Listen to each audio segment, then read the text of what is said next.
Good evening, everyone. This is Kay from Lunarlight Games, and thanks for dropping back in. Hello and welcome to our channel if you are new. Make sure you guys hit that like and subscribe button. Help us keep growing our channel. And we're only 5 more subs away from reaching 700. That's another great milestone. After that, we'll only be 300 viewers away from reaching 1,000 subs. Our first time reaching 1,000 subs means, well, we also need to hit around 4,000 watch hours, but if we can nail that milestone down to 4,000 watch hours plus 1,000 subs means that we will be able to hit our monetization goal. So yeah, we'll be able to monetize a channel after that, which means we can finally run ads and earn some money off of this channel. Money that will be best used to help keep upgrading our channel. But that's, further on down the future. Let me go ahead and get set up for our session right now. Yeah, let's just go ahead and load in. Let's do this.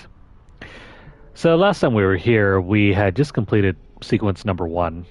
We are on to sequence number 2.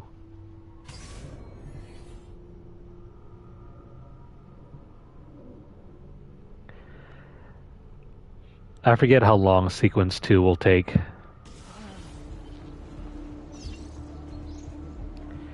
If it doesn't take very long, we might even be able to start another sequence directly after this.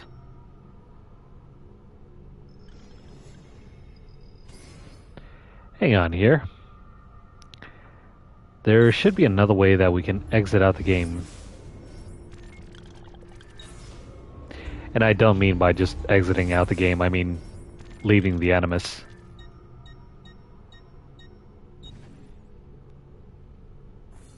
No? I could have sworn that was an option by this point. Maybe I'm misremembering.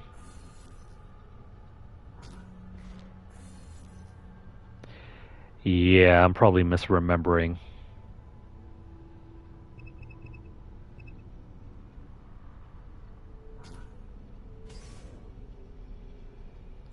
Oh well. Let's move on with the story.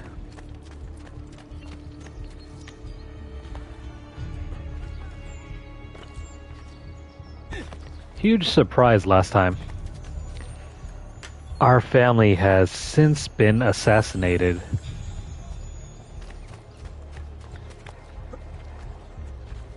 And now it's up to us as Ezio to leave or escape.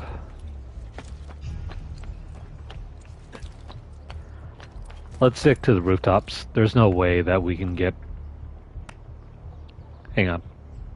Oh, never mind. Our weapons have been taken from us. No weapons mean we have to somehow sneak all the way back to the story mission.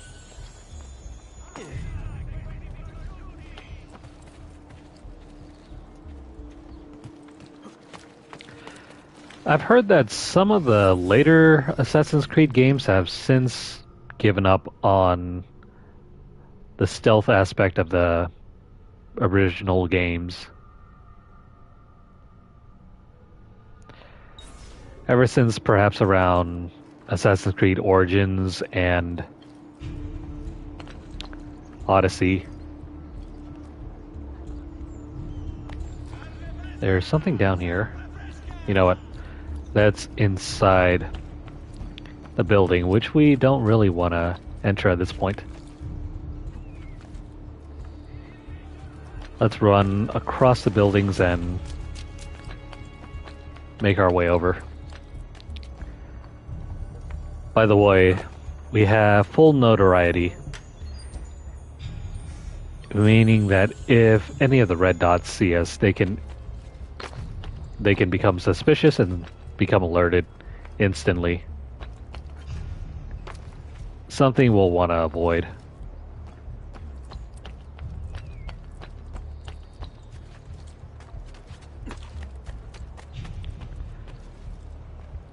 So let's not alert anyone. Not yet, anyway.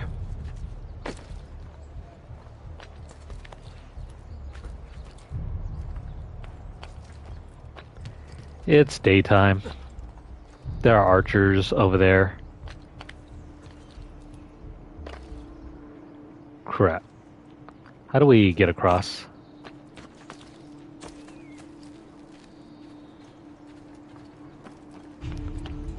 There we go. No one sees us.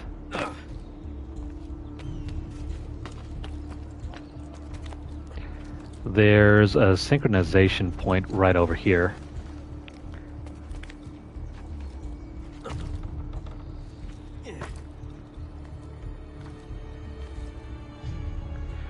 I love how intuitive the traversal is in AC2. It just takes what works with AC1 and makes it even better.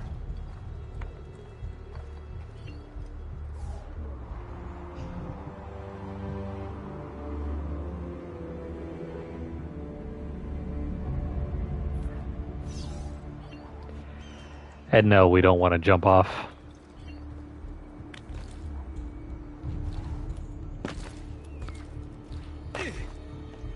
This is right where we need to be. This is La Rosa Colta, the plucked rose.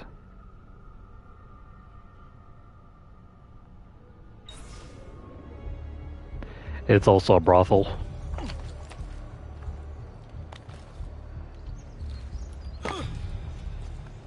Sorry, lady.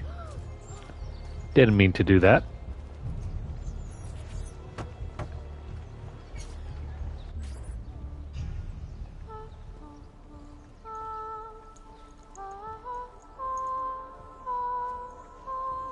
I think we have the wrong building. No. No, this is it.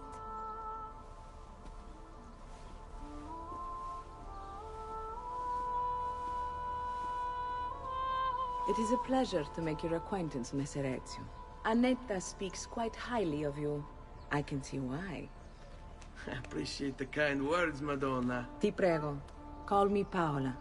Thank you for offering your home to my family, Paola. It was the least I could do. You must be tired. Perhaps you'd... No, grazie. I can't stay. Why? Where are you going? To kill Uberto Alberti.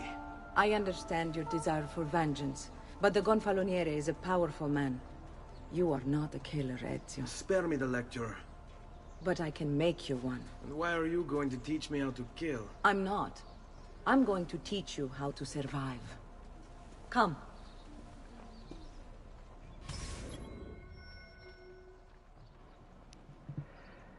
It's at this point that we learn the ways of the assassin.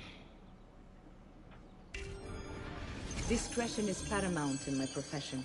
We must...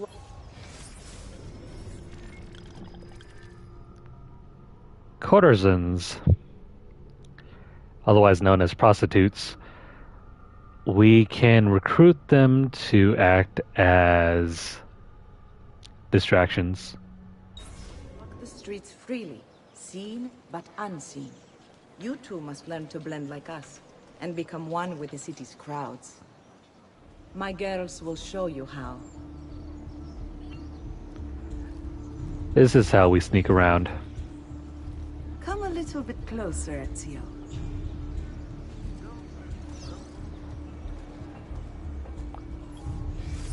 Paola is going to be a lifelong ally of Ezio.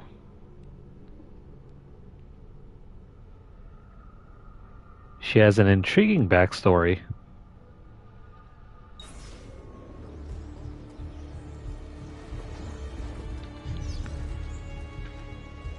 Let's follow Paola.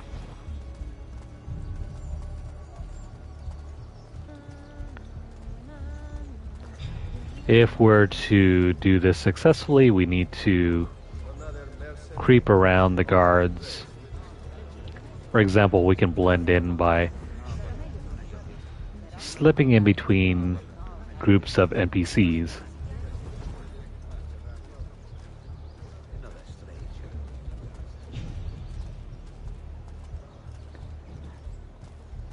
Besides just slipping into groups like that, we can also follow groups as well.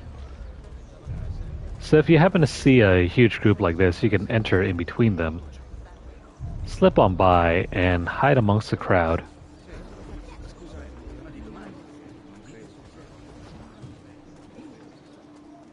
Where do you head from? Try not to make a huge scene.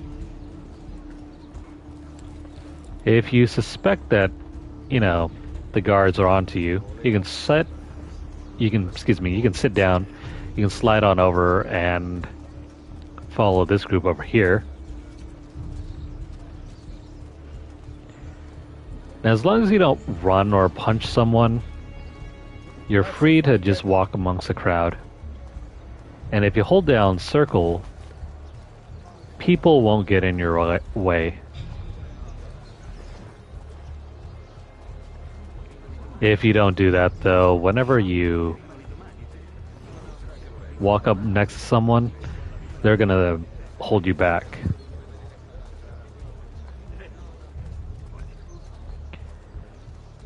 So if at all possible, when you're walking through crowds, just hold down circle, It'll help you out in the long run. But that's our basic tutorial about stealth aspects, especially social stealth.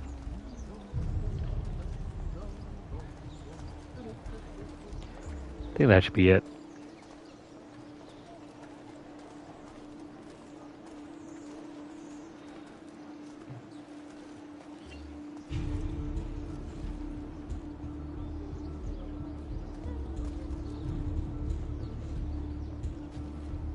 Come on, Paula. Let's move on.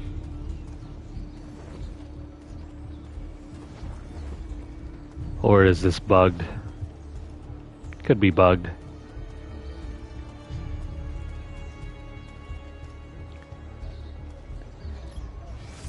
It should probably go without saying that this game has a ton of bugs.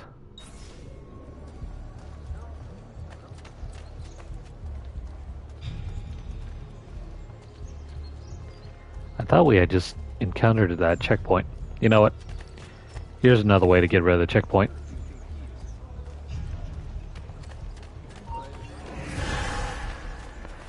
We're gonna intentionally desynchronize and fail the mission.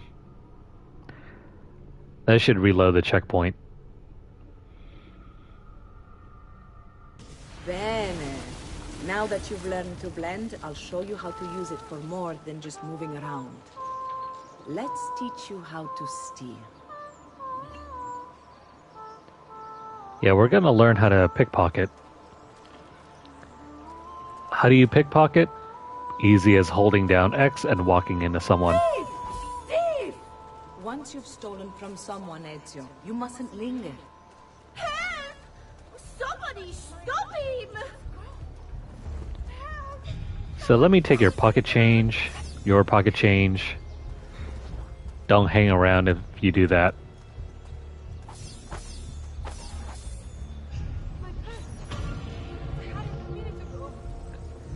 If you do, then people will become suspicious and they're going to point you out. But that's how we learn to blend and steal. These skills will carry over from Assassin's Creed 2 all the way through to Assassin's Creed 4 and beyond. I think I mentioned before in Assassin's Creed 4 that they don't really teach you this. It's almost like the developers assumed you'd be playing from Assassin's Creed 2 and onwards. You can go now, girls. Oh, do we have to? So innocent. He's cute.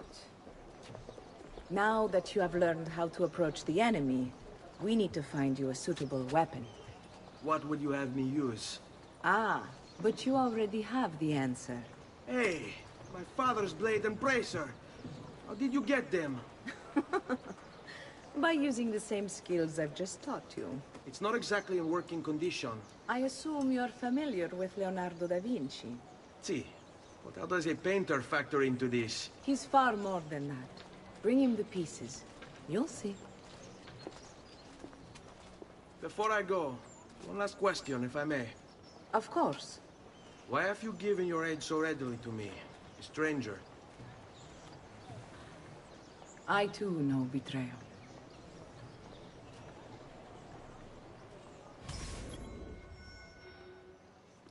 That's one wicked scar. I think it's supposed to be a burn or something.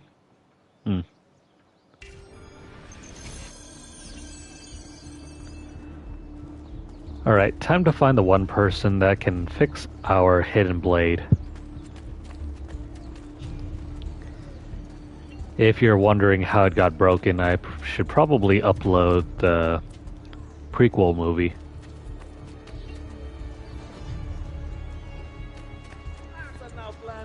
Let's avoid the groups.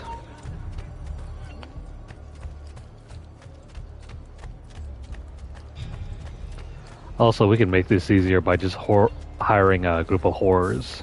Or courtesans, I mean. Yeah, the nice name is courtesans. Say, you wouldn't be looking for a good time now, would you? This also kind of puts us at a disadvantage whenever we encounter more enemies. It takes at least 2 courtesans to distract the enemies. So you get 2 chances. If the first 2 get distracted or they're doing their job, the other 2 will take over.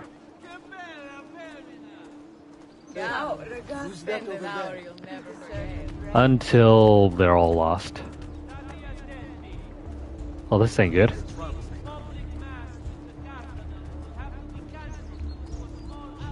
Gotta avoid drawing attention to ourselves. Let's find a group. A group that's willing to go to the right.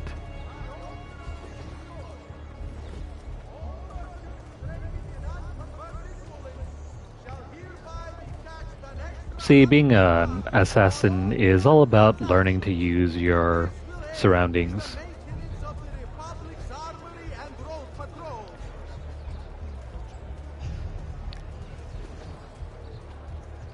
It's a far more unique way of sneaking around than what other games might have you believe. Well, we can't go this way. I'm not sure if we'll lose progress on this mission if we get seen.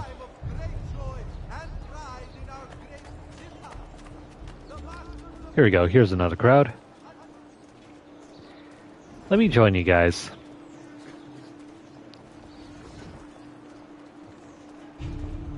Just another face in the crowd that's wearing a hood. Nothing to see here. Now where's Leonardo?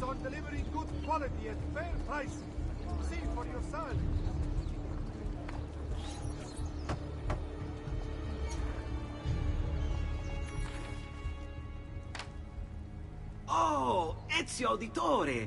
I didn't expect to see you again. What with all that's happened. Ah, where are my manners? Welcome back. Now, how can I be of service? I was hoping you could repair something of mine. Of course! Come, this way! Che pasticcio. Tutto santo giorno che cerco. Let me clear a space. Alright, let's see it. Fascinating. I don't know, Ezio. Despite its age, the construction is rather advanced. I've never seen anything quite like it. I'm afraid there's not much I can do without the original plans. Mi dispiace. Wait. What are you doing? The contents of this page are encrypted, but if my theory is correct, based on these sketches, it may very well It may very well what? Please, sit. Leonardo, Shh.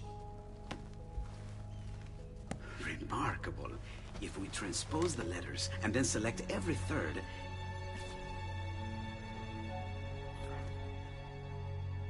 There! It's finished! Huh? What's finished? The blade. I managed to decode that parchment of yours. It showed me exactly what to do. Now all that's left is to remove your ring finger.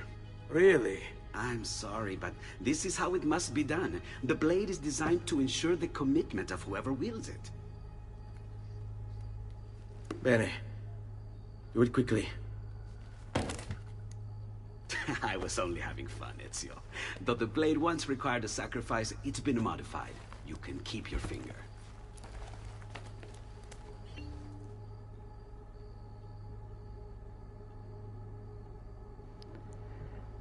Well, that sure scared Ezio. Incredible. Yes, it is.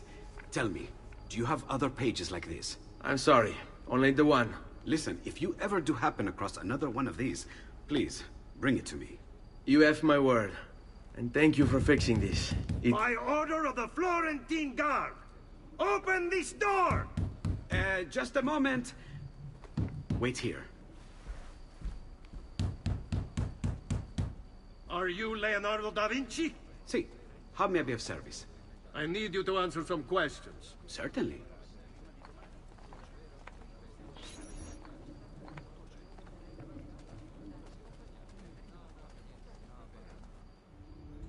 What seems to be the trouble? A witness claims to have seen you consorting with an enemy of the city. What? Me? Consorting? Preposterous. When was the last time you saw or spoke with Ezio Auditore? Who? Non fare il finto tonto! We know you were close with the family. Perhaps this will help to clear your head. Ready to talk? What about now?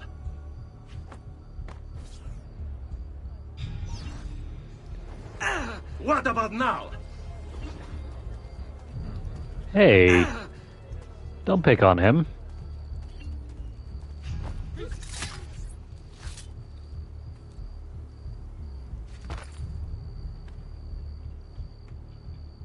Grazie, Ezio. Sorry about that. I've grown accustomed to their abuses. What of the body? Bring it inside and put it with the others. Others? The city gives them to me for research.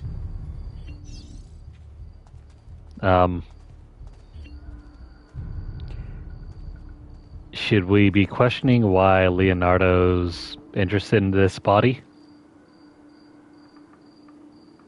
I mean, other than the fact that he already has several. You know what? Never mind. It's the least we can do.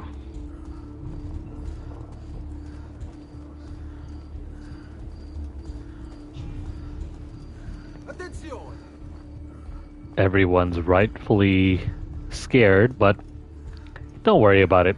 He just needs a nap. Ugh. He has a Morgan here. See? Like it never happened. Thank you, Leonardo. For everything.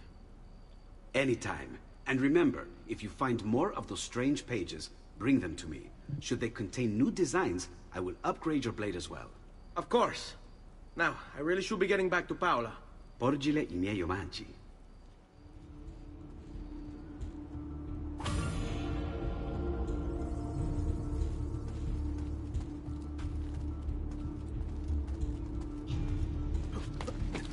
Listen well.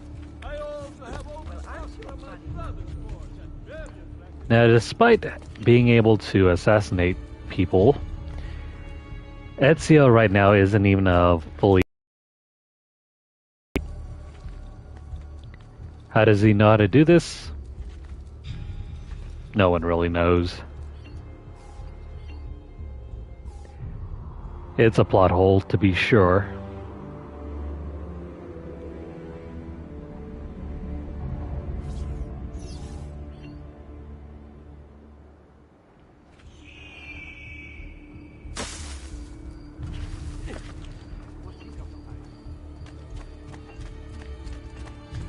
Let's see, do you guys have anything to buy here? No, there are no new armor pieces or anything really. No new weapons, nothing. By the way, how's the map looking?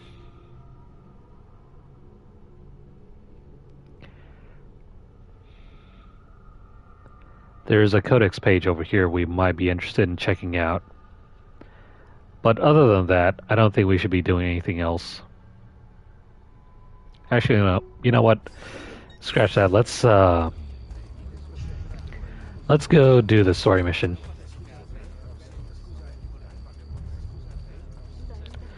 Why should we go do the story mission? Well, mainly because we still have that notoriety that we can't get rid of. That's going to make trying to explore the city a lot more difficult, because everyone's always trying to take a piece out of us.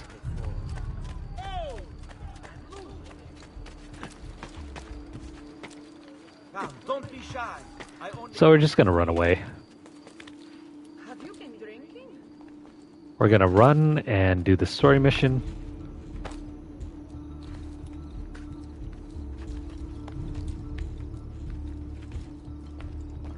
It's still early in the game. We haven't even learned how to assassinate, nor even join the assassins yet. Oh, and hey! No, wait. That reminds me, I haven't picked up the treasure map for this side of town.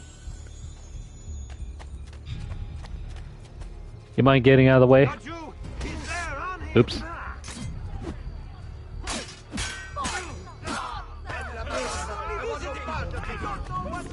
Yeah, we're just killing people indiscriminately. Good going, Ezio.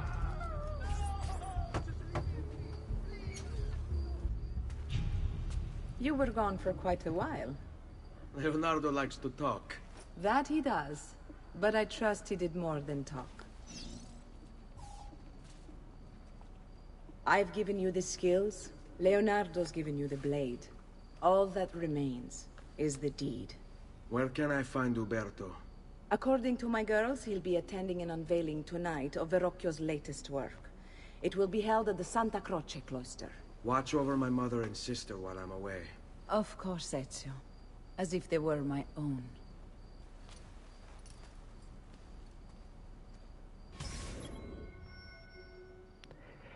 It's finally time to get revenge.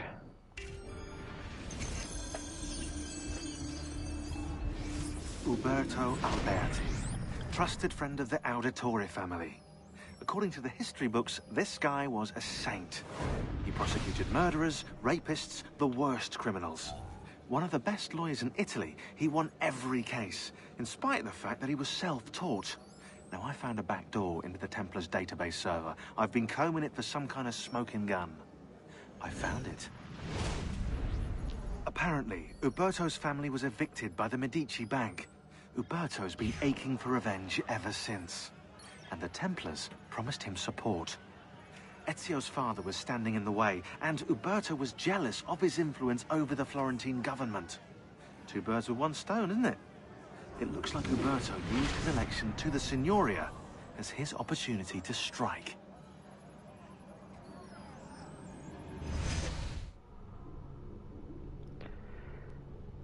And that is all that we need to know about Alberti.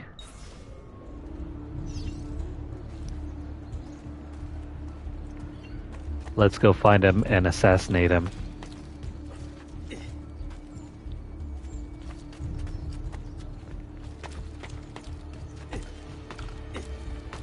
Now, in general, whenever you're traveling about, you might want to hold down the R2 button and the X button.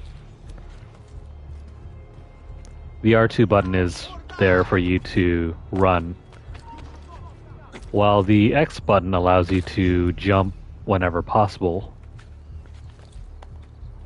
Because if you get close to ledges and you're not holding down the X button, you're going to automatically drop down.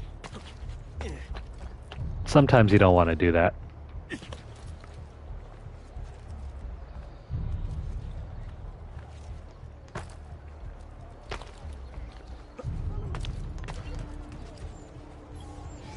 By the way, what is this place? It's a church, all right.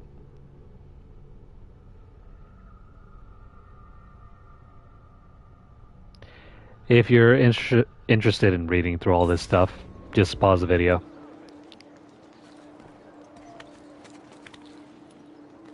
I'll scroll through all of it.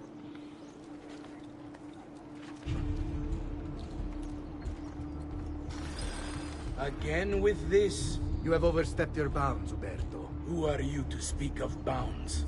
You, who have crowned yourself Lorenzo di Medici, Principe of Firenze. I've done no such thing. Of course not. Ever innocent. How convenient. At least now, we see how far your reach extends, which is to say, nowhere at all. It has proved a valuable lesson for me and my allies. Yes. Your allies, the Pazzi. Is that what this is about? Be careful with your words, Lorenzo. You might attract the wrong sort of attention.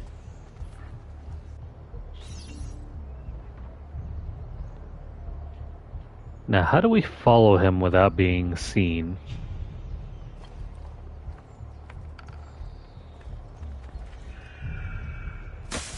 Maybe if we can find a group of courtesans. Or you know what, I'm gonna join this group of monks. It'll be okay. Just because we're wearing white doesn't mean anything.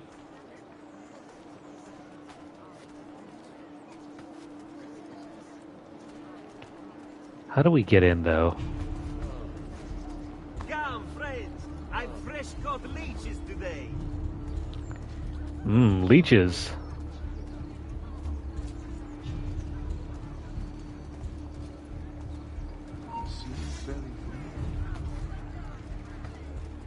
There we go. Let's hire the courtesans.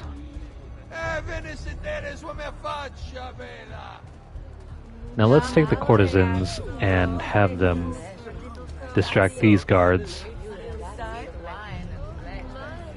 They're not gonna care. To you as well. I trust you're enjoying yourselves. Indeed, a nice distraction from that nasty business with the Auditore family. And to think I once thought of Giovanni as... Well, don't blame yourself. How could you have known what evils he had? I say we strike that traitor's name from the record books. Let history forget he ever even existed. Yes, I should. If you'll excuse me for a minute.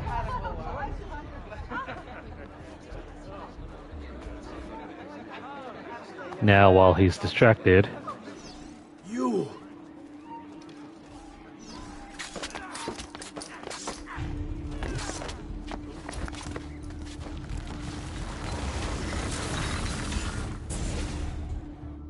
You would have done the same. To save the ones you love. Yes, I would. And I have. The Auditore are not dead! I'm still here! Me! Ezio! Ezio Auditore!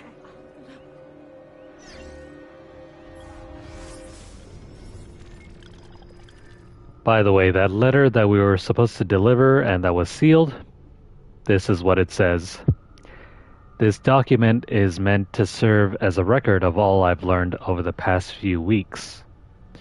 In the event that I am silenced and prevented from sharing it with you myself, understand first that the Duke of Milan's murder was no mere political maneuver. Rather, it is but a piece of a conspiracy that reaches far beyond Firenze, counting members in Roma, Venezia, and Forli, to name but a few cities. Attached to this note is a list, or rather the start of one, of those I know to be guilty. Its contents are by no means complete, but I intend to rectify that shortly. I can, however, say with certainty that the Pazzi family is involved. We must move quickly to question Francesco before he buys his freedom from prison. Doing so will surely add more names to the list. I already have my suspicions as to who these men are, given that their deeds bear all the hallmarks of an old enemy. I fear they... The note abruptly ends here. Giovanni must have had to stop and hide it when the guards showed up to arrest him.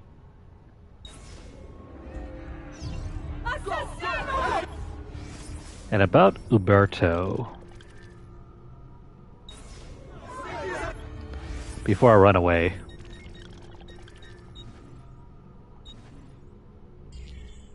Uberto Alberti. No, we've already seen this. There's a letter. My love, I put these thoughts to paper in the hope that I might one day have the courage to share them with you. In time, you'll no doubt learn that I betrayed Giovanni, labeled him a traitor, and sentenced him to die. History will likely judge this to have been a matter of politics and greed. Know that it was not hate that forced my hand, but fear. When the Medici robbed us of all we owned, I found myself afraid. For you, for our son, for the future. What hope in this world for a man without proper means? They offered me money, land, and title in exchange for my collaboration. And so this is how I came to betray my closest friend. However unspeakable the act, it seemed necessary at the time. And even now, looking back, I see no other way.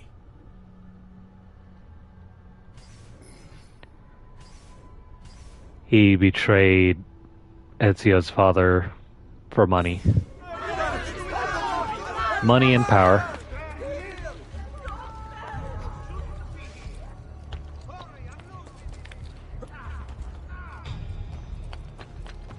Let's run this way. No one's gonna see us if we go to this area, right? Never mind.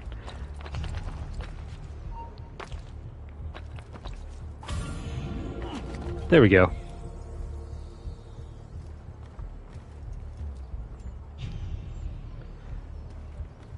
Still, we gotta watch out for anyone trying to spot us. Let's continue this way.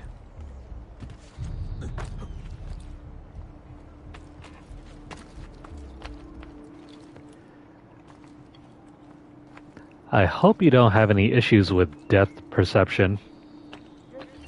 Now! What about you? You are not... Get out of here. But yeah, about depth perception. You're gonna need it because you need to properly judge the difference in the distance between buildings.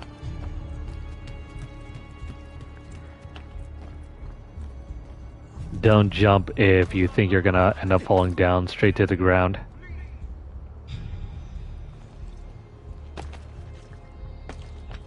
Instead, try to make your way around. Stick to the rooftops. Only archers will bother you on the rooftop.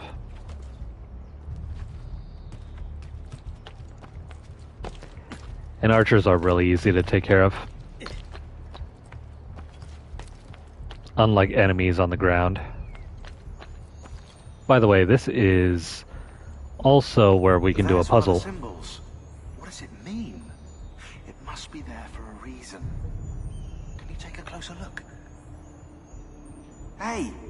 Try using eagle vision. Not good all day. As we progress through the game,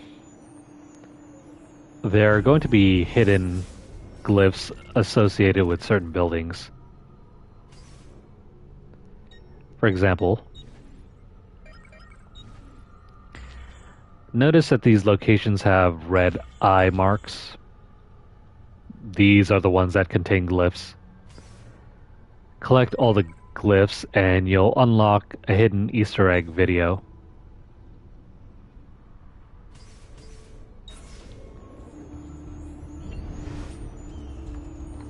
I'm gonna try to do every single one of them. Wait, that's not possible.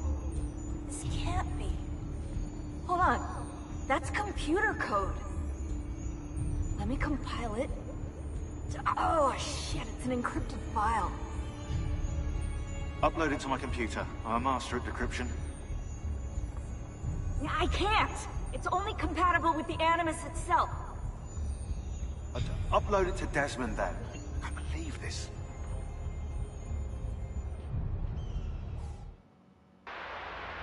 Hello, this is...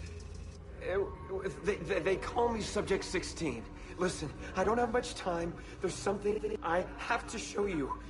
We have been lied to this whole time. Everything we know, everything we've been brought up to believe, it's wrong. Okay, I've uploaded the evidence, the file that proves it all, but I've split it into 20 pieces and locked each with a code. Can't be too careful. Queen Isabella. No, not her. What century is it? Never mind. I've hidden the code to the first file inside this program. Find it. Find them all. And along the way, you'll begin to see the truth. What the heck? How did this get inside our Animus? Oh, the memory core.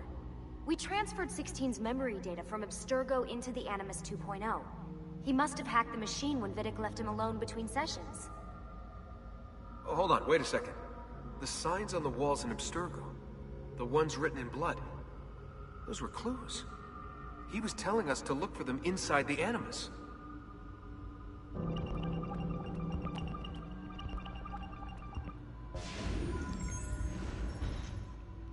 I've always thought that the hidden mystery in Assassin's Creed 2 was pretty neat.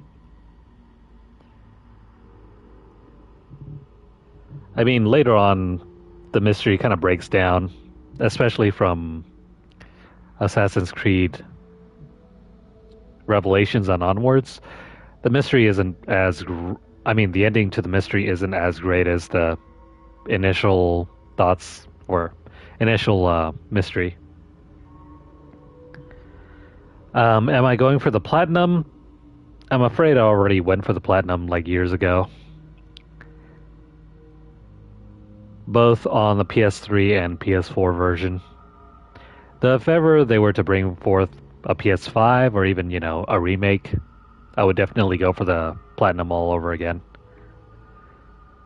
But sadly, we can't earn it again. Oh, and by the way, what are my thoughts about Stardew Valley? I think it's a great, faithful homage to the games that inspired it. Stuff like Harvest Moon, Rune Factory. I think it's great. It flows a lot faster, though I think some of the storytelling aspects could be done better. Alright. Of these 5 mythic scenes, they share a core similarity. Pick them out and you'll begin to see. So let me go ahead and show all the portraits. Here's 1, 2, 3, 4, 5, 6, 7, 8, 9, and 10. So what's the similarity? I'm gonna try to do this without a guide here. But the similarity you should point out here, or you should be noticing anyway, is the fact that there are apples. So here's one.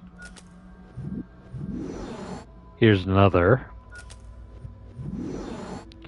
There's another one here. And I think I spy something circular in her hand to the left. But if you need some advice, here you go. I bet this has got something to do with those red words. I've got it. Apples. I bet this has got something to do with those red words. I've got it. Apples. I need one more. But where are the apples?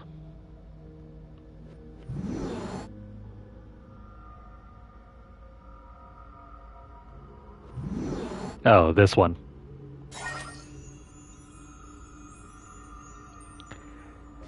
It's the apple of Eden.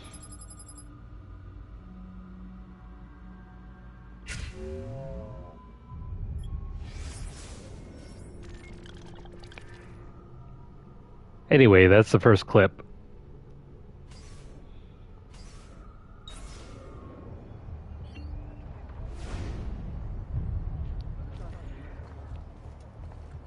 Man, Assassin's Creed 1 was so good at setting up the mysteries. It's too bad that by the time Assassin's Creed 3 rolled around, the mysteries were kind of shattered. And not in a good way.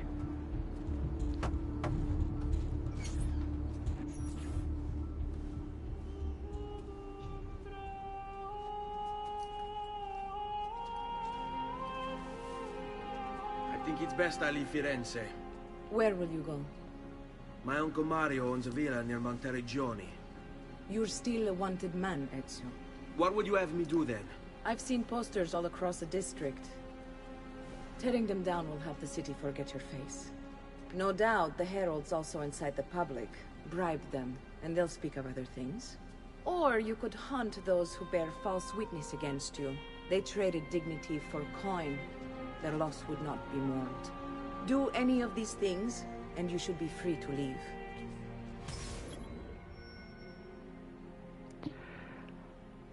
I like how at the very end she encourages Ezio to be a psychopath. Yeah, just kill those random people. No one's gonna care if they die.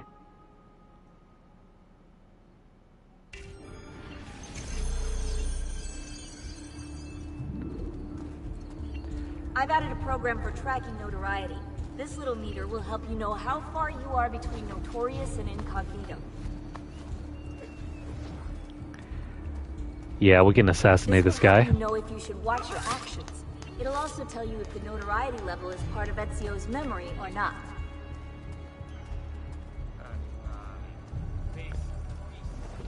Normally, you can't really assassinate random people. But if they're corrupt officials, then yeah, no one's gonna care. Or, you know, just rip down these wanted posters.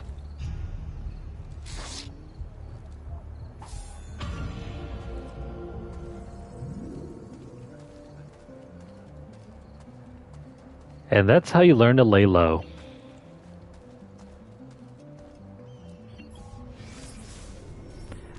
I'm not going to move forward with this yet.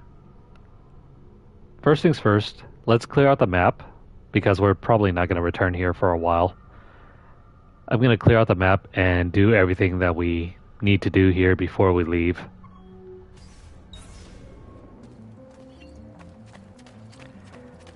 Because after this we'll be moving on to a different city, or a different region. Oh, please, sir. I'll go. I'm gone. By the way, with that last mission, we solved one of our biggest problems.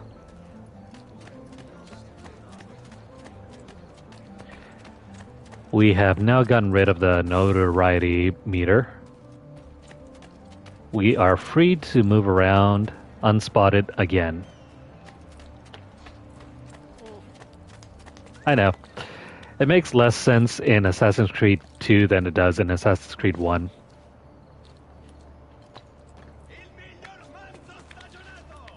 In AC1, the robes made sense because there are a whole bunch of scholars that are walking around wearing white.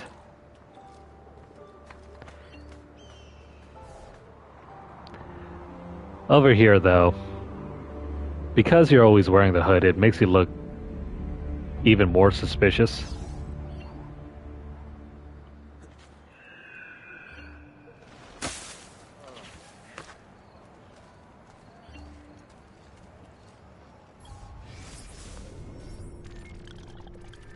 But that's the game design for you.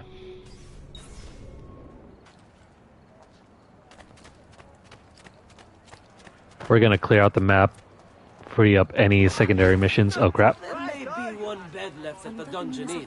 No, really. It has its advantages. It's inexpensive. Not try to stay out of trouble, yes? If you don't want to get in trouble, So, you were mentioning your Zio's ruined harvest. try not to run away. The rain in July was brutal. Wiped out that Trebbiano. Don't run away when enemies are up in your face. Don't beat them up, don't kill them. Unlike this guy.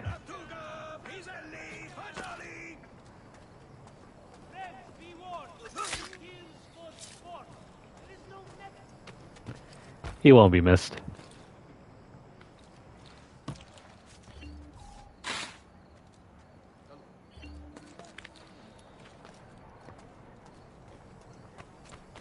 If you've been following along with our Ghost of Tsushima run, you should definitely be able to see some similarities between this game and that game.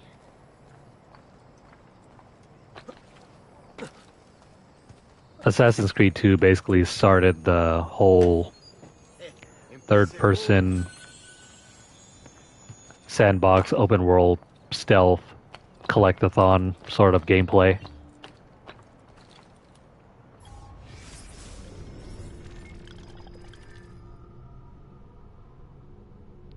Do.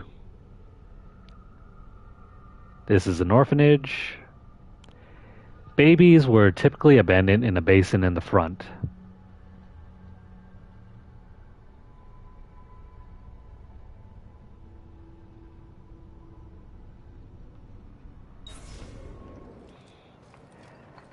You'd be forgiven if you thought that graphics were bad here, because this game is straight out of 2009. This is a remaster of the game, but still, for the most part, nothing's really been changed here. It's not a remake.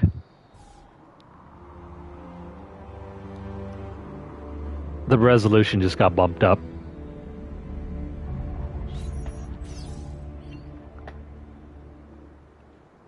The resolution got bumped up, the draw distances were increased, the textures are slightly better, but through and through, this is a PS3 game.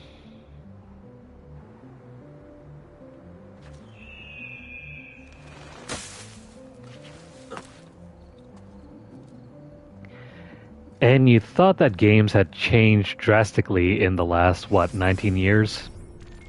Not really.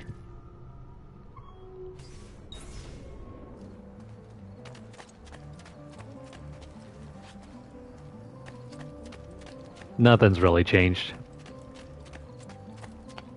Seriously, I was in college when I played this game. It was like my freshman year of college. This was released, back in November of 2009?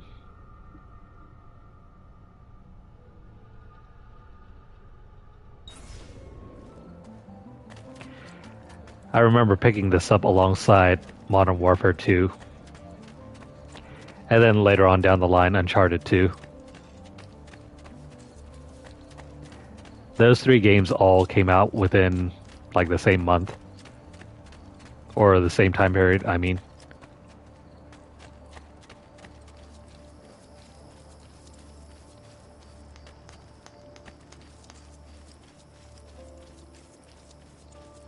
But yeah, fall 2009 was a crazy time.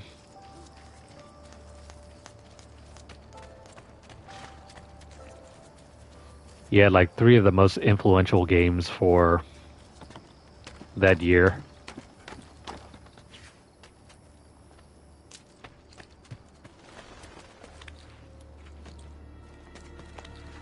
Let's go clear out this side of the map.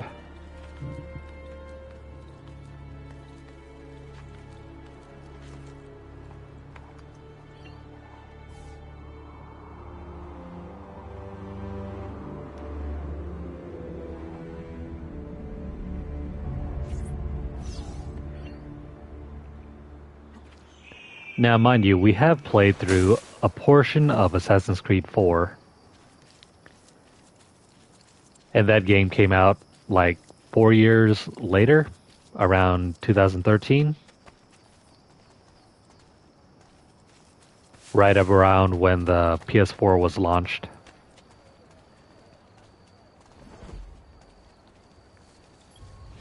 So you can judge for yourself how things have come along.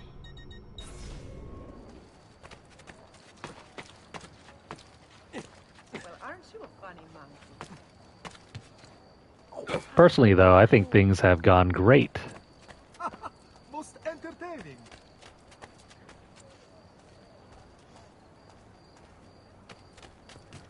Alright, now how do I get up here?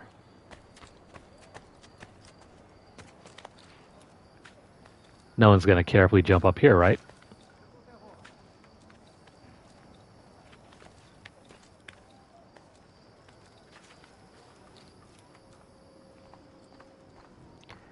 Now I just gotta make the jump up onto this, crap. Well, I just broke my legs there.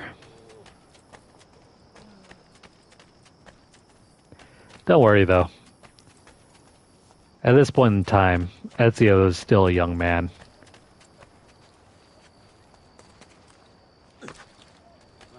He's got all the energy in the world. You'll hurt someone pulling stunts like that.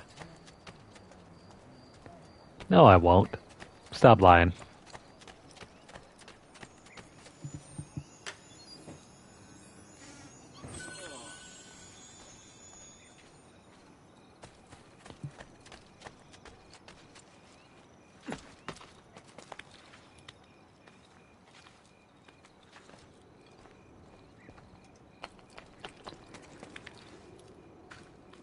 No, Ezio can't really puff up his chest. Though he can snort up a whole bunch of cocaine. Excuse me, I mean, not cocaine. He can snort up a whole bunch of smelling salts. I don't think at this point in time cocaine existed. So whatever the heck the smelling salts are, they're what we use to dull pain.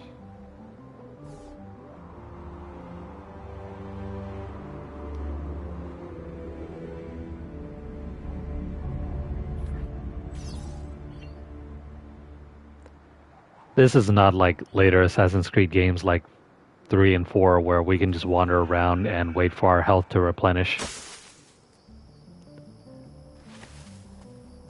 We actually have a health bar. And if we get hurt, and if we fall from too great a height, yes, we will die. Well, not really die. We'll lose synchronization and then we'll have to restart at a checkpoint.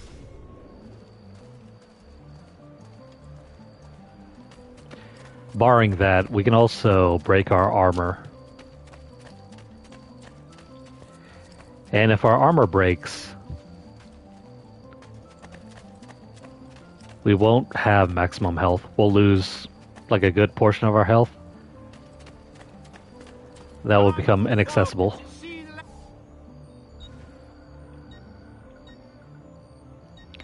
I need a crap ton of money to get more medicine. Another time, then.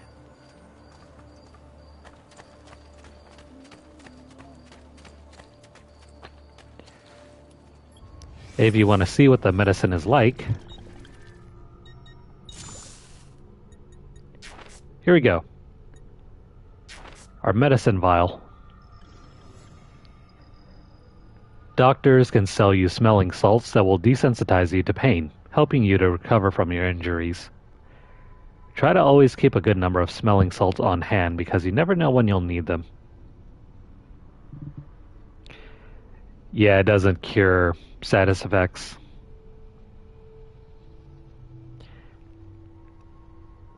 Is this true though? I mean, for the 15th century at least, did they use smelling salts to help numb pain? I'd have to look that up.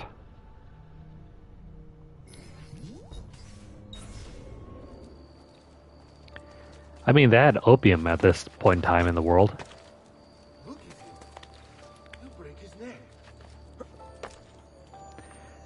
Though they didn't really use opium to,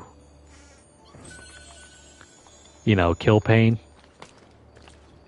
I think it was more of a recreational drug.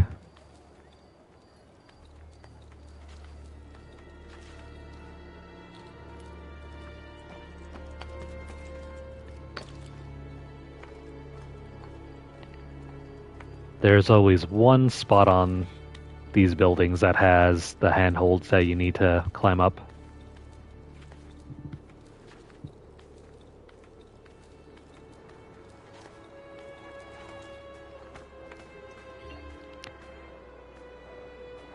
Maybe, maybe not. It's probably still a better explanation than puffing out your chest like Jin does in Ghost of Tsushima.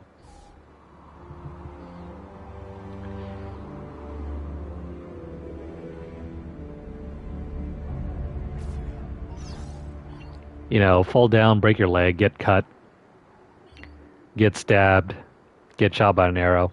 You'll be alright. Just fight through the pain. Fight through the pain. You'll be fine. Because that is what a man is supposed to do.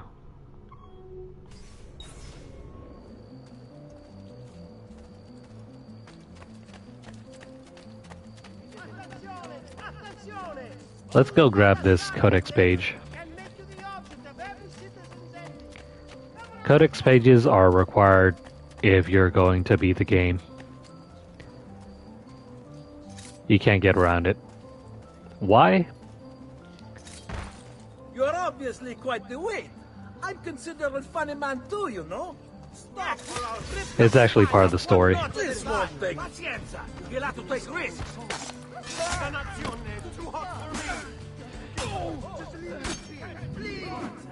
Not gonna run away?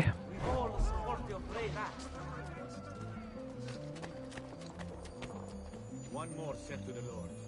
If you find peace in the earth. But yeah, codex pages are central to the game story. In order to beat the game, you have to collect every single one of them. And I think there are around 24 codex pages.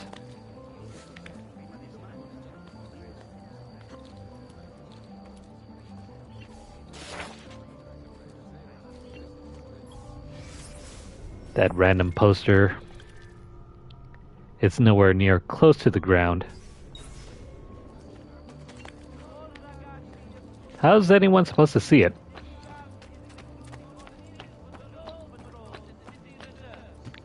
And no, I don't mean read it. This is still at a point in time when few people could read if they weren't part of the nobility or church.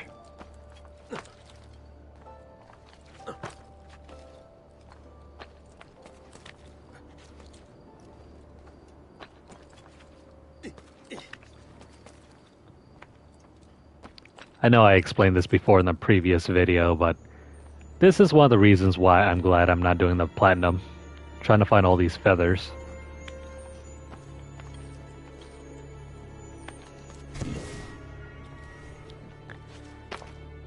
There are a grand total of 100 feathers. And if you want to find them all, you have to find a map. Not in-game. I mean a third-party outside map.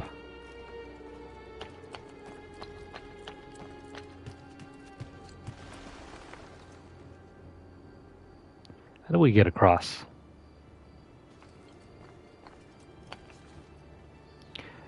Ah, crap. No. Well, I just hurt my leg. That's alright.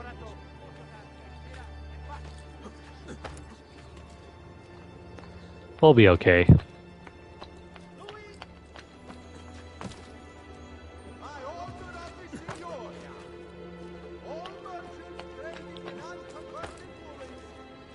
This should be the last viewpoint that we have to synchronize.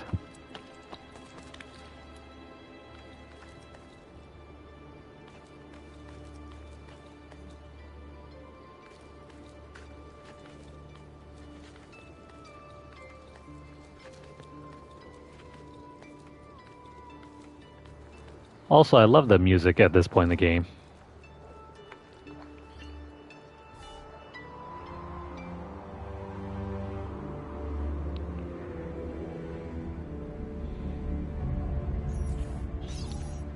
It's not always going to stay the same. It'll change eventually.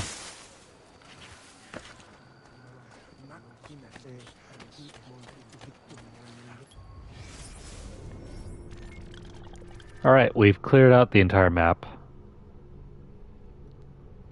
There's a codex page we have to collect over here and here.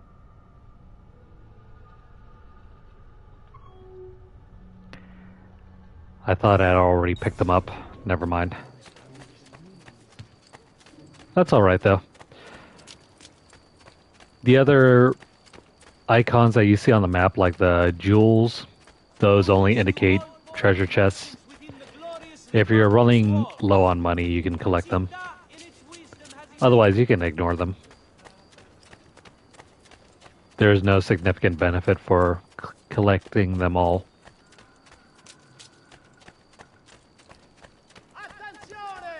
Outside of maybe just having some extra spending cash.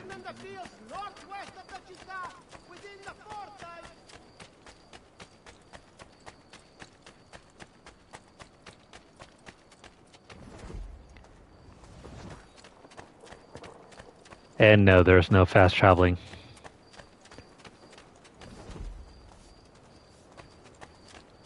At least not inside the city.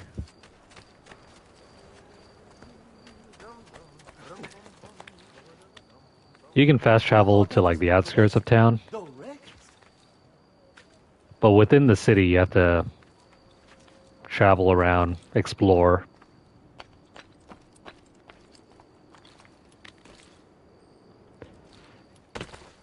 Which isn't too bad of a design decision.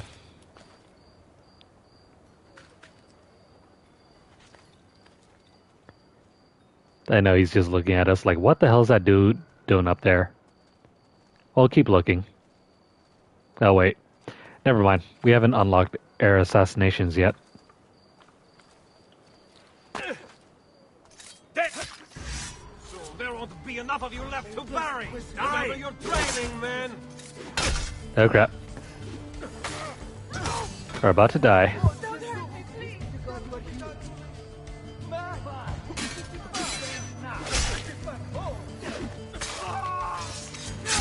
Ah crap. Well, there wasn't much I could do about that.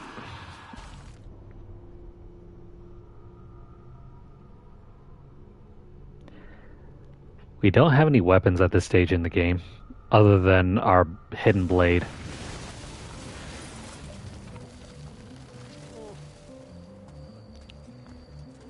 Taking a death means nothing.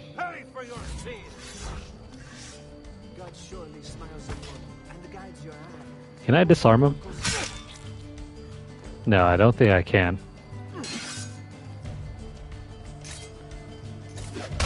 Oh crap.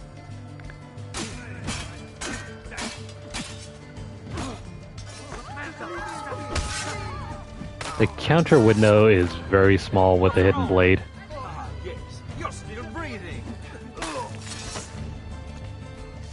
But if you're an expert, any counter kill with the hidden blade is instant.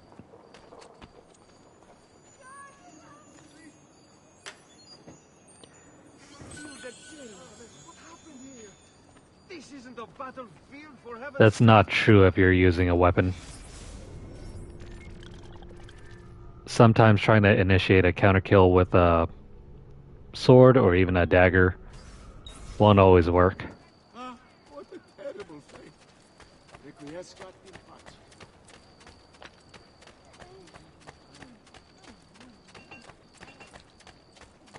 pace. We got one more page to look up. Healing services for all. Can I not? No, I guess not. Ciao for now, then. Return should you have need of me. I can't buy any medicine.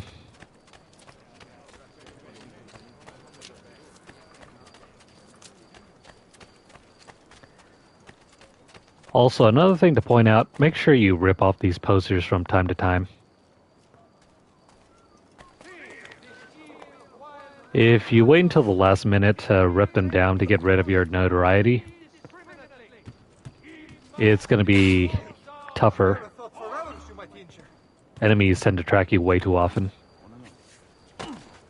Well, now. Be proactive. Get rid of the posters. For your next act, you swallow swords, right? Only impressive. You can swallow this sword. Fine. Die. Put the fear of God back into them. Die. Use your openings carefully, men. This one is for fool. Oh, I forgot about that.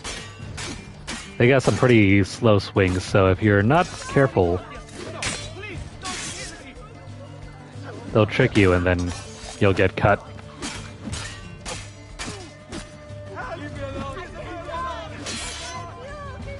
Back from me. Oh crap. Release me. If enemies are down, attacking them with a hidden blade is an insta-kill.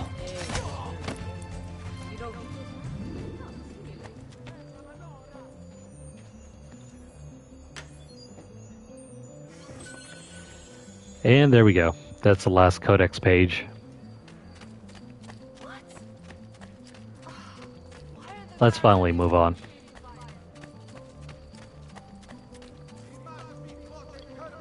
Where the heck is the poster?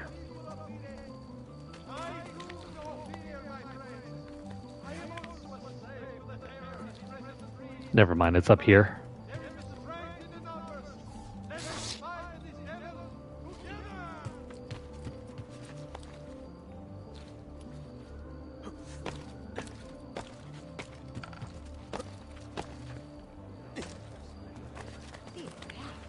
I hope you like playing on jungle gyms because that's what this city is.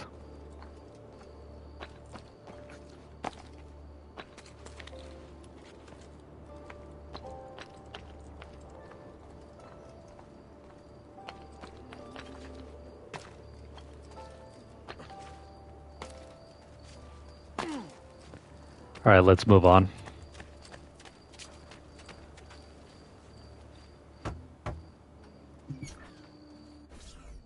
Bentornato, Ezio. Were you successful? Yes.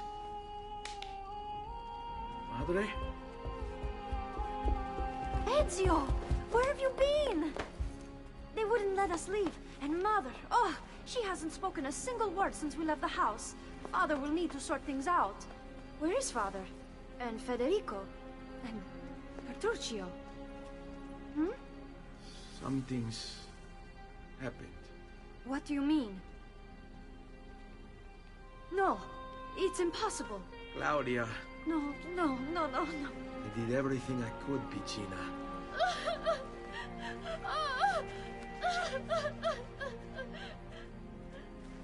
Listen, right now what matters is getting us all someplace safe.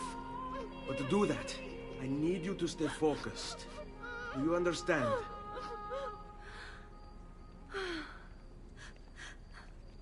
Good. Will you watch over Mother for me?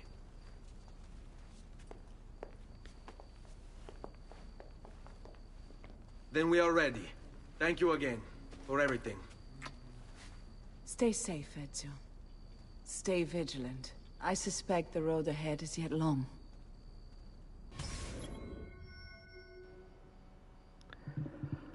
Oh, you wouldn't believe the half of it.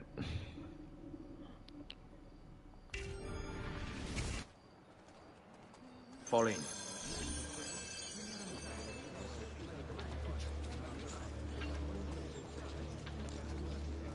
Going through all of Ezio's life is a huge journey. From start to finish. By the way, if you ever get into trouble like with these bards that keep trying to sing in your face, just steal from them.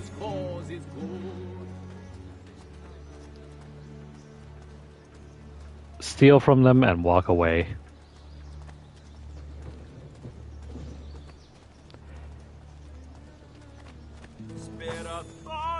You could also try punching them. Or you can throw money. But why waste good money? Okay, never mind. Here, take the money.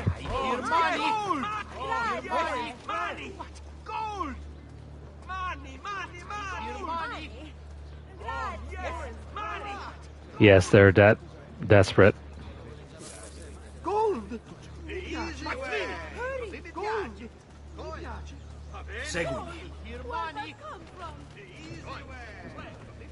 And it only cost us $10.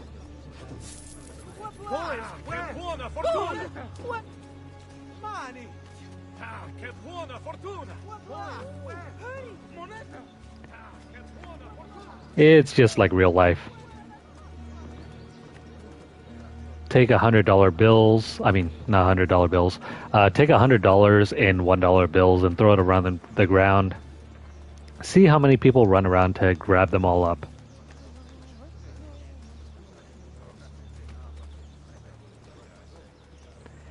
I mean, the equivalent of doing this is probably 100 $1 coins. But realistically, who's going to have that many $1 coins in hand?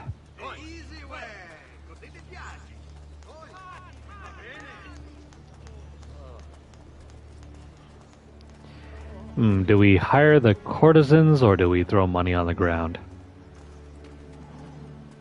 You know what, take the money.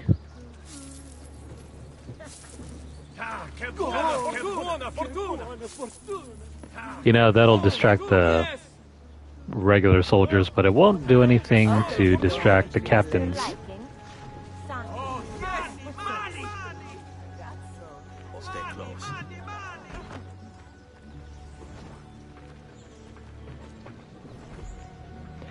Yeah, there are supposed to be wanted posters. Because we stole from those idiot singers, the beggars. Apparently your mom and sister don't really like the... How could this have happened to us? I don't know. They don't like the courtesans and the company you keep. Will we ever be back? I don't know.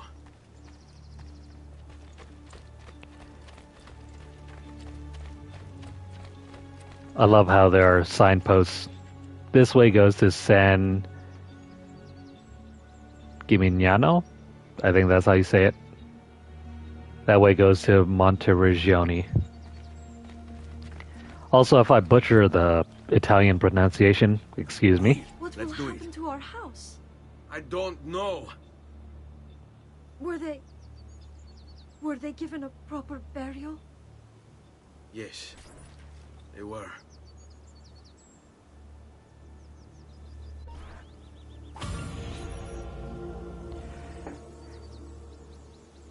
You know, speaking of that burial,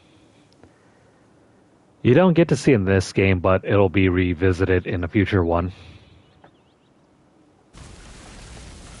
Possibly to clear up a plot hole.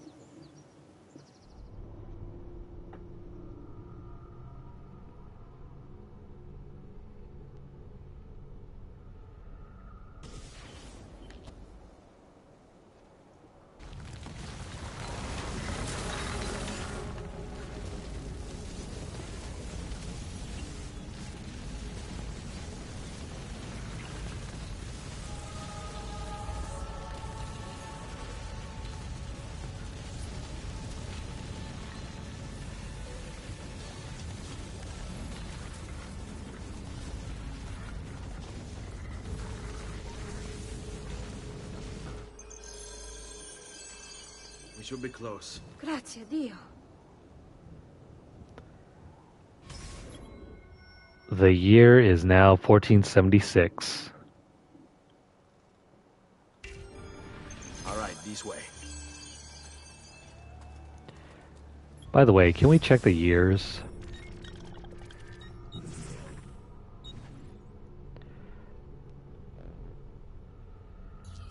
No, I guess it's still in the same year.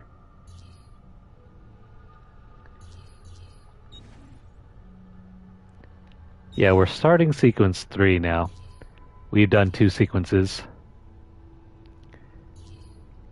By the way, Ezio was born in 1459.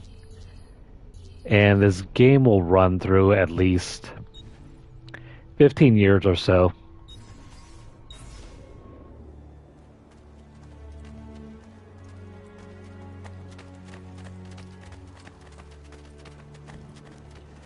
I forget if it's 14 years. Maybe it's 15 years. Actually, no. Is it 15 or 20? No, Ezio. How could you leave Firenze without saying a proper goodbye? Ezio! What do you want, Vieri? So many things. A larger palazzo, 2 new steeds, a prettier bride. Oh, and yes, your life. My condolences for the loss of your father and brothers. What will happen now that there's no one left to help you? I have such a wonderful. You know what? Get the hell out of here. For your mother and sister. I'm gonna break your leg. Or stab you in the groin. That works too. Oh crap. Forget about our mother and sister.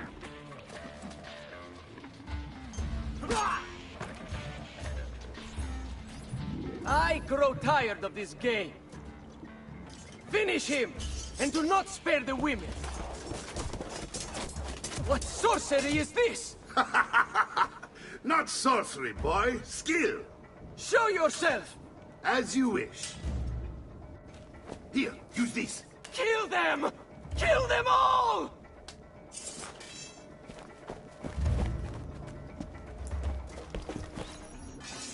Not you!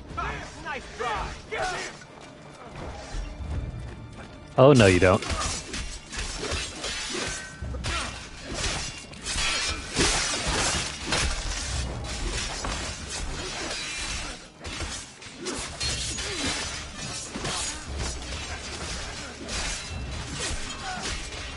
Well, this isn't fair. How can you fight with a sword and they can't?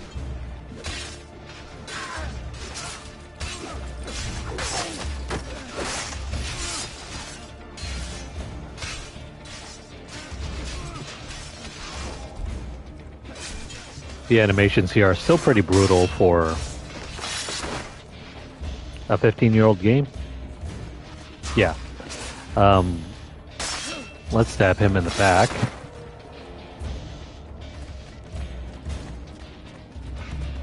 Personally, though, I still prefer the original. You have my thanks. Keep the sword, Ezio.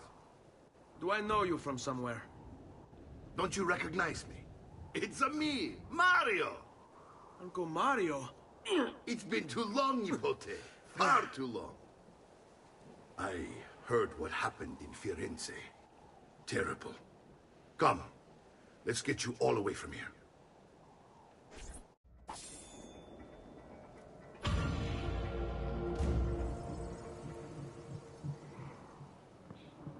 It's Mario, the Italian plumber.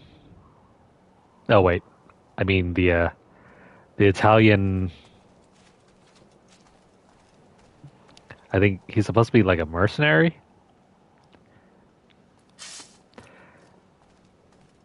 Sadly, Mario can't jump. Also, he's our uncle, meaning we are the kids of Luigi.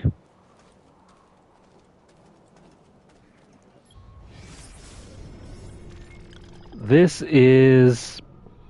You know what, let me get this pronunciation right. Monteriggioni? I think that one's right. This is going to be our home base for the rest of the game. We don't live in Firenze anymore.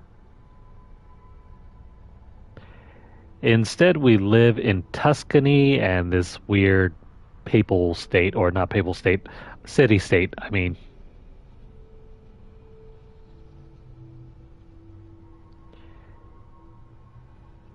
Yeah, this is a city-state.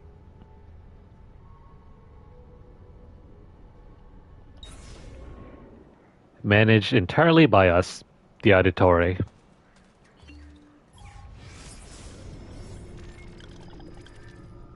And our Uncle Mario.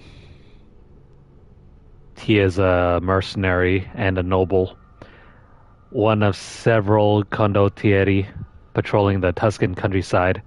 Mario Auditore played a significant role in the Battle of Anghiari, alerting Michelotto Attendolo to the appearance of several dust clouds over the road, which signaled a surprise advance by Milanese troops.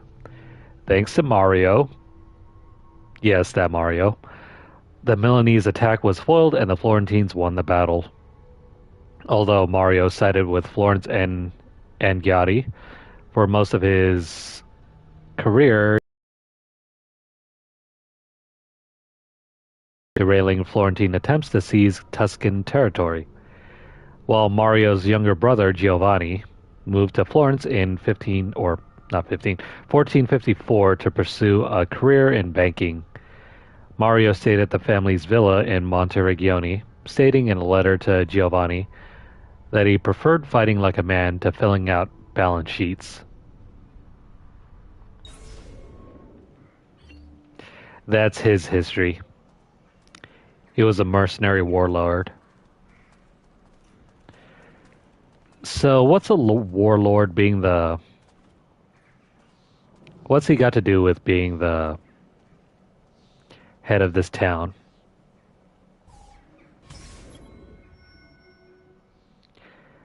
Let's take a tour. So, tell me everything. They executed father for treason. Federico and Petruccio too. And they came for me.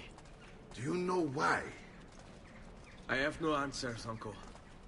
Only a list of names taken from a man who wished me dead. I still can't believe they are gone. Don't worry. We will make sense of this. I wish I shared your optimism. Come on, keep pace. We're almost there. I think you will find much to like in Monteriggioni. I thought Monteriggioni was an enemy of Firenze. For now. Next year it will be its friend, the year after its enemy again, and on and on. I cannot keep track, so I have stopped trying. These are honest, hard-working people. Our shops may only carry simple goods, but they're well-made and dependable. There is a chapel here, too. The prete seems a nice enough fellow, but I've never been much of a believer. Did you know the Villa Auditore is almost 200 years old? It was built by my great-grandfather, a strange man who carried all kinds of secrets. Keep your eyes open, and you might discover a few of them yourself. With all the fighting that's been going on, this place has started to get a bit rough around the edges. I wish I could do something about it, but I just don't have the time or money to fix things up. Guess that's life, huh? Here we are. Casa Dolce Casa. So, what do you think? It's most impressive, Uncle. She's seen better days, I suppose. Believe me, I'd have her shining again if only I had the time. Now that you have had the tour, Nipote, you should go and outfit yourself. My men in the market are expecting you. Return here when you're finished, and we'll begin. Begin? Begin what? I thought you'd come here to train. No, Uncle. I came here to escape Firenze. And I intend to take my family further still. But what about your father? He'd want you to finish his work. What work? My father was a banker. Wait, he did not tell you? I have no idea what you're talking about. Ma che me combini, Giovanni? Where to even begin? Go and fetch the gear in the market. It will give me time to think. But that's that. We'll talk more later. Some spending money should you need it. And if you find yourself in need of rest, I've prepared a room for you on the top floor of the villa.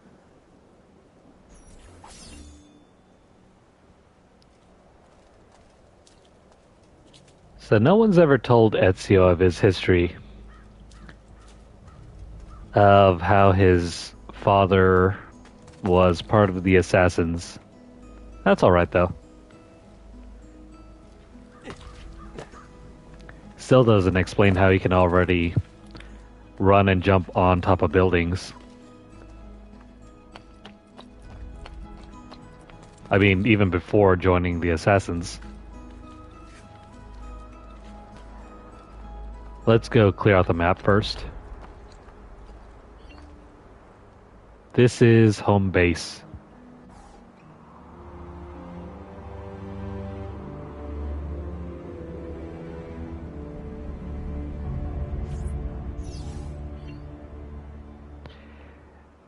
It's up to us to remodel the entire place.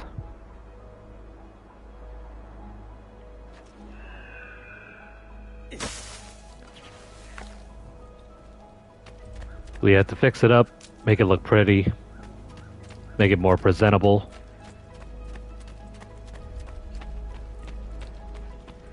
After all, we are the mayor. My recent good fortune finding new suppliers has paid off, and I pass the savings on to you. Now we're finally able to purchase some more equipment. We have a sword. We're gonna take on a dagger.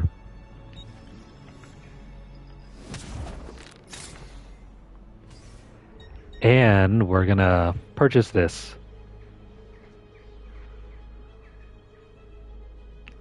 Yes, we're gonna get new boots.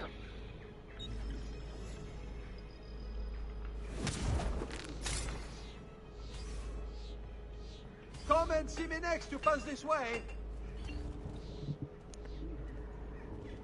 This is also gonna change up our appearance.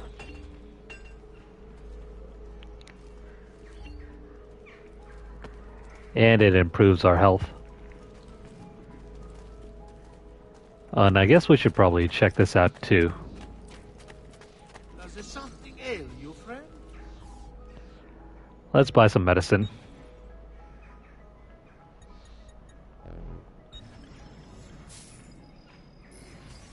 That should heal quickly now.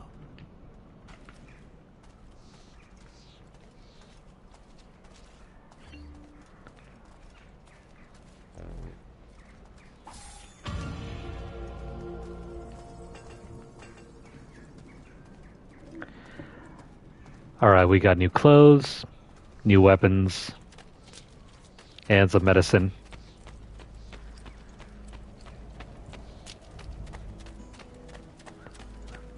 Now, what are we supposed to do about being an assassin?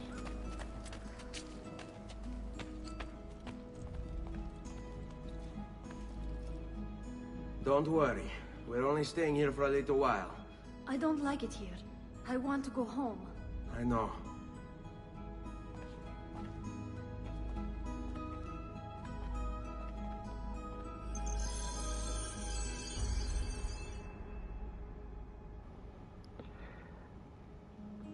We're not leaving here. Not for a number of years.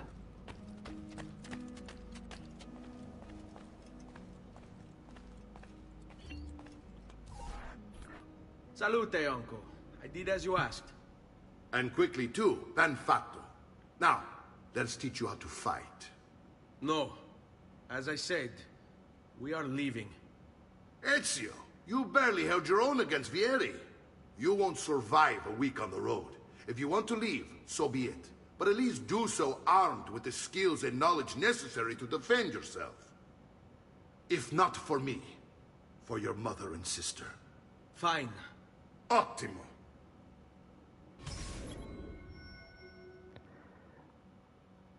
Let's run through the tutorial.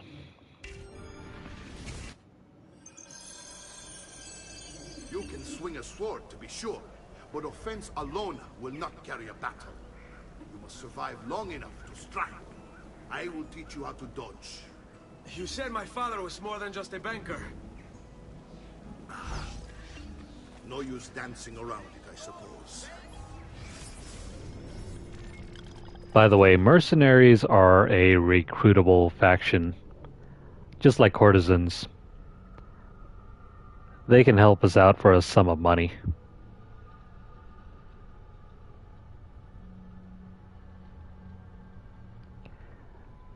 A little bit of history here if you're interested. Your father assassinates you. I told you before. My father was a paper pusher. No. He was born and bred to kill. I find this difficult to believe. What of the list you carry? Do you think it's merely a catalog of debts? It holds the names of those responsible for your father's murder. Alright, in order to dodge, we have to just press X. That was pretty bad. Benny, I've taught you how to avoid your enemy's attacks. Now you'll learn how to turn them to your advantage. All this talk of assassins and Templars, it reeks of fantasy. Like something from an old parchment covered in arcane writing, perhaps? How did you know? You have your father's blade. I figured you have the codex page he was holding as well. Codex? See, a guide to the inner workings of the Order. Its origin, purpose, and techniques. Our creed, if you will. Your father believed the Codex contained a powerful secret. Something that would change the world. Perhaps that's why they came for him. Assassins, Templars, Codex pages. This is a lot to take in. You need to open your mind to it. Always remember, nothing is true, everything is permitted. Alright, counter kills are incredibly easy to do. Wait for them to try to attack you, and just in that instant before the enemy hits you, hold down R2 and press square. There's also a small window for this to succeed as well, depending on the weapon that you're using. You'll notice when that window is available when you wiggle your sword like this.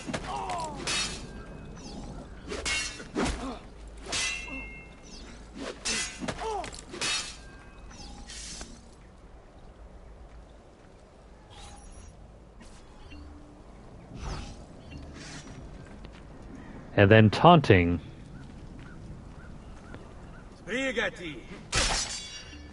That hurts.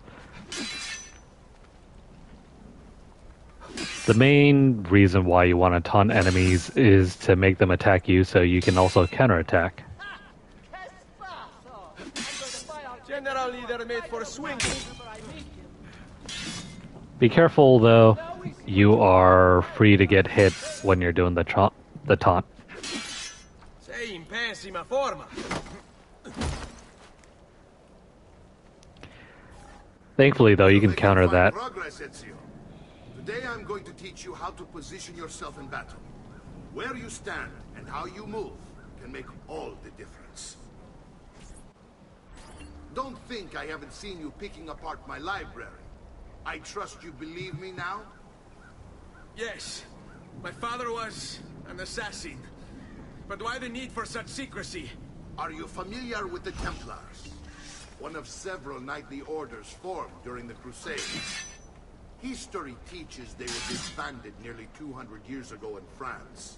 Only they weren't. Merely pushed underground, where they continued their nefarious work. What work? The Templars seek dominion over man, And we, the assassins, are sworn to stand against them. Was Uberto one of them? Yes. And the other names on my father's list? Templars as well. That means Vieri. Just like his father, Francesco. Likely the entire Pazzi family. Hey, it would explain many things. Alright. We just have to run away. Kind of like that.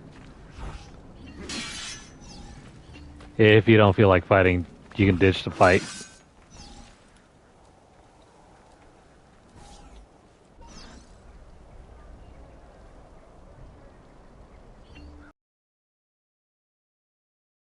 And win against Mario.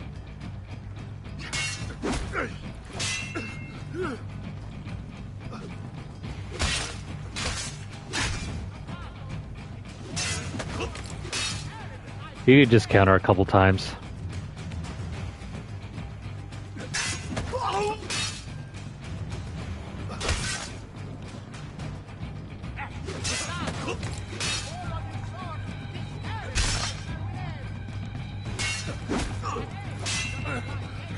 How are you liking the trophies with Assassin's Creed Black Flag?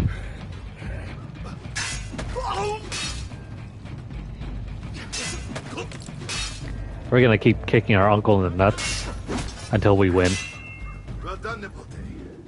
You've really come into your own. Thank you, Uncle, for all you have given me. Your family. Such is my duty and my desire. I'm glad you had me stay. Good. You've reconsidered leaving.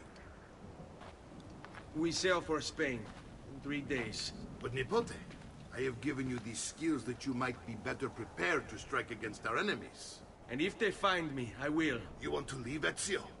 To throw away everything your father fought and died for? To deny your heritage? Fine!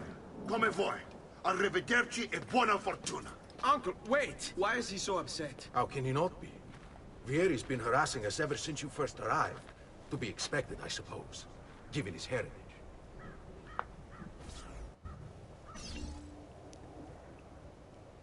I agree with all your points.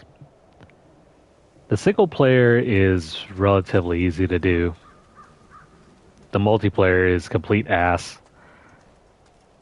I did it back in 2014, even when the game was still new. And even back then, it was still a huge grind to get through everything. I can't imagine how much easier it must be now. If it's gotten any easier. Probably not, because most people have probably moved away from the multiplayer. I've been trying to get back into it, but I just know that I might not be able to get those multiplayer trophies done. Uncle! Where is everyone? They ride for San Gimignano to slay that snake, Vieri. I wish to join them. Vieri di Pazzi, the youngest member of the second most notorious Florentine banking family. This kid knew how to burn right through his father's money. Outside of spending sprees involving weaponry, exotic animals, and clothes, he was fiercely competitive. Vieri hosted races of all kinds: boating, horseback riding, running. All of them rigged, of course. And get this, if through some amazing stroke of luck he ever lost, he'd invite the winner's entire family over for a victory dinner and serve them a meal to die for.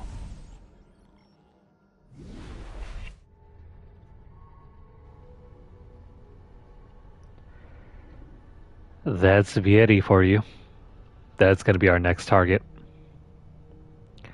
Also, multiplayer trophies are one reason why I never got the platinum for the PS3 version of Assassin's Creed Brotherhood.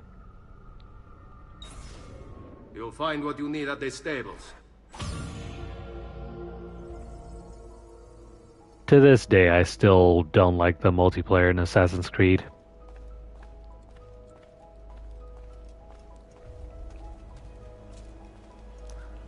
At the time, I think a lot of people praised it, I didn't really care any bit for it.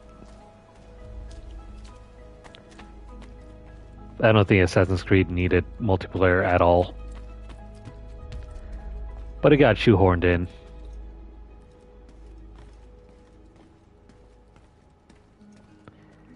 By the way, this is our office.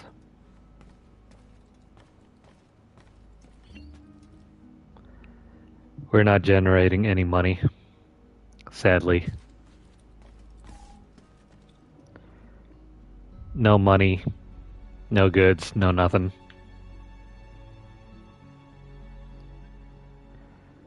So let's see. I think we're supposed to go down to the stables. Let's go check it out.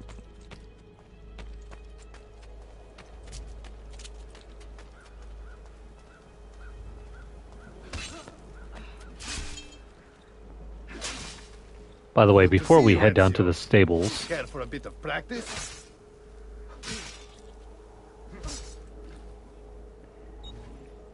if we practice here, we can learn some special moves. I guess it's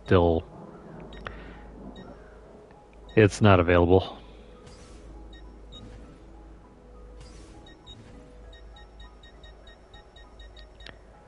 I forget exactly which moves allow us to do new things.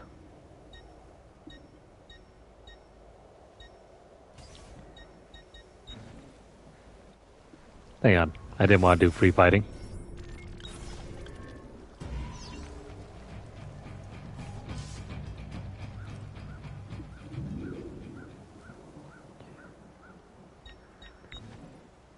There are a few techniques that we can learn from doing the tutorial. It doesn't seem like it's possible here.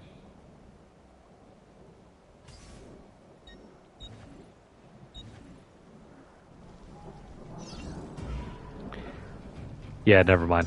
I'll do this later.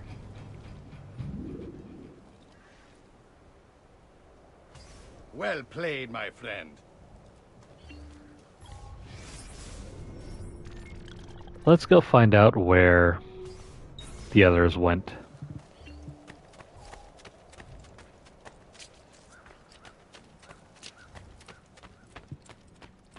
I think we have to go upstairs.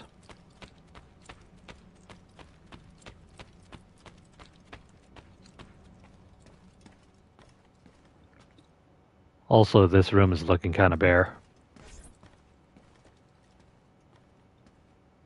Ezio, look at her. I still can't get her to talk. She spends all day and night in front of those feathers Petruchio used to collect. She can't let them go. I don't know what to do. Don't worry. She'll come back to us. I know it.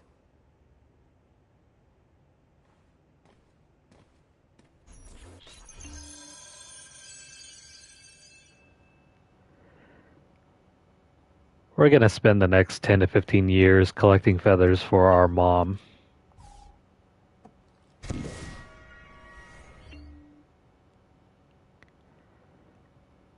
I think if you collect them all, you get like a small cutscene, and then there are like 2 capes that you can earn. They're nothing special though.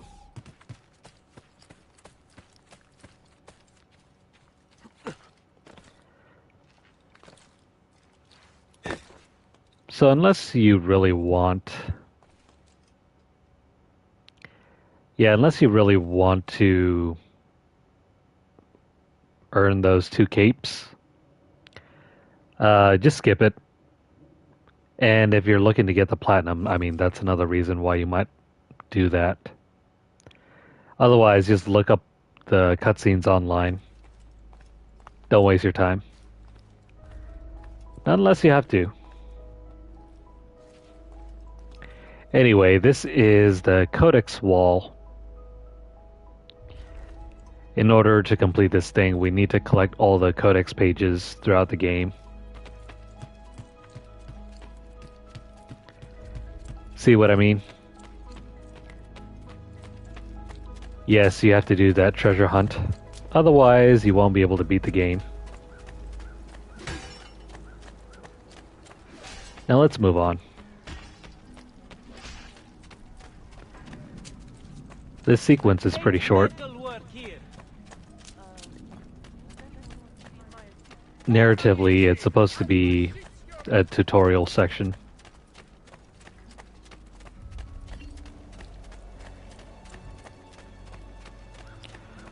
We're gonna grab a horse. And now let's ride off to San Gimignano. Or Gimignano. I keep confusing the Italian pronunciation.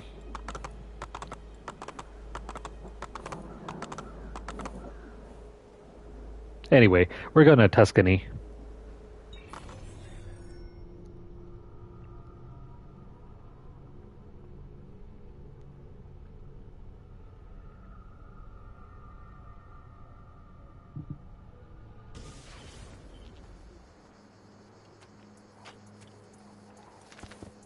This right here is another region.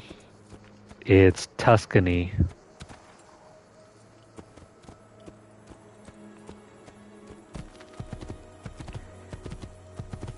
As compared to Florence and Monteriggioni. Yeah, that's the name. We'll just call it Monty.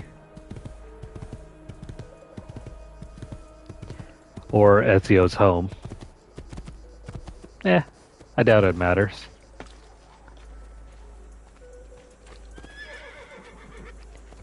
Ezio, what are you doing here? Taking responsibility. Vieri troubles you because of me. Vieri troubles us because he's a Templar, and we are assassins. Either way, I wish to help. Va bene. Then listen close. First, we must find a way inside the city, though it seems Vieri expects us. He has sealed the gates and sent his men to guard them. Fortunately for us, the city is larger than its host. The southern gate suffers for it, so this is where we'll strike. Pronti? Sure. Let's go assassinate Vieri.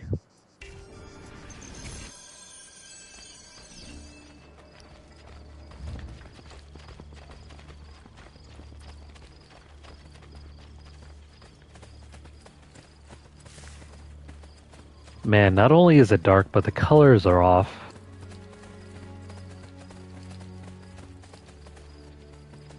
There's a lot of color banding going on.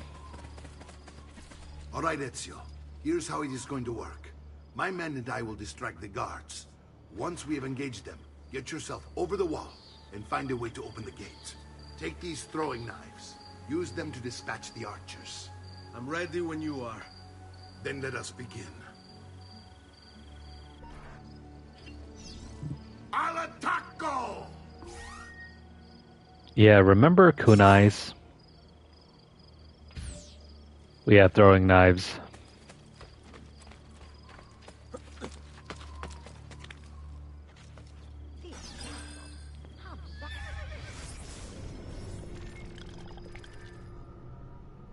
This is San Gimignano.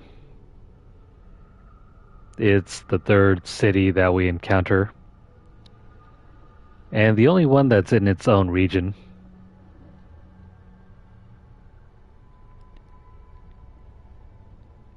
Venice and Florence have their own cities. Same thing with Forli. And Monteriggioni is its own thing. Anyways, we can target these guys and throw our throwing knife.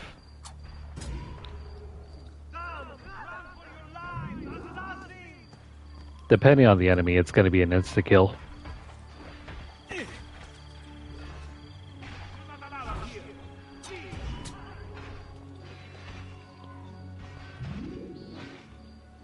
Ezio is really good at doing this, despite having little to no training.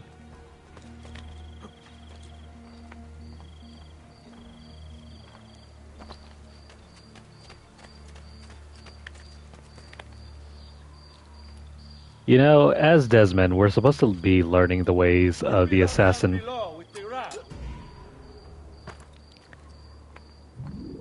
this doesn't strike me as a good way of learning.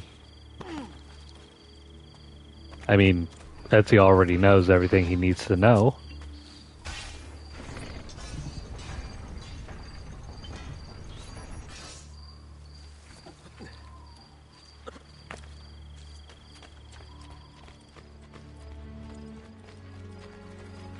You're welcome.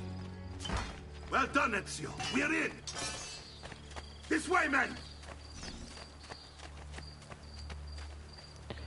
By the way, if you distract those guards and keep them from raising the alarm, hopefully it will buy me enough time to find and silence Vieri. Va bene. Wait, Nipote. Take a few of my men with you, just to be safe. Come join me once they're dealt with. I was about to say, if you kill an enemy with throwing knives, you can recover it. Again when you should follow. No one knows, but something has him on edge. How else to explain all the patrols? Here, take this knife. You too.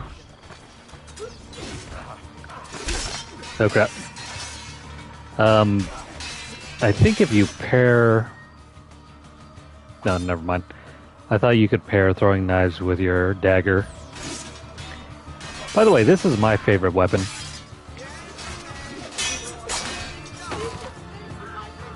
I prefer using the daggers over the swords. The counter kills are incredibly brutal.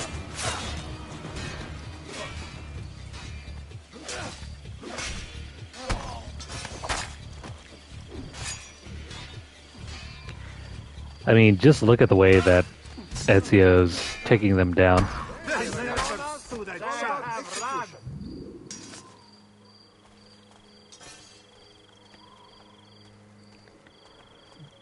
You can use any weapon you prefer. The sword, the hidden blade. The game doesn't restrict you. It's entirely personal choice.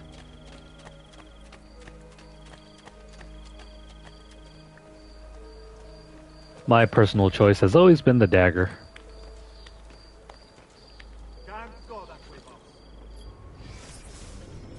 It doesn't do a crap ton of damage, but it's very good at counter kills.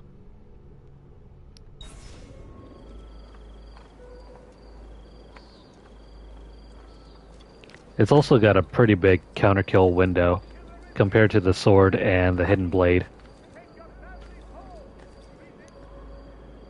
The hidden blade will always guarantee a 100% counter kill, but it's harder to land than the dagger.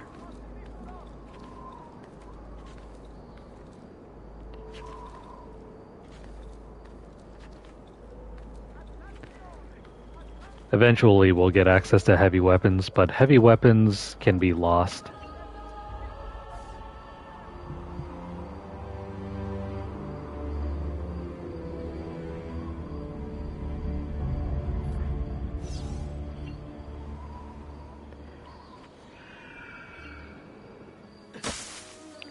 And swords are really basic.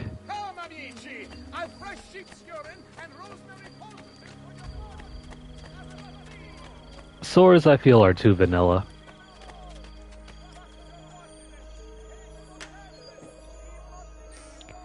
I mean, sure, they're strong, but they're just swords.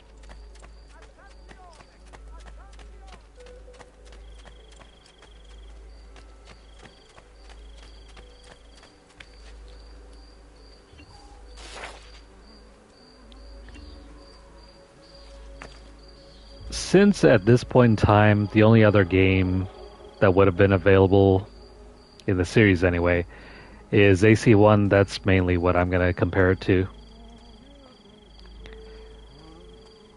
I mean, you can also compare this game to the future games as well, but they improved upon the formula anyway, so anything that's in those games are here already. Ezio! Your uncle's under attack and needs help. Go to him. Poor guy. Let's go rescue Mario. Where do you think you're going?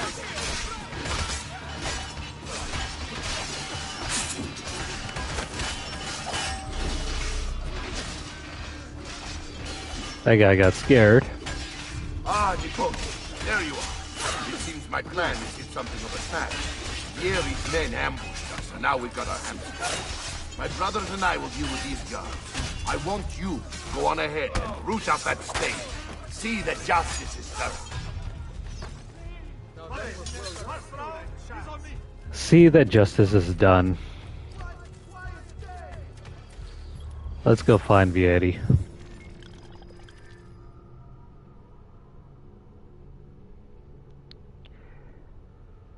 I wish we had the time to read through all of these entries. I love history. And that's one of the reasons why this game series is one of my favorites.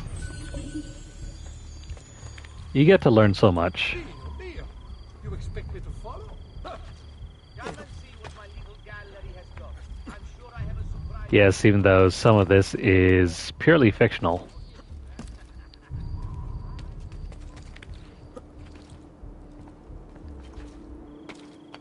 Some of the story elements may be fictional, but the foundation is still based in fact.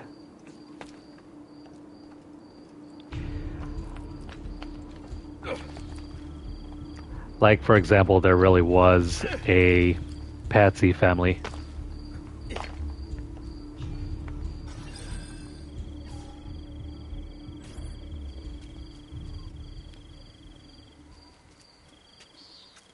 It's settled. Vieri, you will remain here to coordinate the mercenary. Francesco will organize our forces in the city and send word when it's time to strike. Jacopo, your job is to calm the citizens once the deed is done. What of that ubriacone Mario? He continues to harass my forces, and I fear he'll discover what we intend. He's always been trouble. Just like that bastardo brother of his. Then let me reunite them, father. There will be plenty of time to clean up the refuge when we're finished. Now, is there anything else? Muy bien. May the Father of Understanding guide you. May the Father of Understanding guide you. Comandante! Comandante! What? Mario Auditore has invaded the city. He comes for you. Then let's not keep him waiting.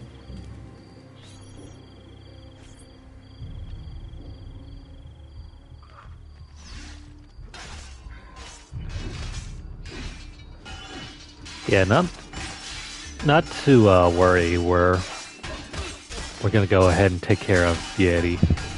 Where is he?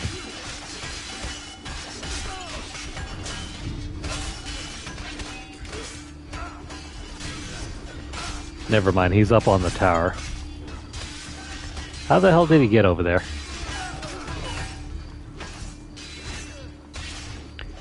Well, we could take the hard way around.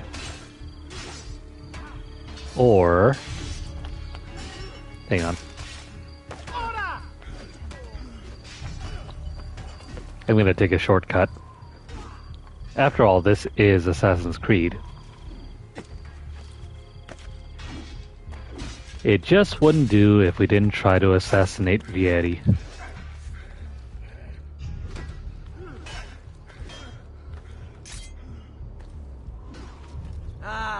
Got you now. Ah, crap. That didn't work.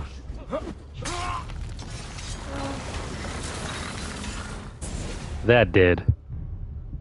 What are you and your allies planning? Is this what my father discovered? Is this why he was killed? I'm sorry. Were you hoping for a confession? Pezzo di merda! Vorrei solo che avessi sofferto di più! Hai avuto la fine che meritavi! Spero che Enough, Ezio! Show some respect. Respect? After all that's happened, do you think he would have shown either of us such kindness? You are not Vieri. Do not become him. Che la morte ti dia le pace che cercavi. Requiesca in pace. Take this. Read it when you have the time. Our work here is finished. Let us return to the villa.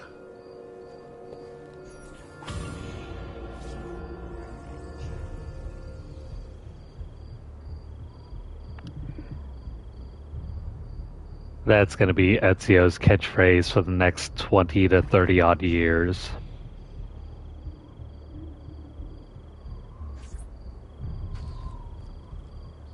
You'll know what I mean.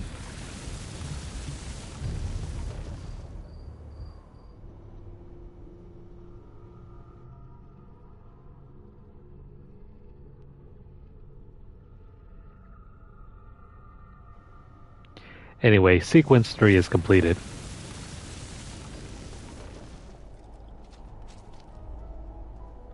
I think. Hang on.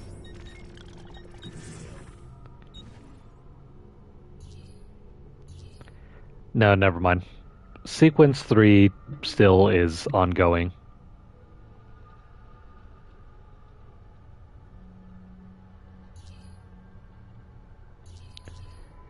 Oh well. It's been about close to 2 years since we fled Florence. Yeah, see?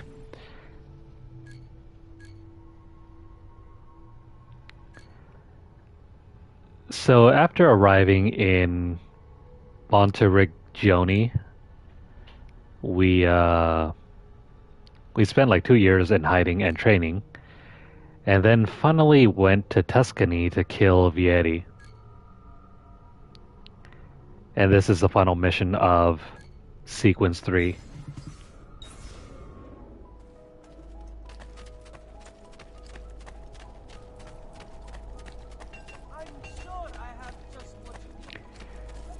To this date, I still have not played a Devil May Cry game. I have them.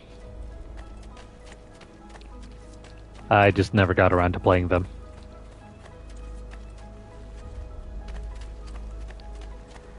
Monteriggioni.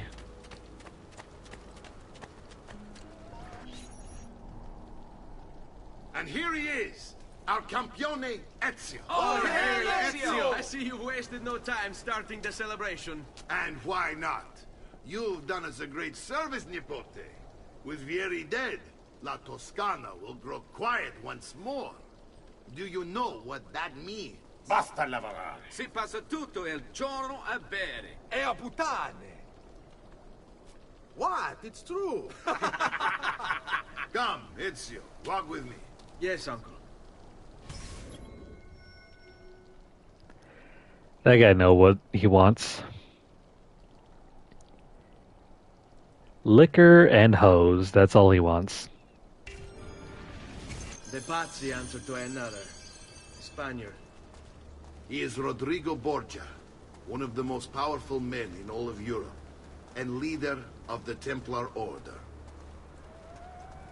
Which makes him responsible for the murder of my father and brothers. Yes, and he will kill you too, given the chance. Then I must stand against him if I wish to be free. But not until every other Templar has fallen to my blade. Father's list will guide me. Where will you go next? Firenze. Francesco de Pazzi will share the fate of his son. A sensible next step. No doubt he intends evil for the city. All right, that's enough grim talk for one night. I'll be in my study if you need me. I shall read the letter my uncle gave me. Messer Francesco, I have done as requested and spoken with your son. I agree with your assessment, though only in part. Yes, Vieri is brash and prone to act without forethought. And he has a habit of treating the mercenari like playthings. I have received reports of at least 3 men being disfigured as a result.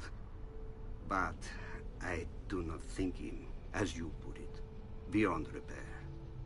Rather, I believe the solution to be a simple matter. He seeks your approval, your attention. These outbursts of his are a result of insecurities born out of a sense of inadequacy. He speaks of you often and fondly, and expresses a desire to be closer to you. So, if he is loud and foul and angry, I believe it is simply because he wants to be noticed. He wants to be loved. Act as you see fit on the information I've given you here. But I must ask that we end this correspondence. Were he to discover the nature of our conversations, I fear what might become of me. Yours in confidence, Fra Giocondo. You know, it's important when the game gives you voiceover for a letter.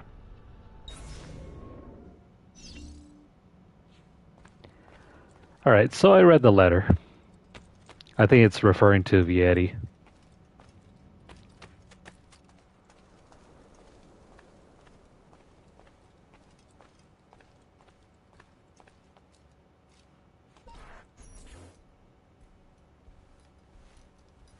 Look familiar?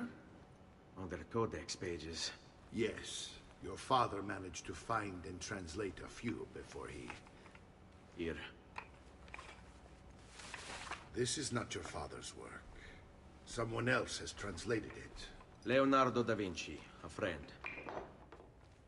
Do you see the way the words cross from one page to the next? There is something underneath it all. Some kind of map. Where is it supposed to lead? Your father and I managed to make out bits of a prophecy scrawled across these pages. It was written by an assassin like us, who long ago held a piece of Eden. His name was Altair. He spoke of something powerful and ancient hidden beneath the land. What is it? What indeed? Solving that little mystery is exactly why we collected these pages. Then let me help. Each time I take on my father's work. All of it. I start with the page I took from Vieri. Leonardo would decode it for us. Bene. Return here when time permits, and we'll add it to the wall.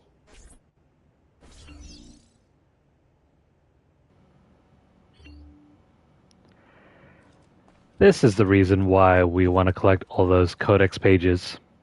This wall. We're going to collect all of them and place them onto this so we can decode them and then maybe find out that secret hidden location. By the way, I'm going to go ahead and take the time to read through some of the codex pages when time permits. Mainly to get more backstory.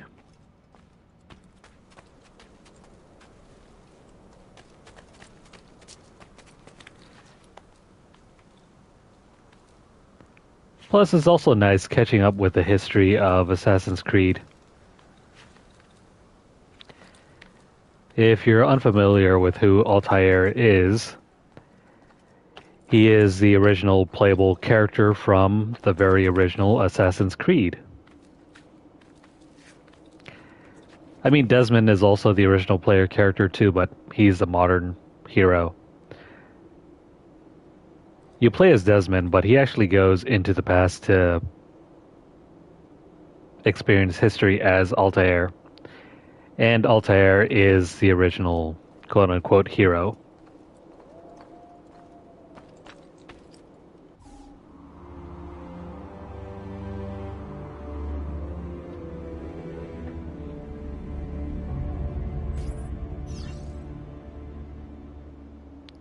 I mean, really though, the overarching story is Desmond's.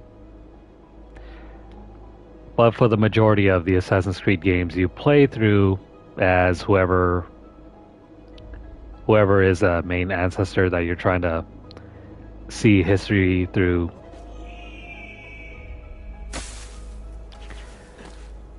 So for Assassin's Creed 1,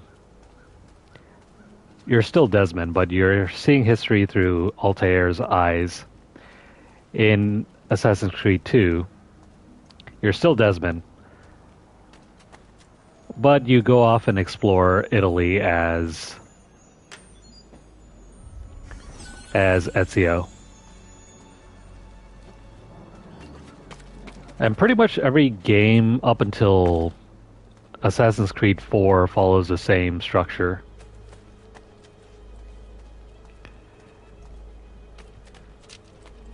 by Assassin's Creed 4, you don't play as Desmond anymore.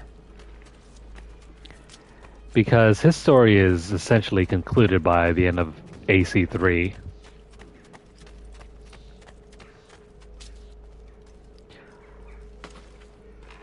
I have a good feeling that that's where the series was supposed to end. But Assassin's Creed was making so much money and had gotten so popular that Ubisoft couldn't really let the series go to waste.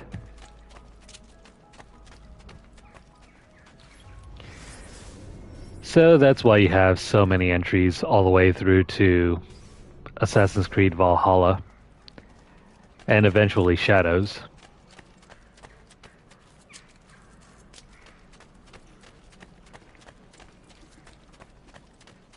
Oh wait, I forgot about Assassin's Creed Mirage. That's the newest one.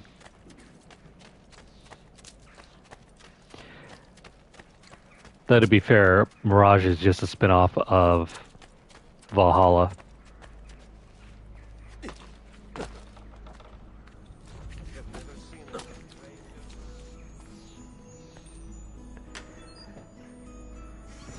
The series and the story and the relationship between all the games gets kind of convoluted.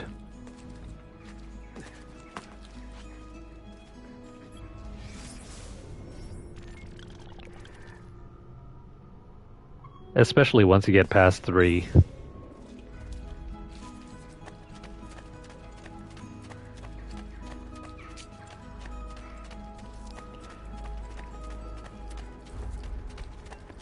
Once I had wrapped up Assassin's Creed Rogue, that's where my interest in the story kind of disappeared. And also partially why I never ended up going onwards and never played through AC, not Revelations, AC Unity and beyond that. Stuff like Syndicate,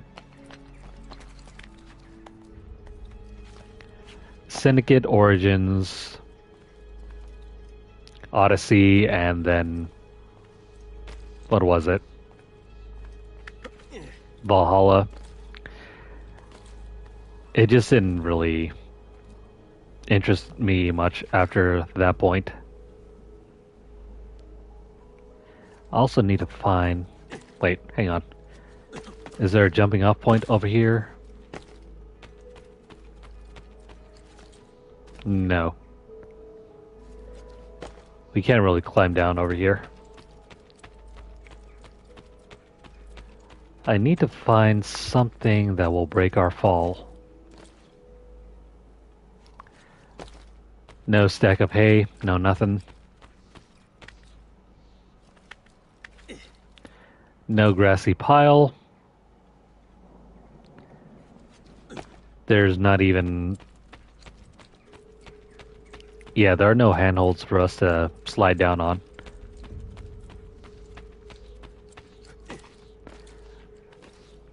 So I'll just go down here.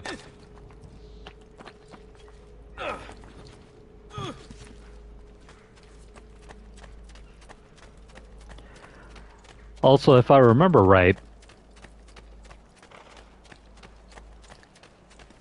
the original writers and creators of Assassin's Creed had left already by the time Assassin's Creed Brotherhood was released. I think that's another factor for why the writing went to crap. Plus, it also got diluted because of all the extra media that the story was being released in. I think he had like a mobile game, a spin-off on PSP, and a comic book by the point where AC Brotherhood was released.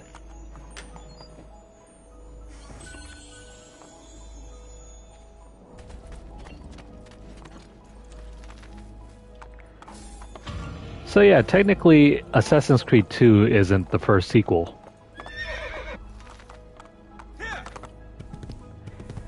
Wasn't the first sequel or spin-off. Actually, no, never mind. I take it back. Assassin's Creed 2 is the first sequel, but it's not the first spin-off.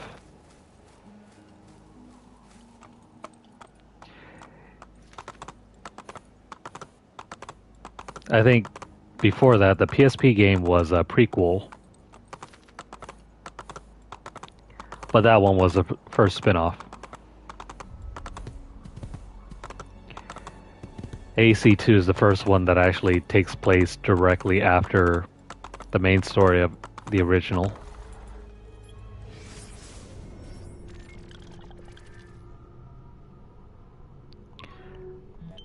Yeah, we can't fast travel over here. That's a bummer.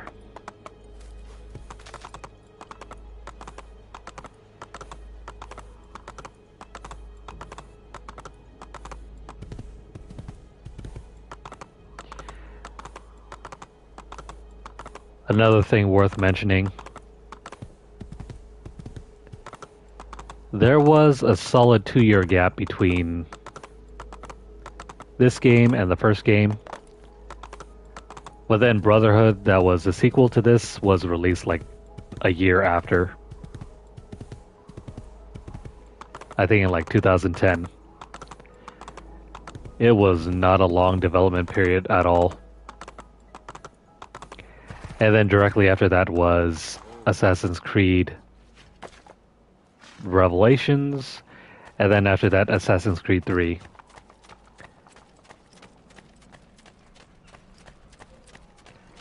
And then every year after that, there was always another sequel or spin-off.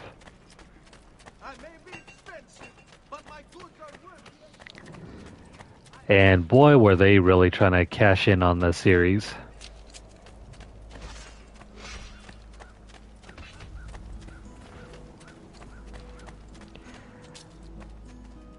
I think Ubisoft was still trying to capture in... They're trying to cash in on the whole yearly sequel craze the same way that Call of Duty was trying to implement.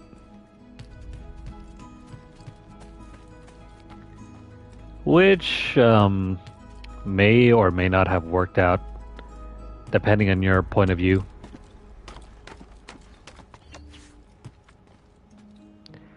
Also, there's a hidden room up here.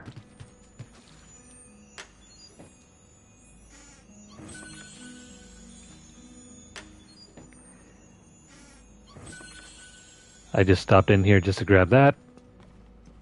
But if you want to check out the death portraits of our assassination targets, this is where you'll find them. This is our first target. And our second. You can take a look at them if you want to. Apparently, the last mission took place in 1477 when we killed Vieri.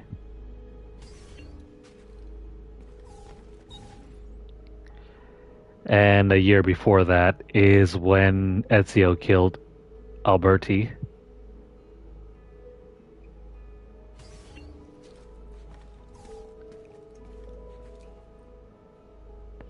Now, just because we have 2 portraits up doesn't mean it's going to be the end of it.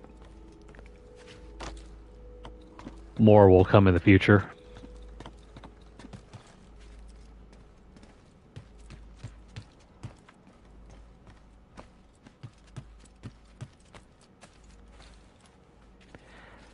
I really miss the structure of the original game, where we had 9 solid targets to focus on. And then that hidden 10th one.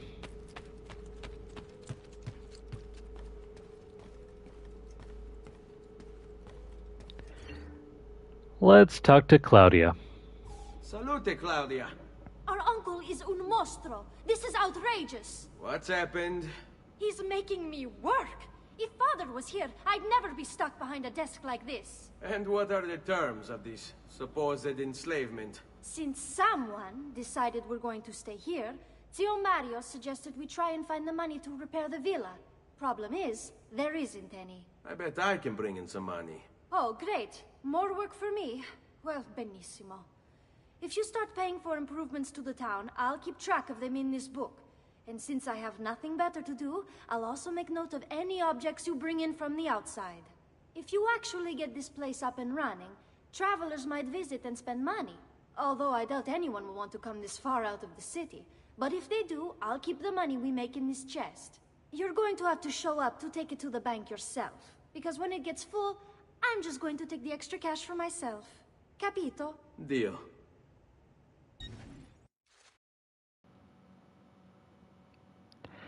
I know, the outrage, right? Making a woman work. She should be at home looking for a husband, getting married, making kids, not being the bookkeeper.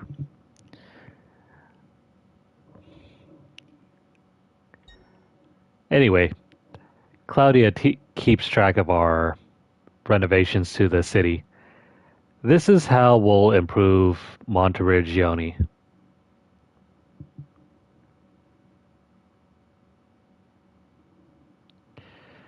Monteriggioni is basically in a crappy status right now. It's got no shops, no money flowing in, and we have to fix everything up if we want to make it respectable. Plus, it's the only way that we'll be able to get extra money. And yes, you heard this right. If the coffers are full, Claudia is going to steal from us. She'll just take the money and run. Don't let her. Take the money.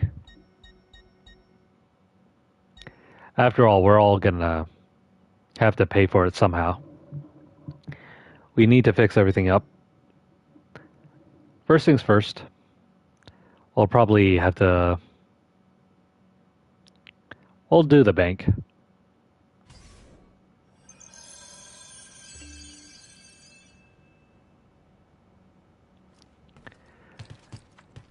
She's going to store all the money over here. So this is the bank. Whenever we need to extract money, we'll take it from there. We'll withdraw the funds and go to the architect. Buongiorno. Is there something wrong? Yes, Sir Mario hired me to deal with this mess, but I'm an architetto, not a miracle worker. Without money, I can't fix any of these buildings. And if someone brought you money? Then we'd be in business. You must be Ser Ezio. Am I right? Uncle, I like this architetto. He gets very observant when he can smell money. If you want to fix up this town, I'm going to need it. I have a price list here for new shops and renovations. Just bring me gold, make a choice, and I'll begin at once. If I build you a shop, you, as the landlord, can purchase goods there at lower rates. If you invest more money in the shop, you get an even greater discount. As for renovations, well, you'll be bringing the town and villa back to life. As Sir Mario tells me, that was very important to your great-great-grandfather. Plus, when you buy shops and renovations, you'll be increasing the number of people who visit, causing your income to increase. So, let's take a look, shall we?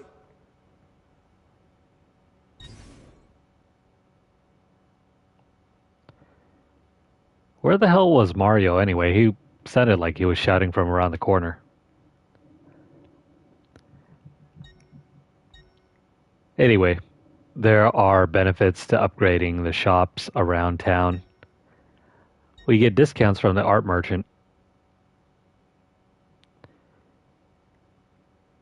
There's like a 15% discount if we can upgrade that. There's also the bank. The bank is the number one way to go if you want money fast. We already have the blacksmith upgraded. But if we keep going down this route, we can earn up to 15% off all purchases. Very handy. Same thing with the doctor, the tailor. There's no rhyme or reason for us to upgrade the brothel. I think it just keeps everybody in the city happy. Same thing with the mines. There's probably a treasure chest down there, but it's nothing useful. We can also fix up the church, the barracks, the Thieves Guild, and why is there no well? Weird. everything that costs under 2,000, let's go ahead and fix up.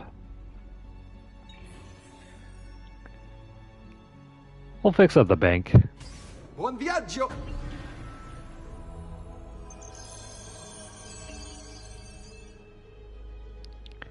Not really. There aren't any resources to mine. Buongiorno. Salute, Ser Ezio. Shall we take a look at the list? I mean, there is a mine, but it's not really used for anything.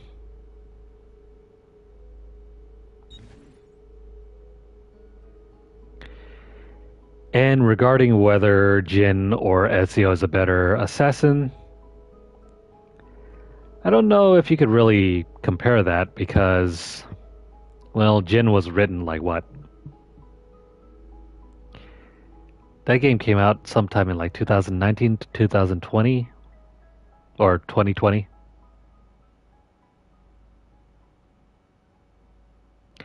Yeah, so you have like almost a 10-year gap in between.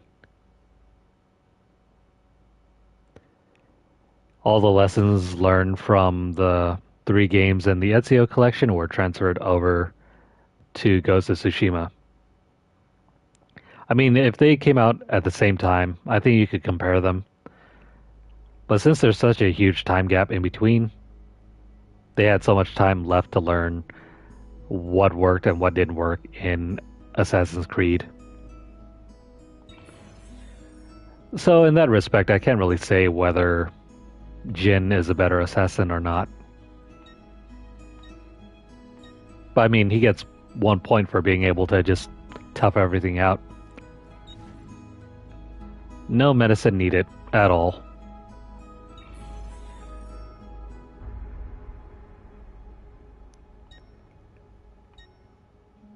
So yeah, everything that doesn't cost over 2,000 we're fixing up. And then the real upgrades begin.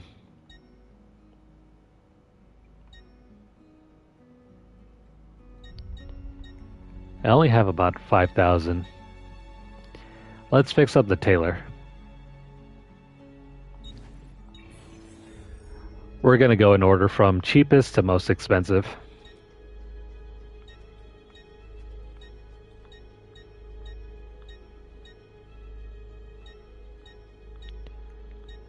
We're going to need more money now. Buon viaggio!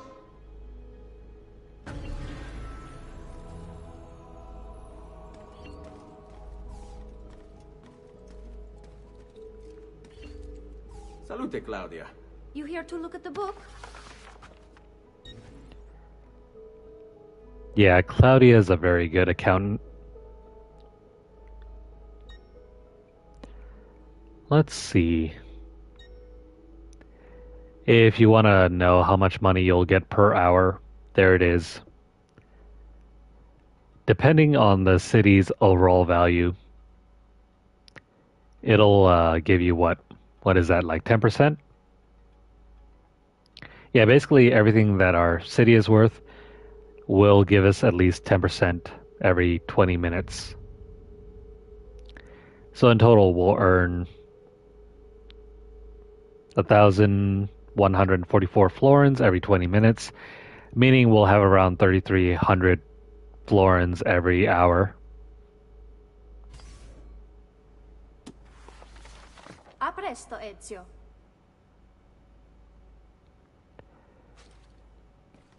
You could farm for money just by idling. That's another way to cheese the system.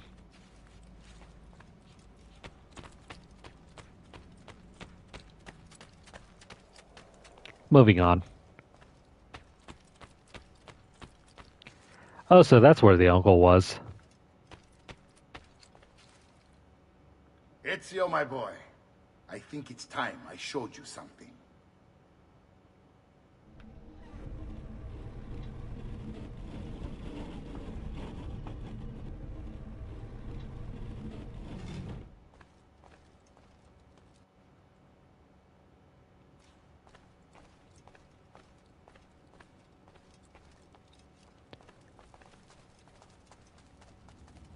It's Mario's secret man cave.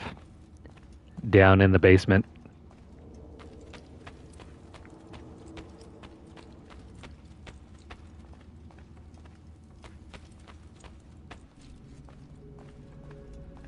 This is the sanctuary.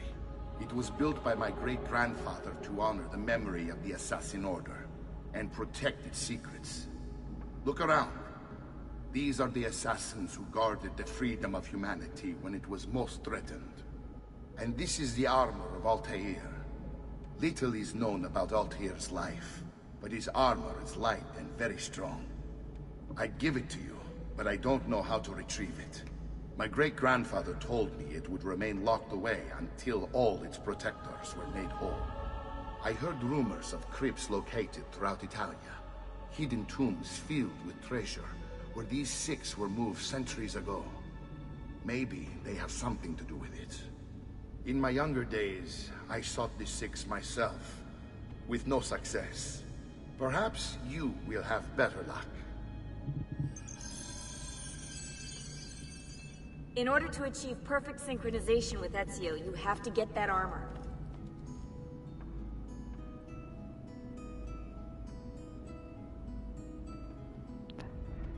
No, that's not a mistake. And it's not a lie. In order to beat the game, you have to unlock this gate and grab the armor.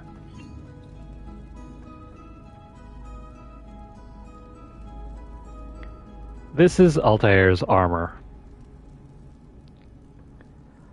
Although, in actuality, it's more like Ezio's armor because Altair never wore this thing.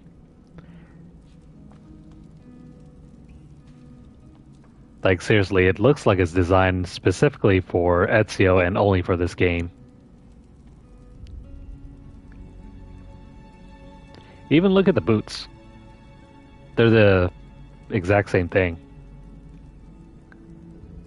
The boots, the chest plate, even the shirt. What the hell? Anyway, check out all the assassins here.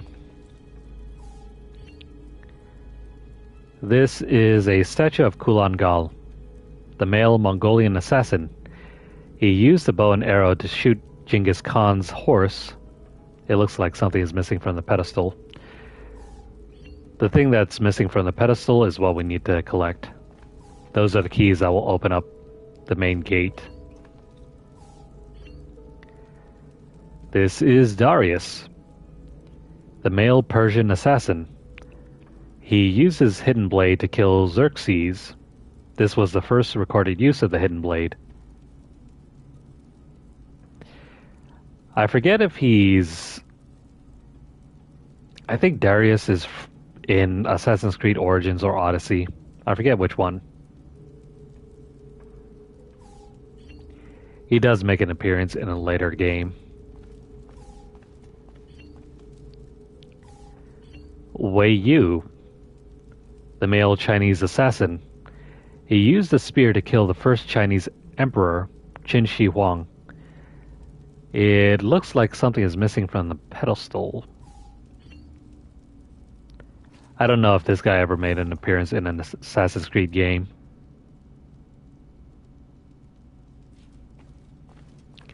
Darius did. Kulan Gal made an appearance in the comics.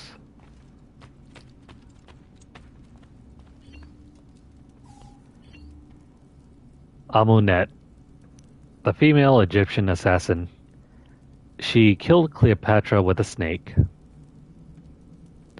I'd have to play through Assassin's Creed Origins to see if this is true. Cleopatra, after all, appears in that game.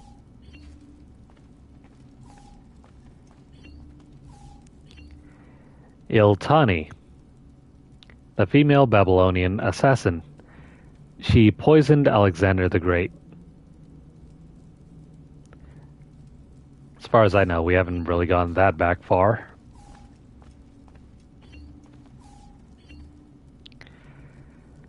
This is Leonius, the male Roman assassin who stabbed Caligula with a dagger.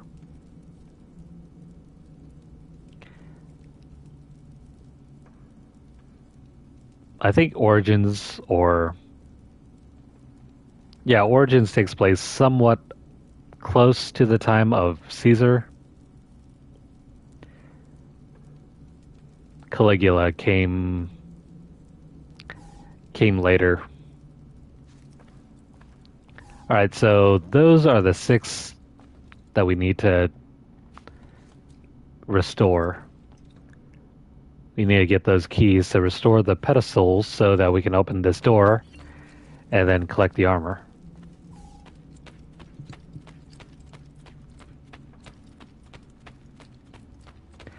So yeah, fun stuff. You gotta collect the codex pages and the pedestal keys in order to beat the game. We got lots to do.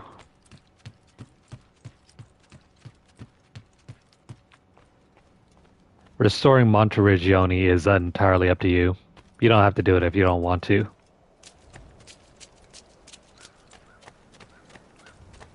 But if you want to get weapon upgrades, you have to do it. Unless you want to spend all your time collecting chests. Otherwise, you'll never get enough money to purchase all the upgrades. I mean, take a look.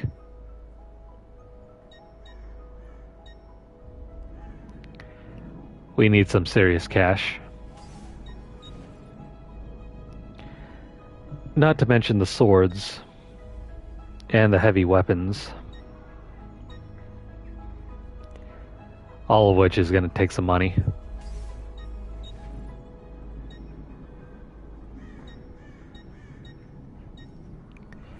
This knife is a direct upgrade to the dagger, so I'm going to go ahead and take this thing.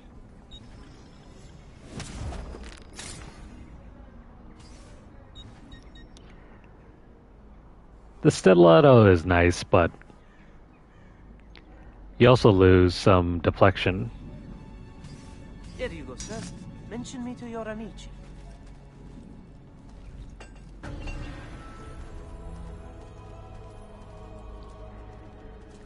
By the way, purchasing items like weapons to showcase in your village or your city will also improve the value. No need to be shy. Come forward.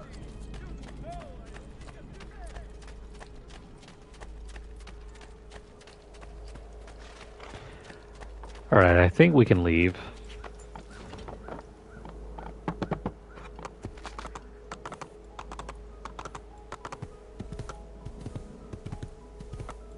I think the next thing we have to do is find Leonardo. We need him to decode our codex pages.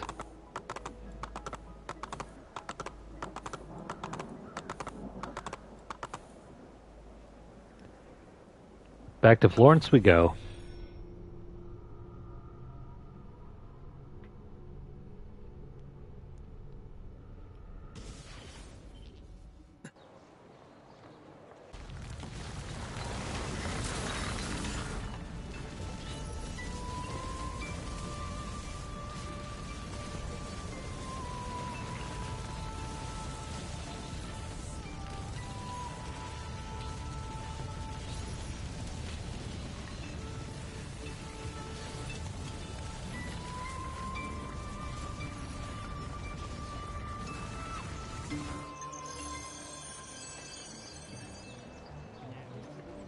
How's it going?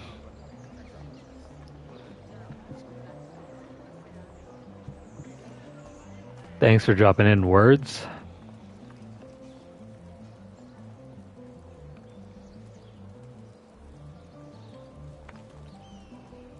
I think this is Leonardo's apartment.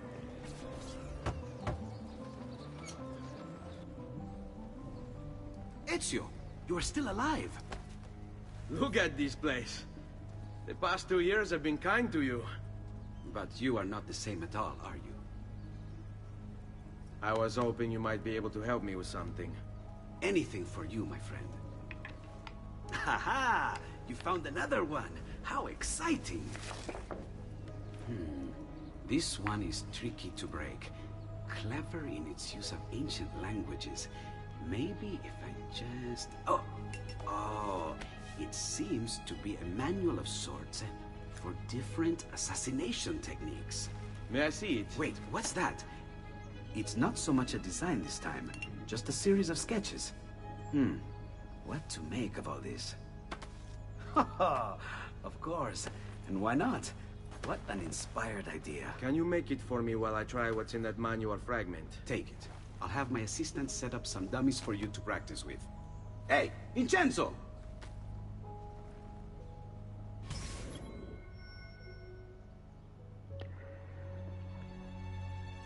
Kind of weird that Mario wasn't teaching us this. Instead, we have to learn through the codex pages.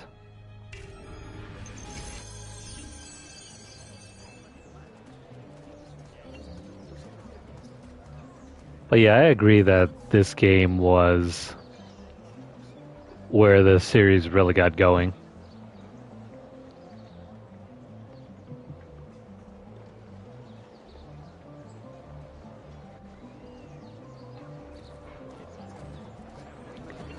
Though in my opinion, I still love the first one, if only because of the writing.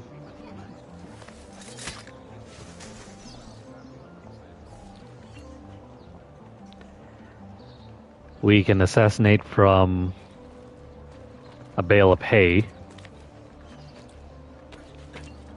We can also do air assassinations.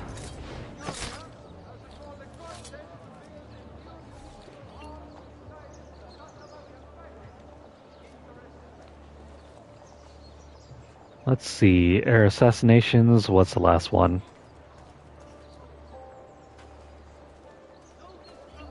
Oh, right. Assassinations via hanging.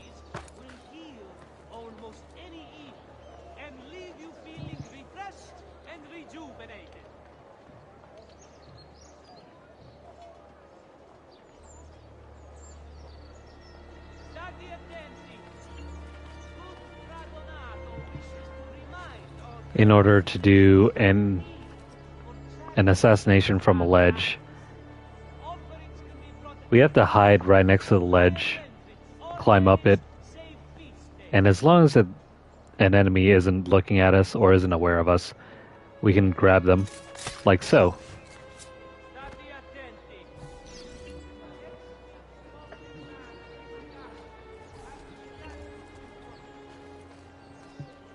And that's really it to the assassination techniques. More will come in the future.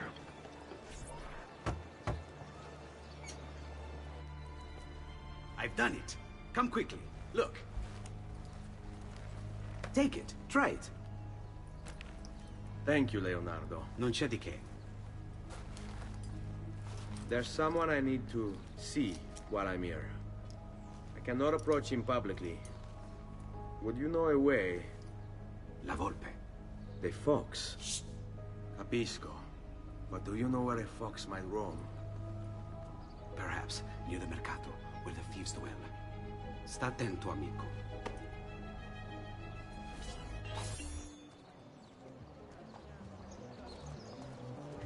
I'm sure I have just... There are loads of things to do here now. And also these pages we need to find.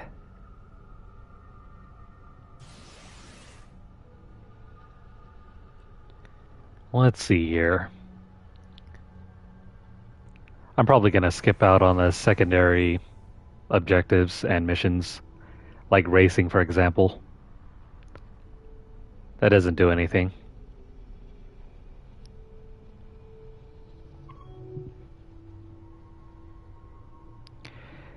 Is this an accurate rendition of Da Vinci? I don't really know.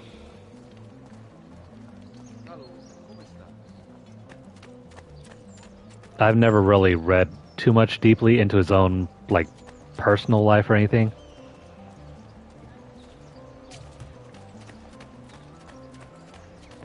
I mean, sure, yeah, he did invent a number of things. And he was also an artist.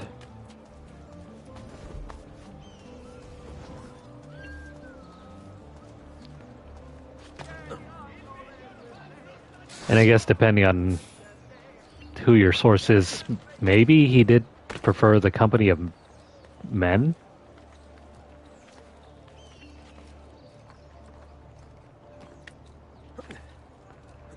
But beyond that, it's kind of hard to say.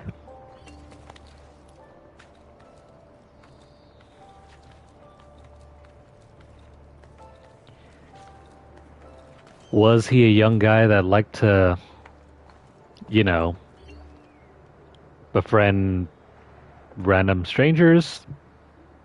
That's entirely up to interpretation.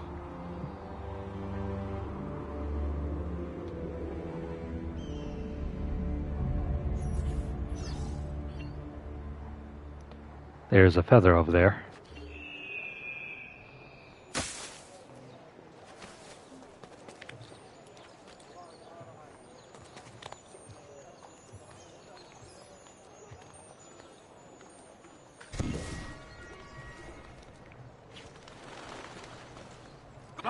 Get him! Quiet down.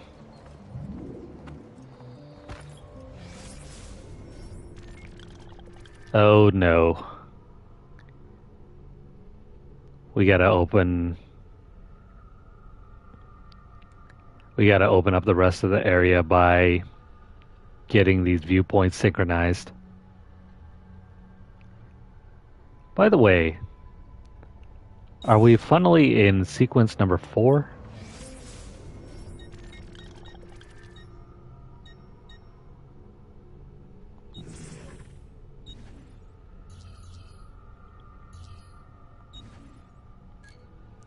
Yeah, we're already in sequence number 4. Let's do a few things around town then.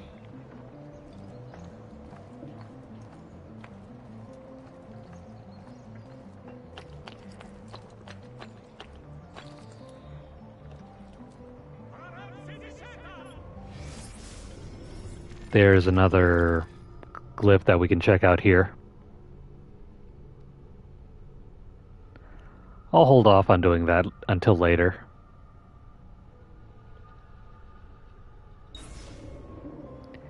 It's not integral to the main story here.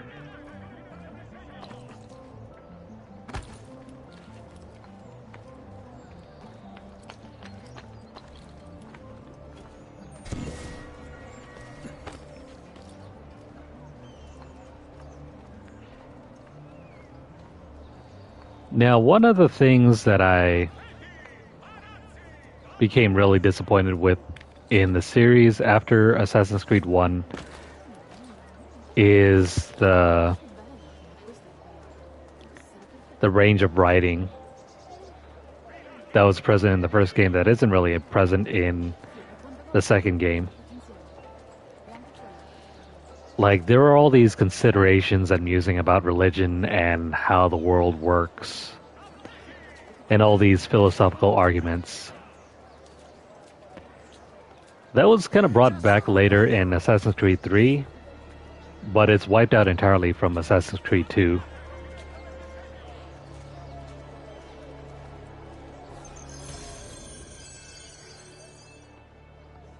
Like, you don't really consider the meaning of your actions here. It's just all about killing. It's revenge. Is it right? Is it wrong? No one really cares.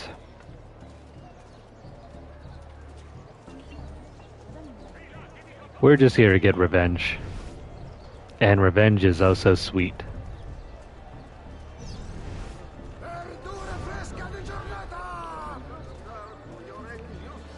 Whereas in Assassin's Creed 1, you don't really know if you're playing the part of a good guy or not, because you're going around killing and assassinating all these figures.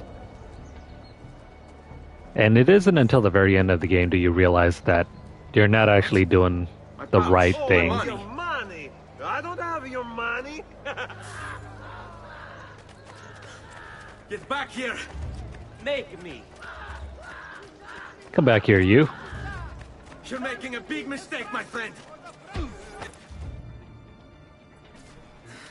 I really have no interest in hurting you. So give me back my money and we'll call it even. Not so fast. What do you want? Who are you? They call me many things. Murderer, tagliagole, thief. But you may call me La Volpe. At your service, Mr. Ezio. How do you know my name? It is my business to know everything in this city. Isn't that why you're here? Indeed. I need to find someone. To know where he'll be before even he does. Who? Francesco de Pazzi. There's word on the street of a caravan just arrived from Roma. A secret meeting at sunset tonight. You can learn something of Francesco's whereabouts there. Do you know where it is to be held? Ma certo. Let me know when you are ready, and we'll go. Ah, yes. Here is your money.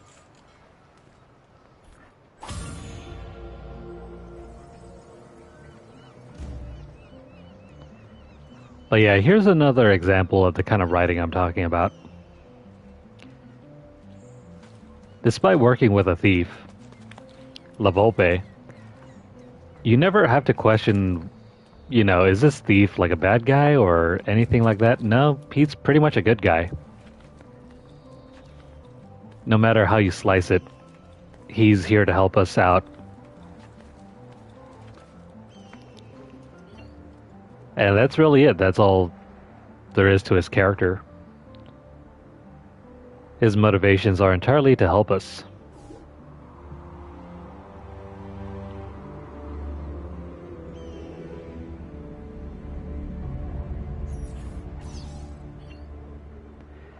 I mean, that's fine if you don't really care much about the story at all. And you just want to go and do cool stuff and kill people. I mean, that's fine, but that's like watching a Saturday morning cartoon.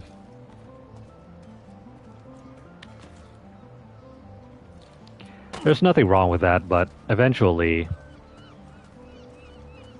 you know, it gets kind of boring.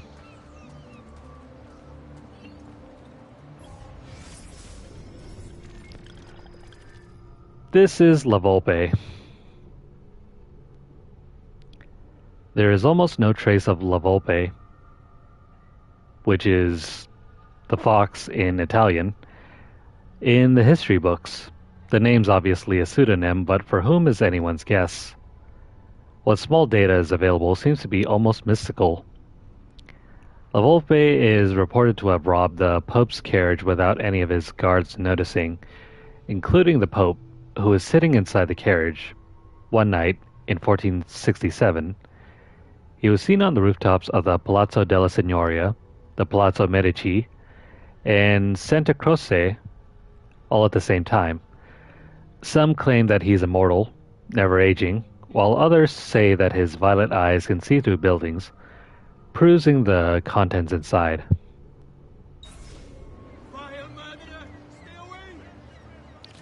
Alright, buddy, help us out. Follow me. But we must move fast. Think you can keep up? Nessun problema.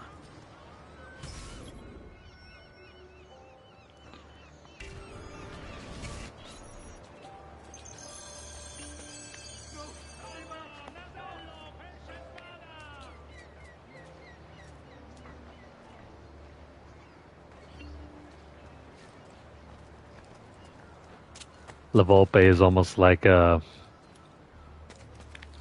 He's almost like one of the multiplayer characters that you eventually control in Brotherhood.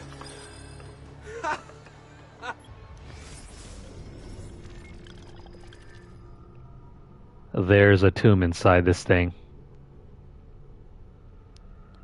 We'll do that after we come back.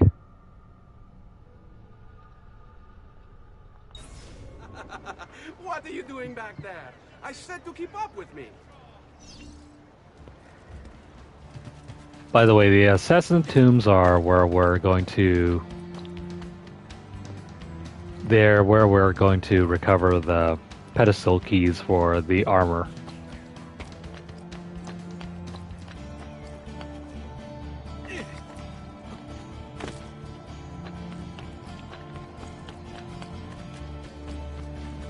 We're supposed to free run here.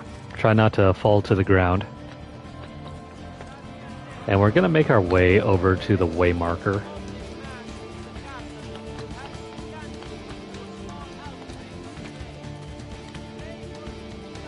One minute is perfectly fine.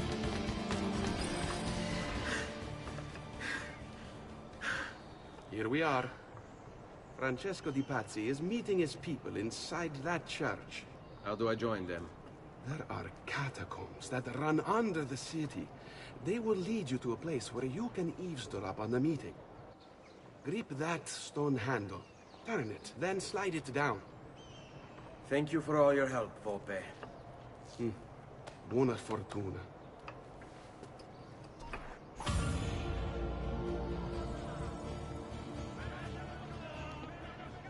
Oh wait, this is a tutorial mission.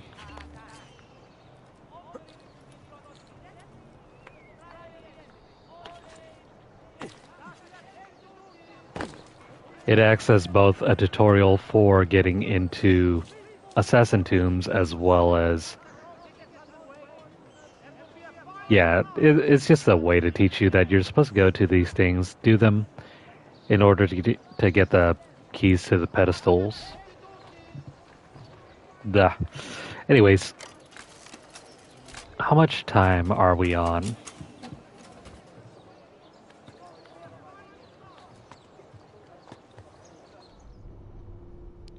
We've been running for around 3 hours now. I think I have enough time for an hour, and then we'll probably take a break.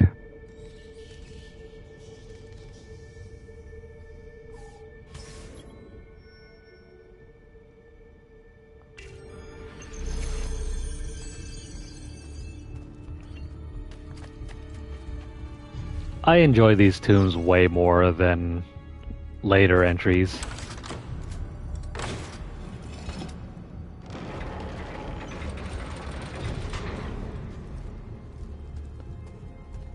At least in AC2, I mean, not AC1.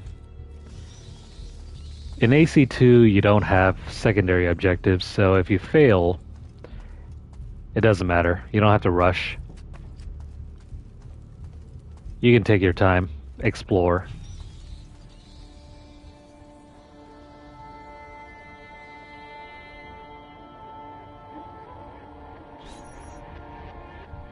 If you mess up, so what? You mess up.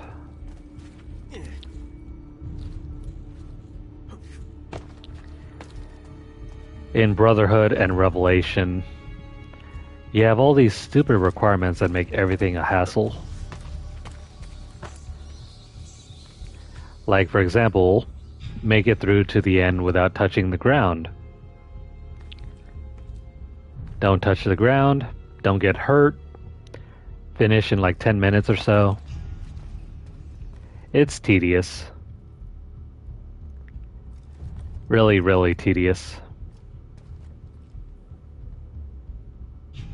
By the way, what's going on down here?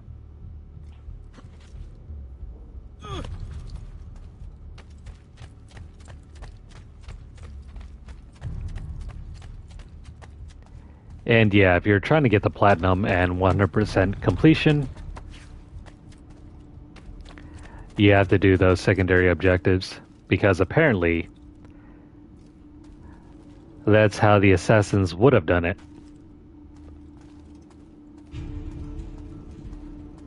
The assassin meaning that's how Ezio would have done it, were he still alive.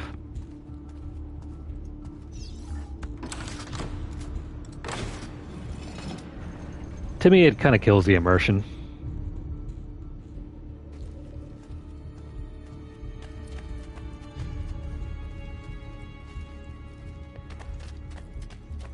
That's the way that we came in from.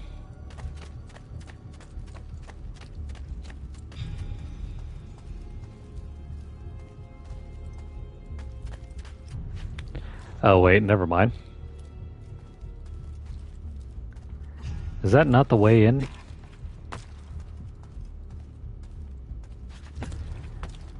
No, we're going backwards. Ah, come on.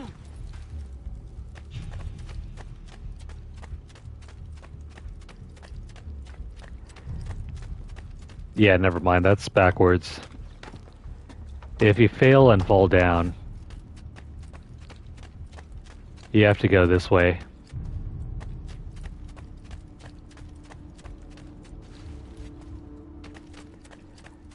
And then repeat this process all over again. Hang on. No, never mind. That's the way to the front where we came in.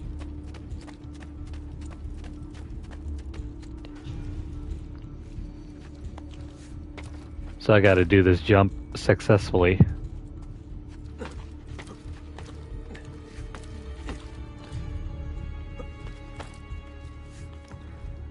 This is what I was supposed to do.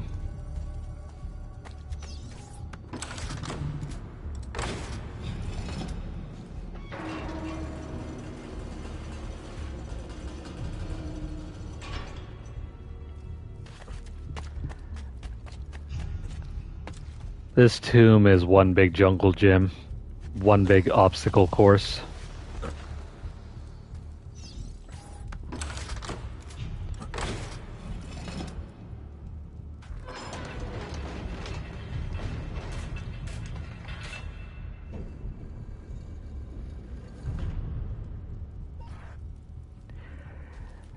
It's designed so that you can just have fun with the movement mechanics.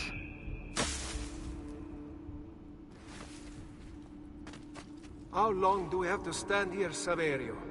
It's so cold. What do you want, Hilario? Messer Pazzi is paying us good money to watch the entrance, and the dead won't try to murder us. I can't wait to go home to Elena and tell her how much gold we made tonight.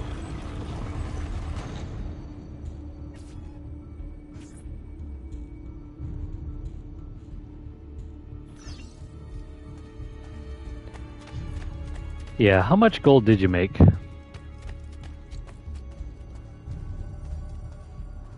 Also, check out the detail on this door.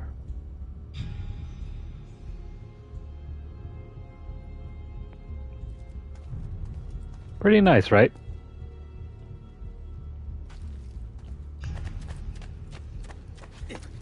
In order to get up, we have to follow this climbing route.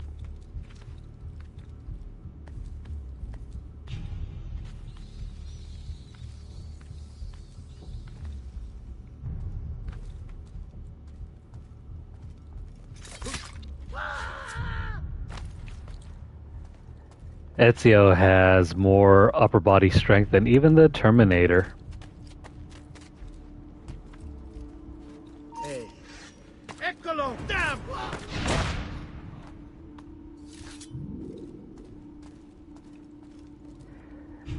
You know what's also weird? Ezio is classified as being 6 foot tall.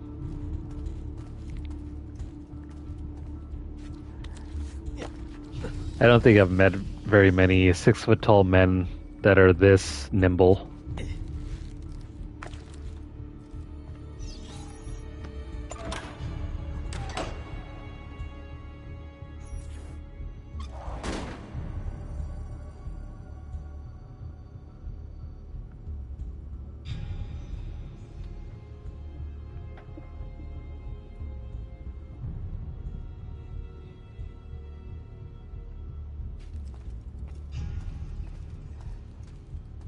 I mean, even gymnasts are typically shorter than this.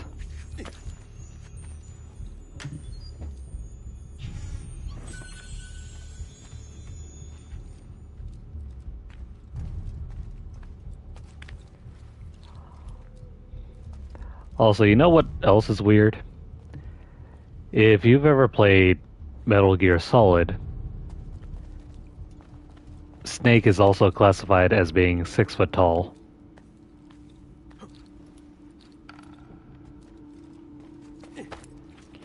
I mean, have you seen someone that's like 6 foot tall and try to crawl around and hide? Oh crap. Well, I screwed up there.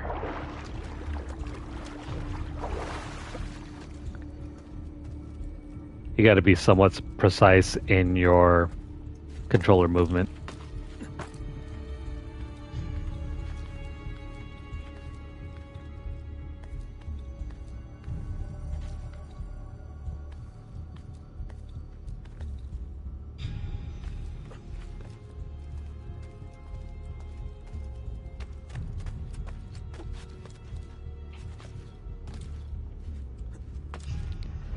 Nah, we can't do that.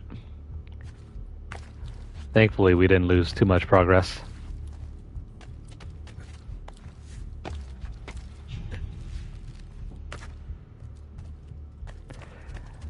I wish I was skilled enough to do this in one go.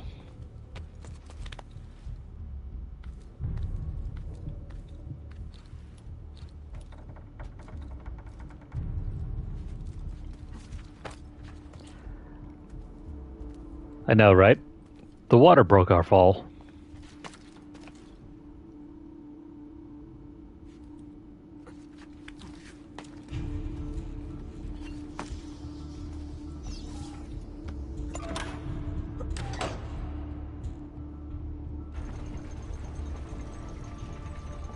Merda!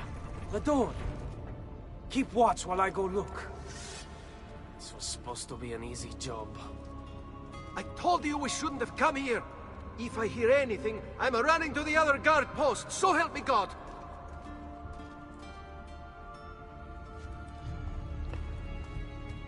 God's not here to help you.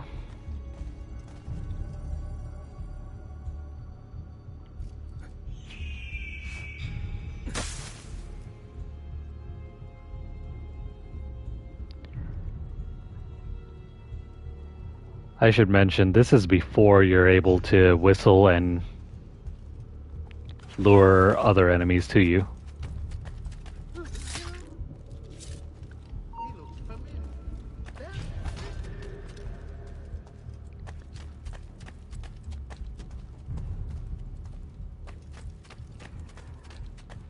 No doubt about that. I'll be back with the other guards. Falling higher than 10 feet is always going to hurt.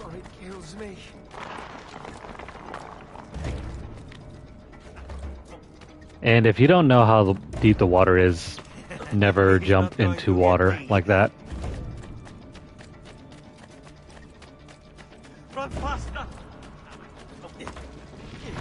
By the way, chasing this guy is...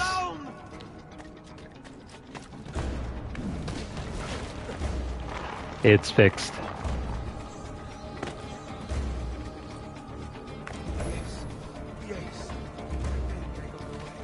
You're supposed to chase after him. And I screwed that up. I wasn't supposed to jump down there. But yeah, I was meaning to say, chasing after this guy is scripted.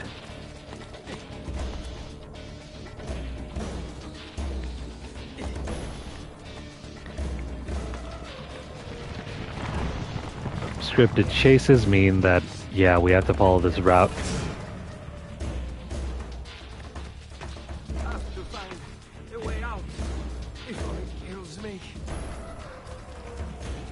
Can I tackle you? No. Can't tackle him.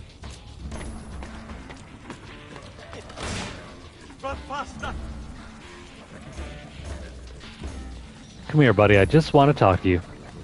I just want to talk to you. Leave me alone. Have you heard the good word of Jesus? To arms! To arms! Well, now you'll get to meet him.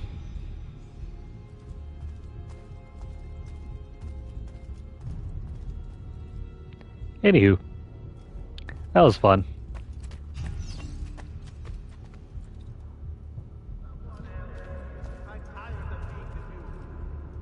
We have to open the door. Oh wait, hang on. This is just a guard room. We don't have to go in here.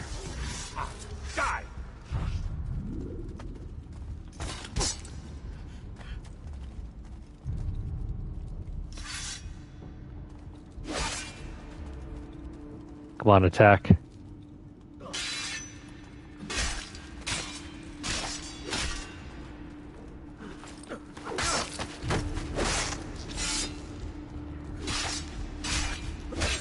You know, you don't have to 1v1.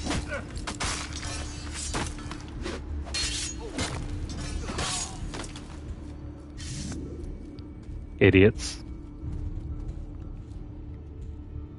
No, Never mind. I thought there was treasure in here. Looks like we killed him for nothing. Now, where's that door?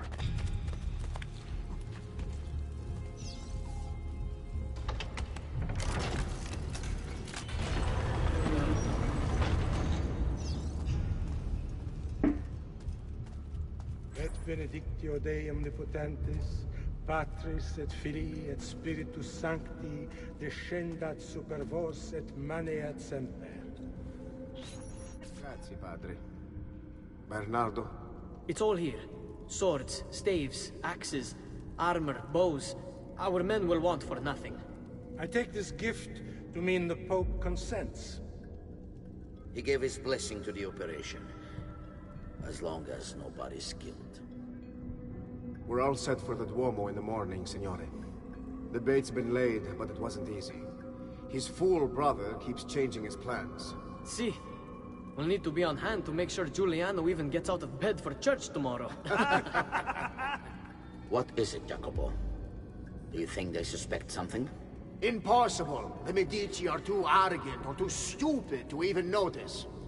Likely a bit of both. Do not underestimate our enemies, Francesco. Or have you already forgotten how your son was murdered? We'll suffer no such surprises this time, Maestro. You have my word. Molto bene. I should be off. I've some other business to attend to before I return to Rome. Gentlemen, tomorrow, the new sun rises over Firenze. May the Father of Understanding guide us. May the Father of Understanding guide us.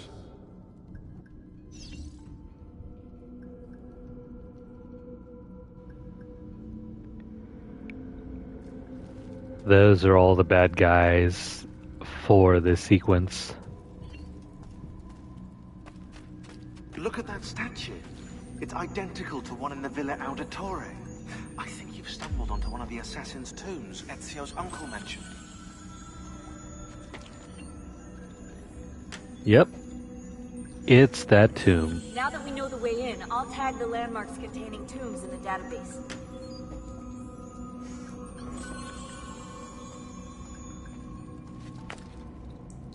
This is the first of but 6. Let's grab our reward.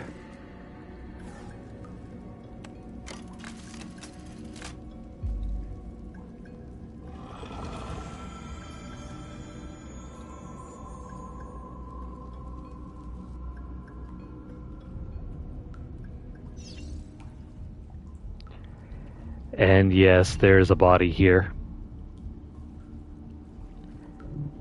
I like how Ezio doesn't even close the tomb after that. Or the sarcophagus, I mean.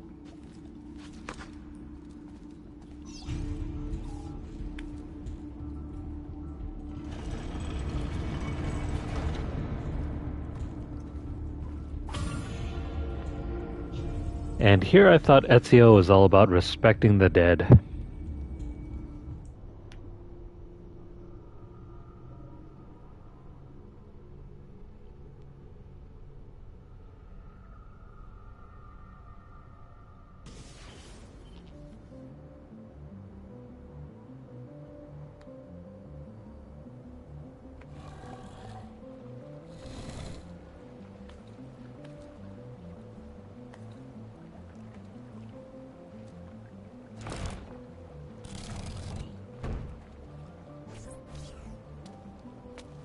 I know where Francesco will be and when. But what is it? I overheard something. They have weapons, enough for a battalion. Even the Pope has given support. Typical of Sixtus, but... what the hell are they planning? I couldn't understand the specifics, but it involves the Medici, and it begins tomorrow morning at the Duomo. The Medici will all be there for Sunday service. Along with the rest of Firenze. They're going to do it right in the middle of High Mass. But it's also a chance for me to blend with the crowd, get close, and stop this madness. If they succeed, if we lose Lorenzo and Firenze falls to the Pazzi... It will not come to that. I promise. I hope you are right.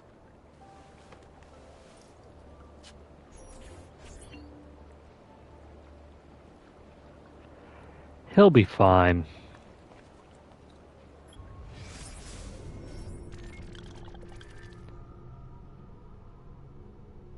By the way, that opens up the way to another assassin tomb. There's one over here.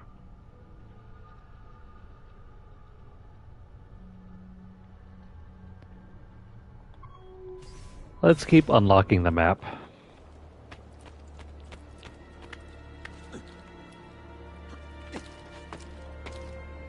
Florence is also the biggest city-state in this game.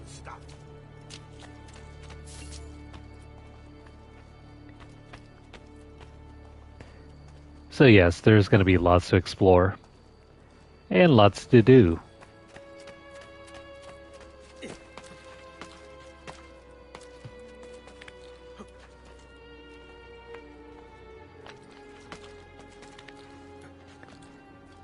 I still prefer this over Brotherhood and Revelation. Because in Brotherhood, you only stick to like one city. Hey, you make it look easy.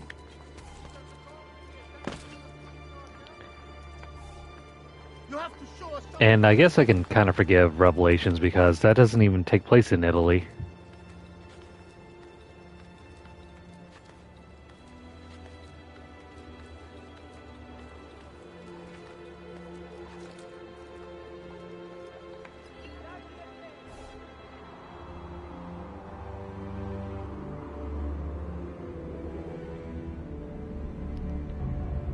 But yeah, we're going to keep continuing to upgrade, excuse me, not upgrade, but unlock the map.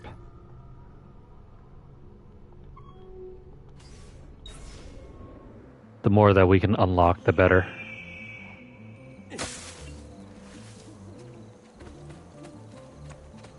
It's going to show us the way to more and more activities.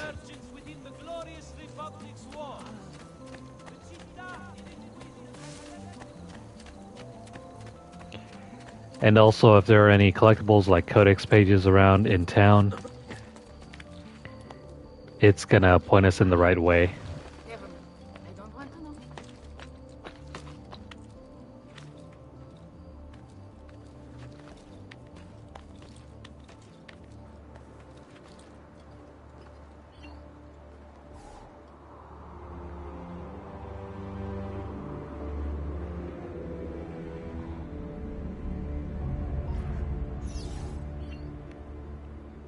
If you've played any like open world third person action game and always wondered why the gameplay looks so similar to Assassin's Creed, well, you have to blame this game.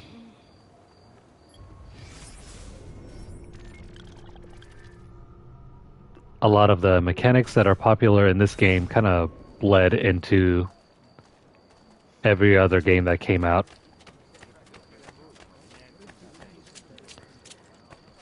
You can also see the design influences in stuff like Far Cry as well. Third-person action, I mean, not third-person. First-person open-world games are the same way.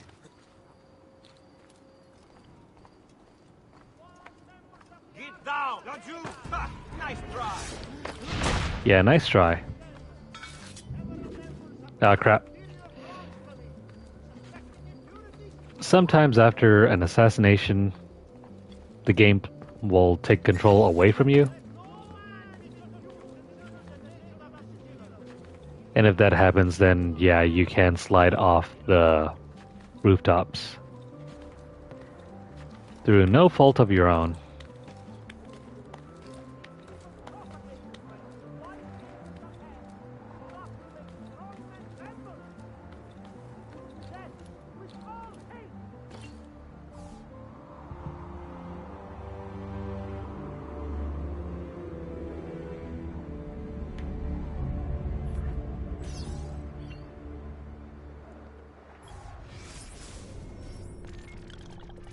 I'm gonna neglect to do a bunch of things.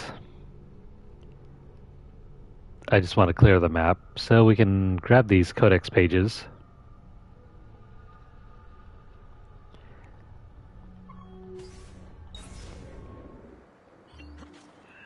Maybe after I finish off some of the synchronizations, I can read through some of the codex pages for you guys. Just to clue you in on what's really going on. And why those pages are so important.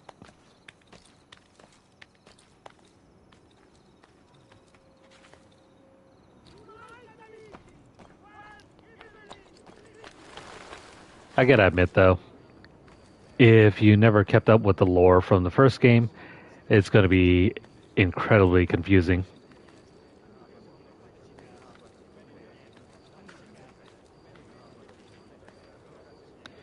We can't do double assassinations yet.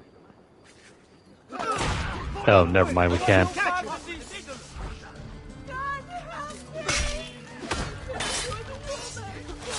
Never mind.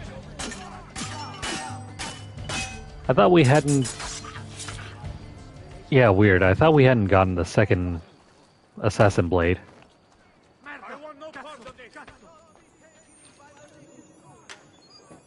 Weird. I guess I wasn't looking when we collected it earlier. Come back here!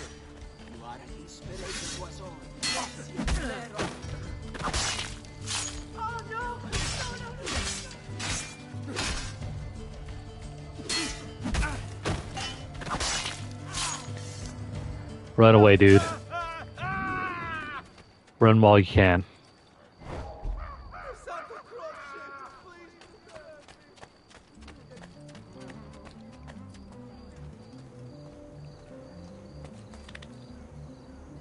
Let me just tear off this poster before we get recognized too much.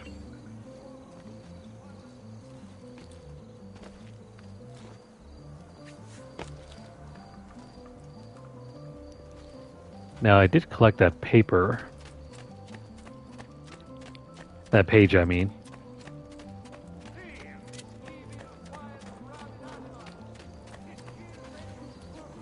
Now, up and around over here.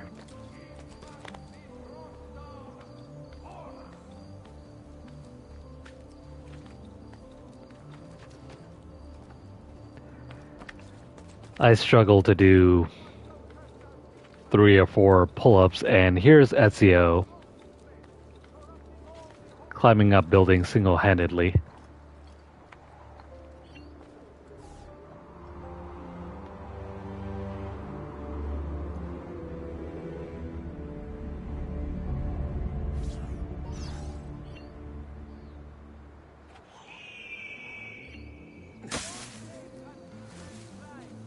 Seriously though, Ezio's a freak of nature.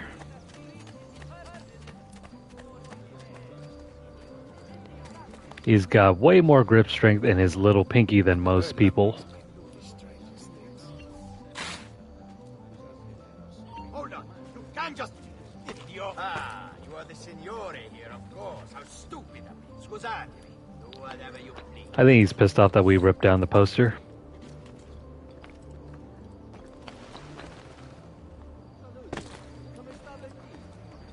We'll just leave him fuming.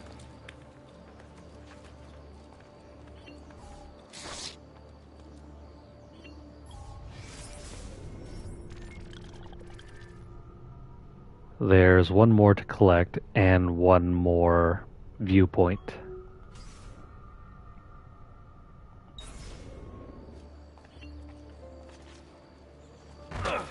Oops. My bad, dude.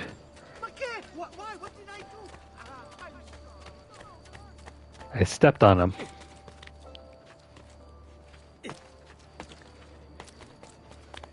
And his pretty hair, too.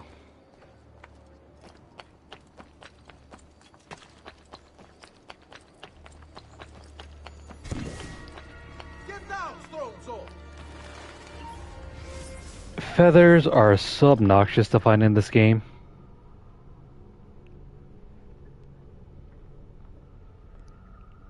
This is before the developers thought, hey, You know what? Let's make it easier on our players if they're trying to find 100 collectibles.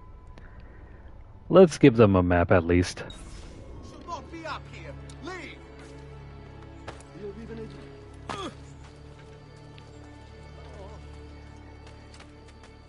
If you're looking to find all the feathers, use a map. The game doesn't give you one. You're expected to just wander around town and somehow find them.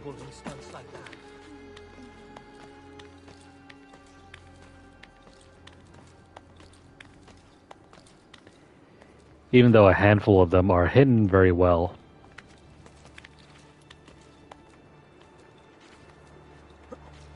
You won't just magically find them strolling around. You have to go out of your way just to find a few of them.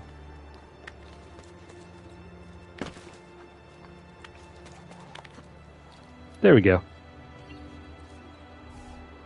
Let's synchronize over here.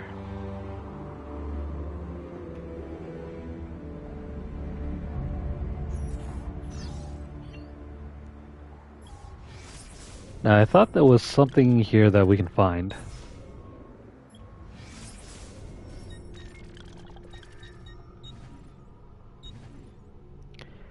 Yeah, the San Lorenzo has a glyph puzzle.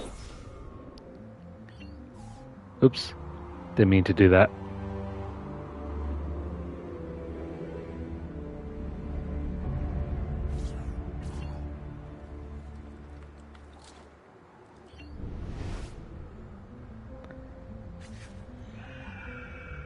Shoot.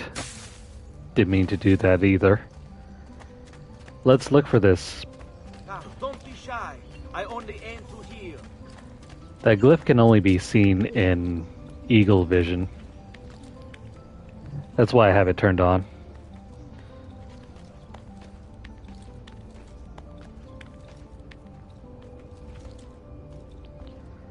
Now, somewhere around here on this building... Oh, never mind. This is it. The past. A vast web of connections and interconnections, all ruled by chance. Or is it?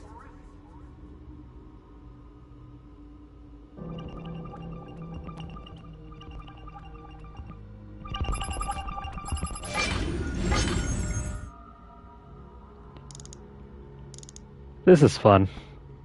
We got a puzzle to do.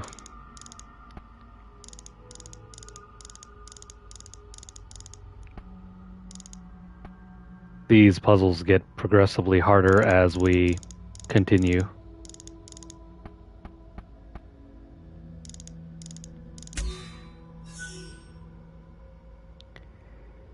It's a piece of Eden, number 2. Take a look at what she's holding.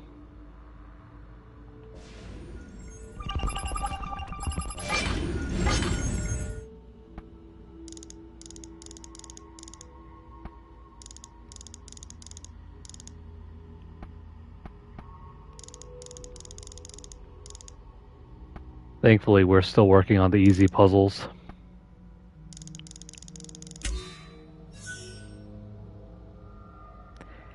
And if you look at what Napoleon is holding on to, it looks kind of suspicious, don't you think? His hand is holding on to something, and it's definitely not his belly.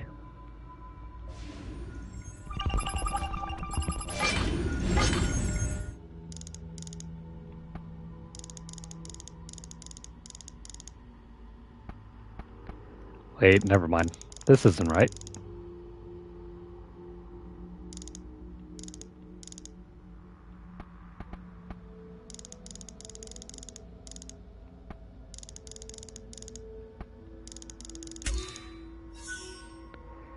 Same thing goes for Washington. Why does he have his hand like that? He's got to be holding on to something.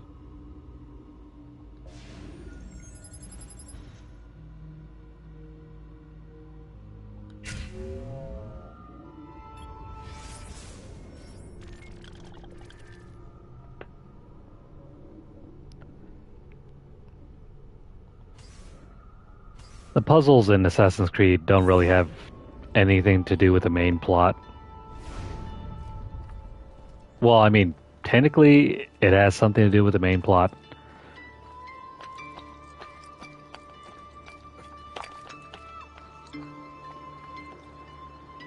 But for most story purposes, you don't have to complete it.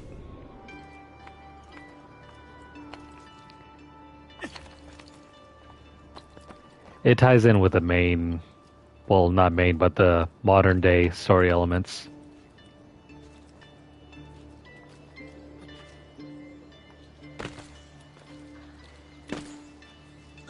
Why? Never mind. I don't want to know. They're just there if you want to do the Easter egg hunt. The price of perfection is not measured in coin. Hello, friends. There he is. Oops. Flora! Let's end this quickly.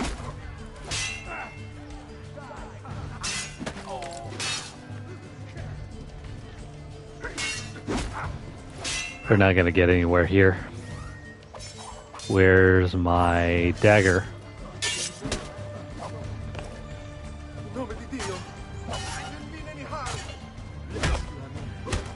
That hurt, buddy.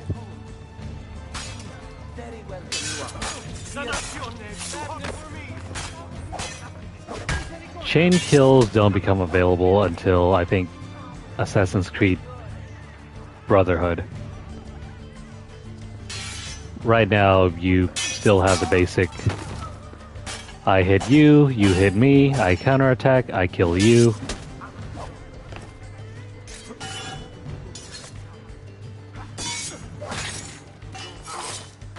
Unless you're skilled enough to use the thin blade.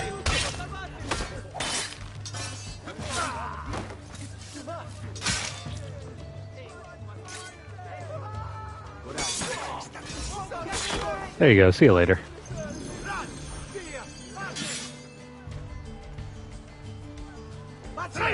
You'll have to take risks. Like that.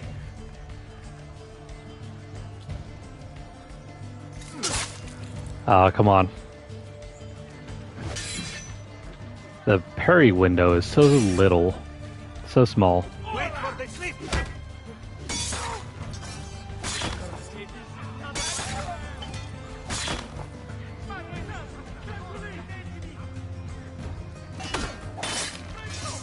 I don't have the ability to disarm opponents yet.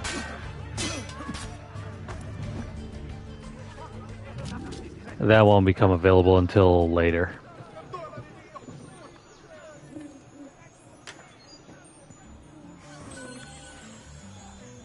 I don't mind it so much when there are different gameplay elements added into the game.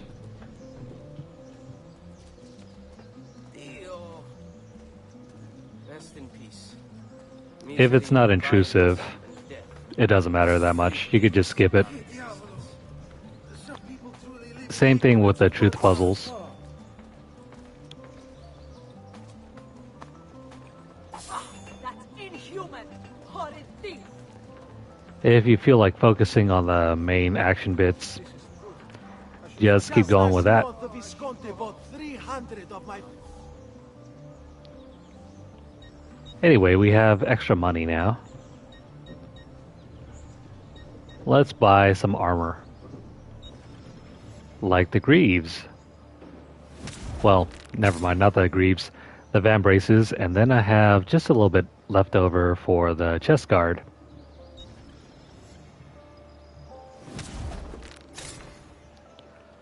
Armor is more important than money. Charles. Entrusting our security to incompetent thugs. How's Ezio gonna blend? Yeah, blah. How's he gonna blend in now because he has all this leather armor on?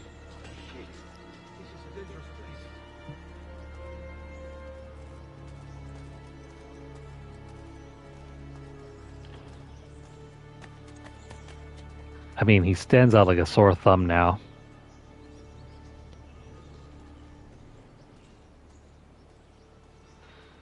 Plus the whole belt thing. He looks like he's ready for battle.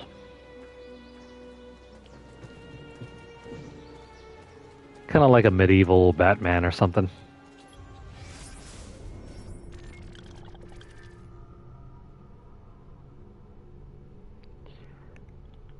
We need to start the mission over here. Oh, by the way, I promised that I would read a few entries from the Codex. Where's the Codex?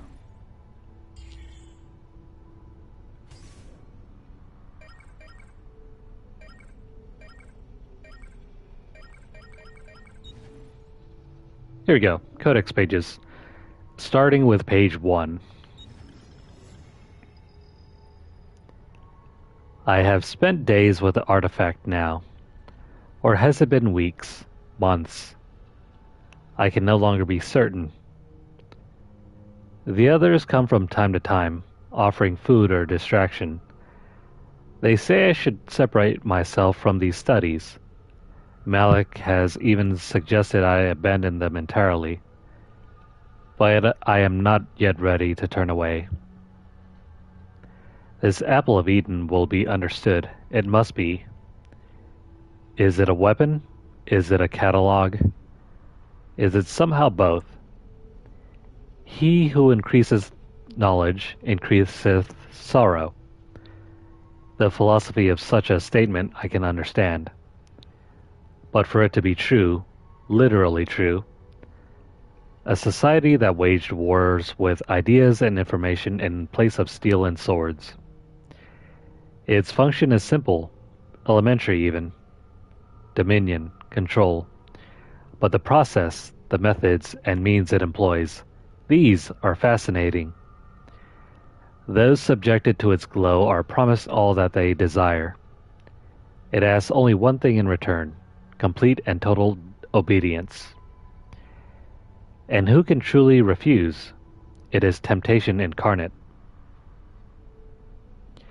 I remember my own moment of weakness when confronted by Al-Mualim, my confidence shaken by his words. He, who had been like a father, was now revealed to be my greatest enemy. Just the briefest flicker of doubt was all he needed to creep into my mind. But I vanquished his phantoms, restored my self-confidence, and sent him from this world. I freed myself. But now I wonder, did I really? For here I sit, desperate to understand that which I swore to destroy. This is why the apple has a tale to tell. I sense the flickers of something great and dangerous. We are all at risk. It is my duty to do something about it. I must not, cannot, turn away until I found the truth. Who exactly is writing this? You might wonder. Page 2 has nothing to read. But as you can see, there's a sketch of the assassins on the right and the Templars on the left.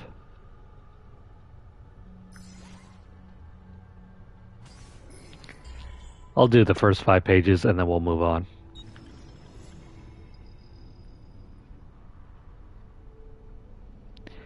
Maybe more than 5.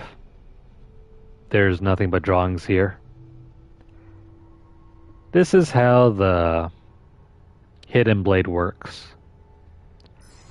And how Leonardo DiCaprio, or yeah, Leonardo DiCaprio was able to fix it.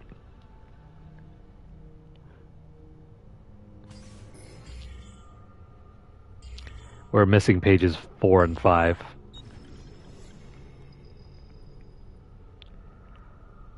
Robert de Sable may be dead, but his brotherhood survives. Though less conspicuous in appearance, I fear they remain a threat. Where once they proudly walked the streets, making for easier targets, now they retreat into the shadows. It grows difficult to track them. What wicked things will they weave in the darkness? Our work will be all the more complicated for it. Already there are rumors of a movement in Cyprus. I will have to investigate.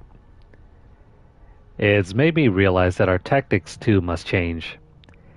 It means an end to our fortresses, to our penchant for spectacular displays of public assassinations.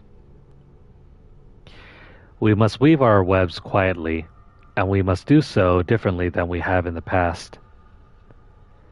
Though I ask my brothers now to abandon their rituals, I do not ask that they abandon the creed. This is what makes us assassins. Not the removal of a finger, not a false promise of paradise, not the prohibition of poison. Our duty is to the people, not to custom. If we must sneak, we shall sneak. If we must use poison, we shall use poison. If our blades can be used without removing fingers, we shall not demand they may... Wait, let me read that. We shall not demand they be taken. And we shall not manipulate our initiates with lies and parlor tricks. We shall speak plainly and honestly. We shall be made anew.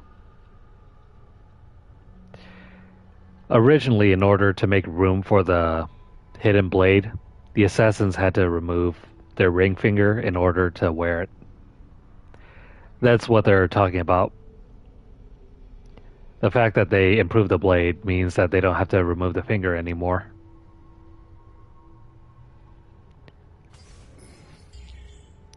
Also, poison is a thing here. Eventually, we'll get to a point where we can use poison too. Over time, any sentence uttered long and loud enough becomes fixed, becomes a truth. Sound familiar in this day and age? Provided, of course, you can outlast the dissent and silence your opponents. But should you succeed and remove all challengers, then what remains is by default now true. Is it truth in some objective sense? No. But how does one ever achieve an objective point of view? The answer is, you don't. It is literally, physically, impossible. There are too many variables, too many fields and formulae to consider. But we can try, of course. We can inch closer and closer to a revelation. But we'll never reach it, not ever. And so I have realized that so long as the Templars exist, they will attempt to bend reality to their will. They recognize there is no such thing as an absolute truth. Or if there is, we are hopelessly under-equipped to recognize it. And so in its place, they seek to create their own explanation. It is the guiding principle of their so-named New World Order, to reshape existence in their own image. It is not about artifacts, not about men. These are merely tools. It's about concepts. Clever of them. For how does one wage war against a concept? It is a perfect weapon. It lacks a physical form, yet can alter the world around us in numerous, often violent ways. You cannot kill a creed. Even if you kill all of its adherents, destroy all of its writings. These are a reprieve at best. Someone, someday, will rediscover it, reinvent it. I believe that even we, the assassins, have simply rediscovered an order that predates the old man himself. Now you see, this is the type of writing I'm talking about.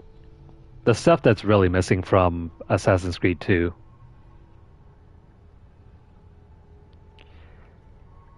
These considerations, like these ponderings about truth and what isn't really true. You don't ever see any of this writing in the dialogue. It's all about killing this guy and killing that guy.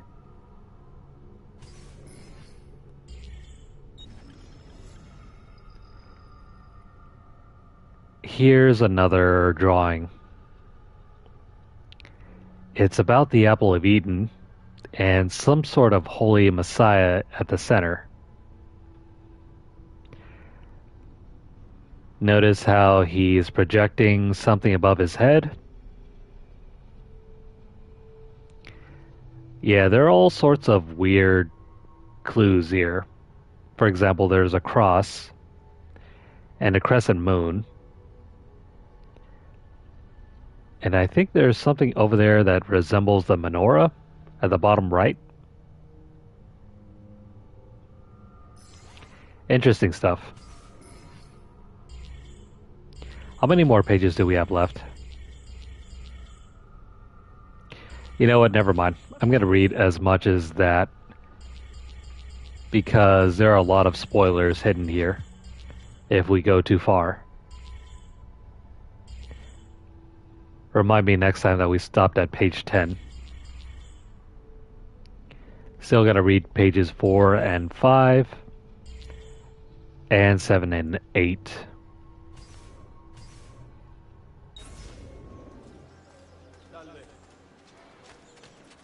Anyways, continuing on.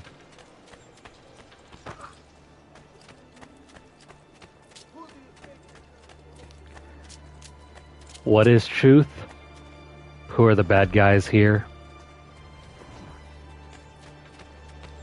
That's something that you never have to worry about in Assassin's Creed 2.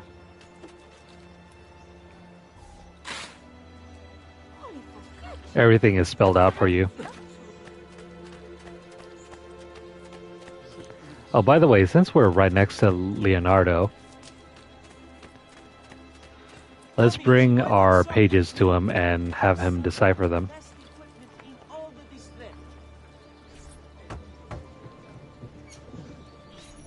Leonardo. Ezio, so good to see you. How can I help you? Ha! You found another one. How exciting. This goes down here. I take that up there and blend it with... I've got it. Stay back! Oh crap, you stole my money.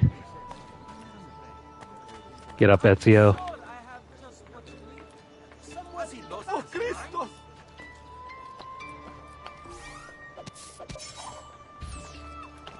Come back here, you. Stay back! Don't make me kill you! No, we don't want to do this. Ah, crap, come on. If you try to exit out of that, it puts you into a loading screen. Well, that was dumb.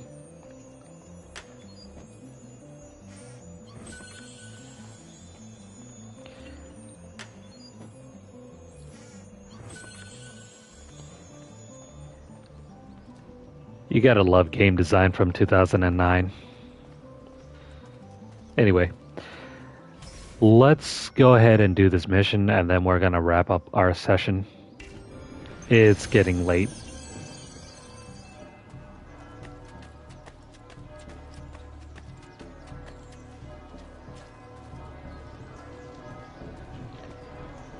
What's going on here?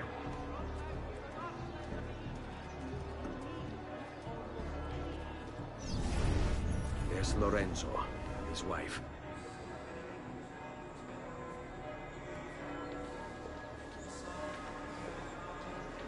There's Giuliano, Lorenzo's brother.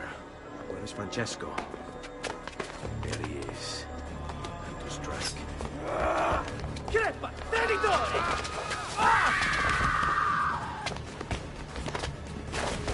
Giuliano! No!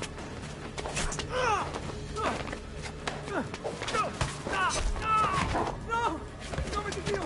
Vi scongiuro, pietà! Nessuno attaccato! Cade, maledetto! Muori! Muori! Muori!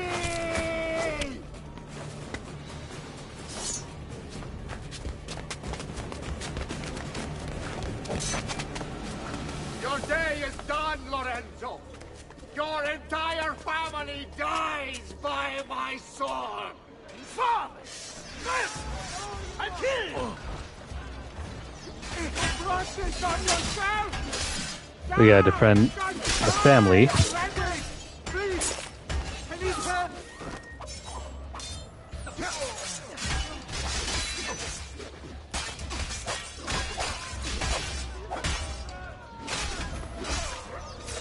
By the way, with a dagger, you can also grab enemies and then slice their necks.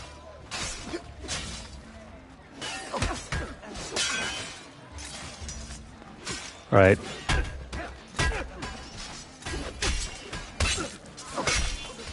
Can we not? There we go.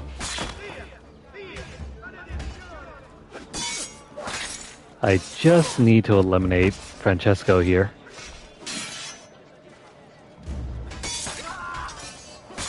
Come on, attack me one more time. Never mind. You can't do that.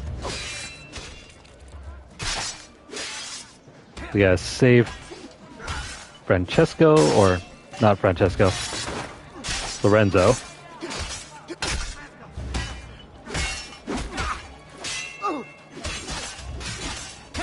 Don't kill him.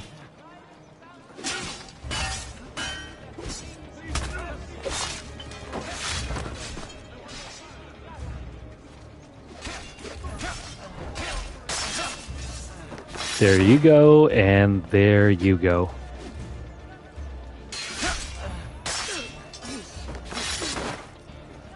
Now he's down. Weird. I can't seem to do an insta-kill on him. It might not be possible.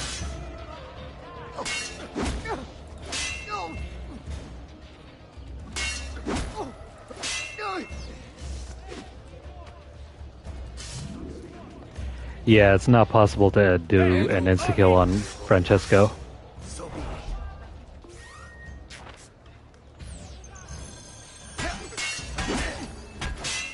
Don't die on us.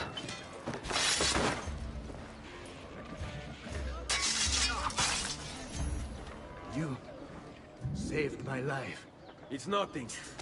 But the man who did this to you has to pay. Ah! Not now. I need help first. To my home. People I trust there. Can you... Ah! On me. We gotta take this guy home. A lot of blood. Hang on, signore. I'm moving as fast as I can.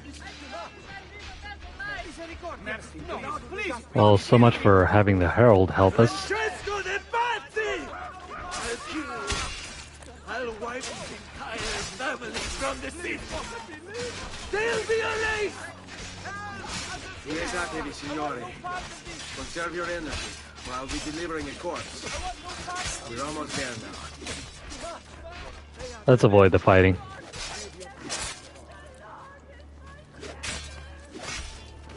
Actually, this is the bad way.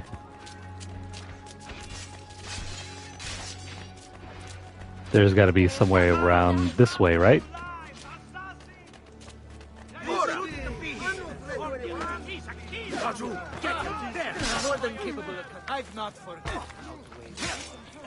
Come on, please don't die.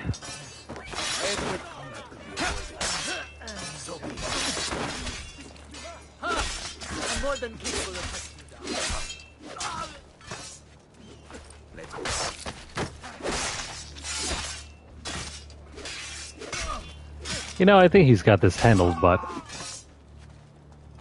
There we go. Stay close. Lorenzo's been wounded!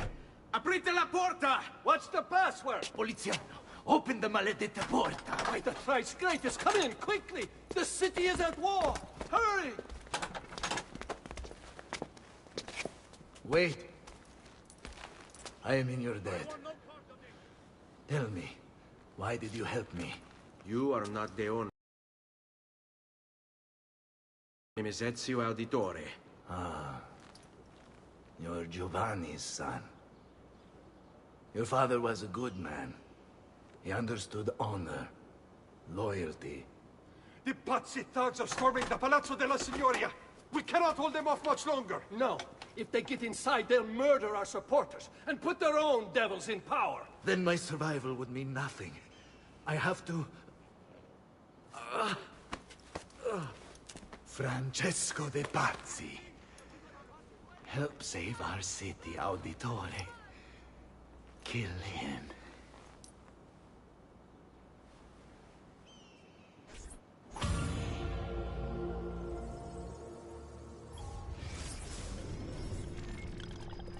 You know what? While we're here, let's go finish off Francesco.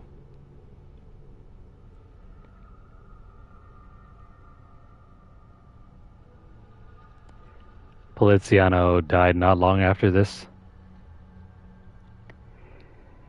In the span of, like, what, 20 years, he's poisoned.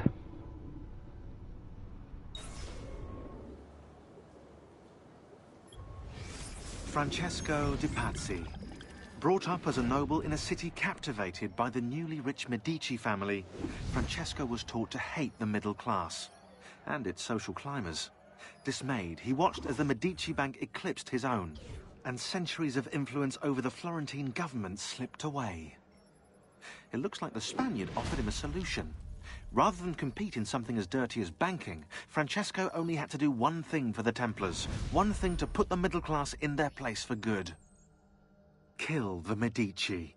Giovanni Auditore tried to stop Francesco by putting him in jail, but the Templars took care of that.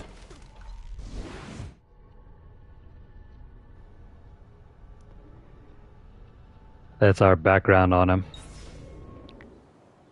Now that you know, let's do this. Signori, I saw Francesco lead a battalion around the back of the Palazzo della Signoria. I fear he may be seeking another way in. Go, before it's too late. Do what you can!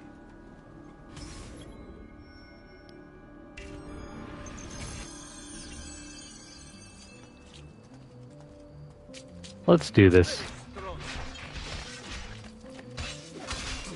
For the good of Florence, we have to assassinate Francesco.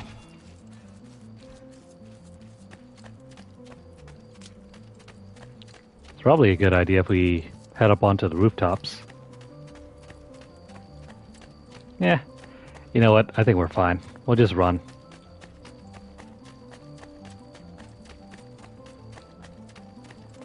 Unless perhaps we're supposed to get up here. Hang on. Oh, never mind. We'll be wasting our time.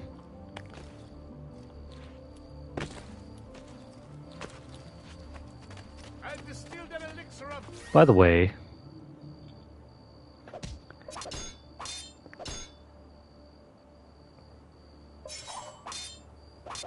I wish you could reassign your weapon wheel. I think you're able to. Or maybe it's not in this game. I know for sure in other later entries in the Ezio collection you can reassign your weapon wheel to make it easier on yourself when you're trying to quick select some weapons. And also for healing.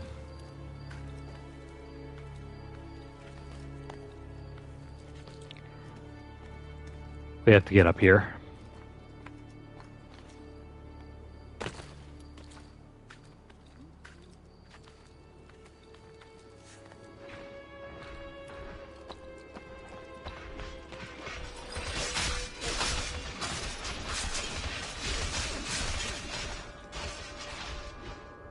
You again! Why aren't you dead?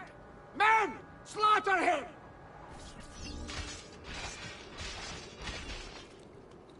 Who are you yelling at? You don't even have archers.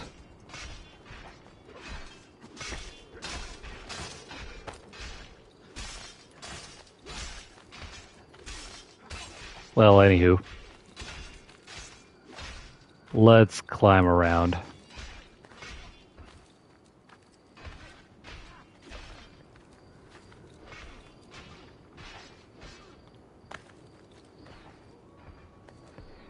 And yeah, you can do a lateral jump like that and grab onto the window.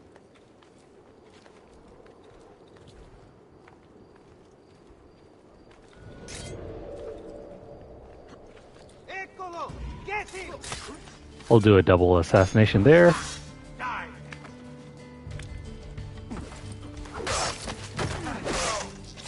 Oh crap. There's an archer somewhere around here.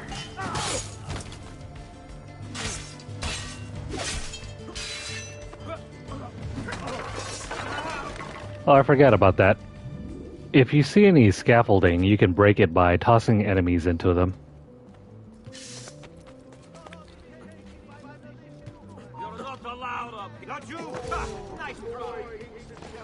It'll break the scaffolding and also insta-kill whoever's on top of it.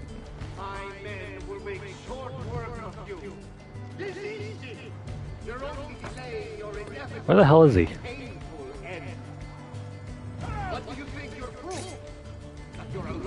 Never mind, he's over there. Guards! Guards! No one's coming. It's just us now. Maledetto, che il diavolo ti porti!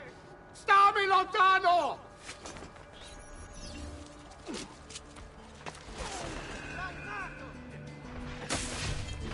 For all of his self-importance, he's running away like a coward. Get out of the way, buddy.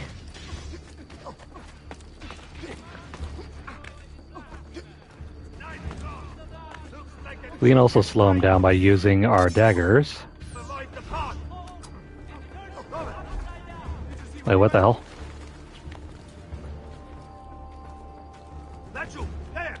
The game is not doing us any favors.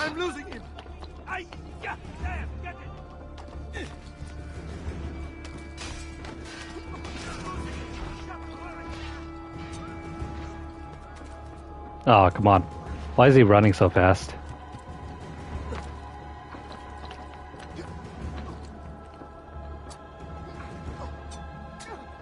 There we go. That'll cause him to slow down just a bit so we can get up. There we go. He's down. Now Firenze will judge you for what you've done. It's over. It's all over.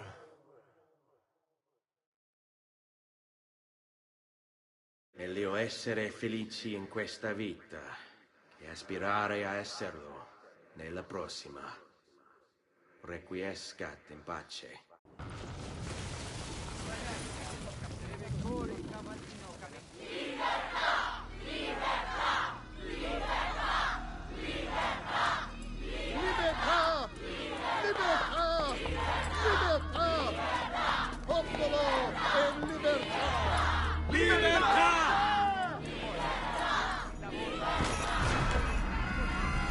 Francesco?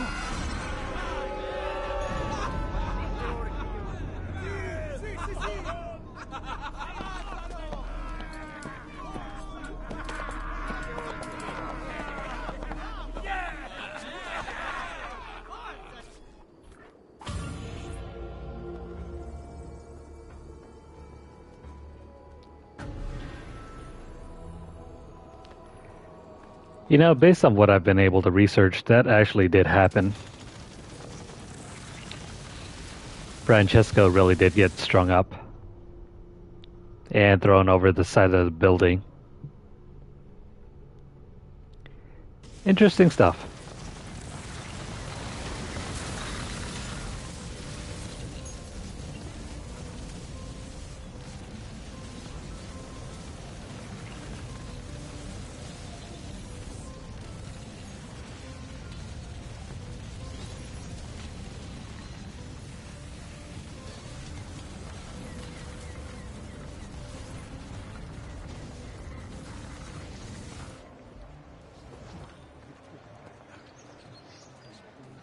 This finally brings us over to sequence, what is it, 4, 5?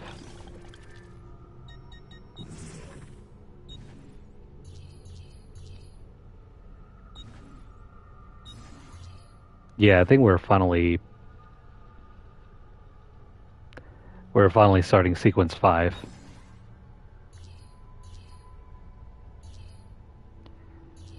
But there's still so much more to go. I don't think we're even halfway done yet.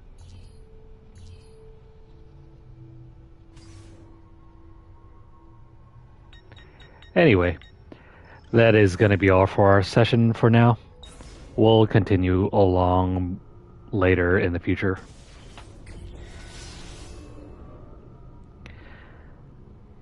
So if you're currently watching this on YouTube, please like the video. Leave a comment or question down below. Let me know what you guys think.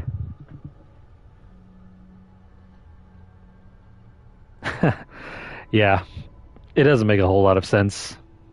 How is he able to outrun us?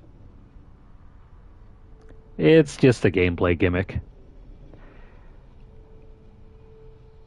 Originally in AC1, you were never supposed to eliminate your targets in like an open combat situation. I think that got changed up because it was probably too formulaic. Because you had to like sneak around and do everything like in a specific sequence. And I think players didn't really like it. I didn't mind though. I think it matched the aesthetic that they were going for. You had to be sneaky, you had to set up your target, and you had to kill him silently.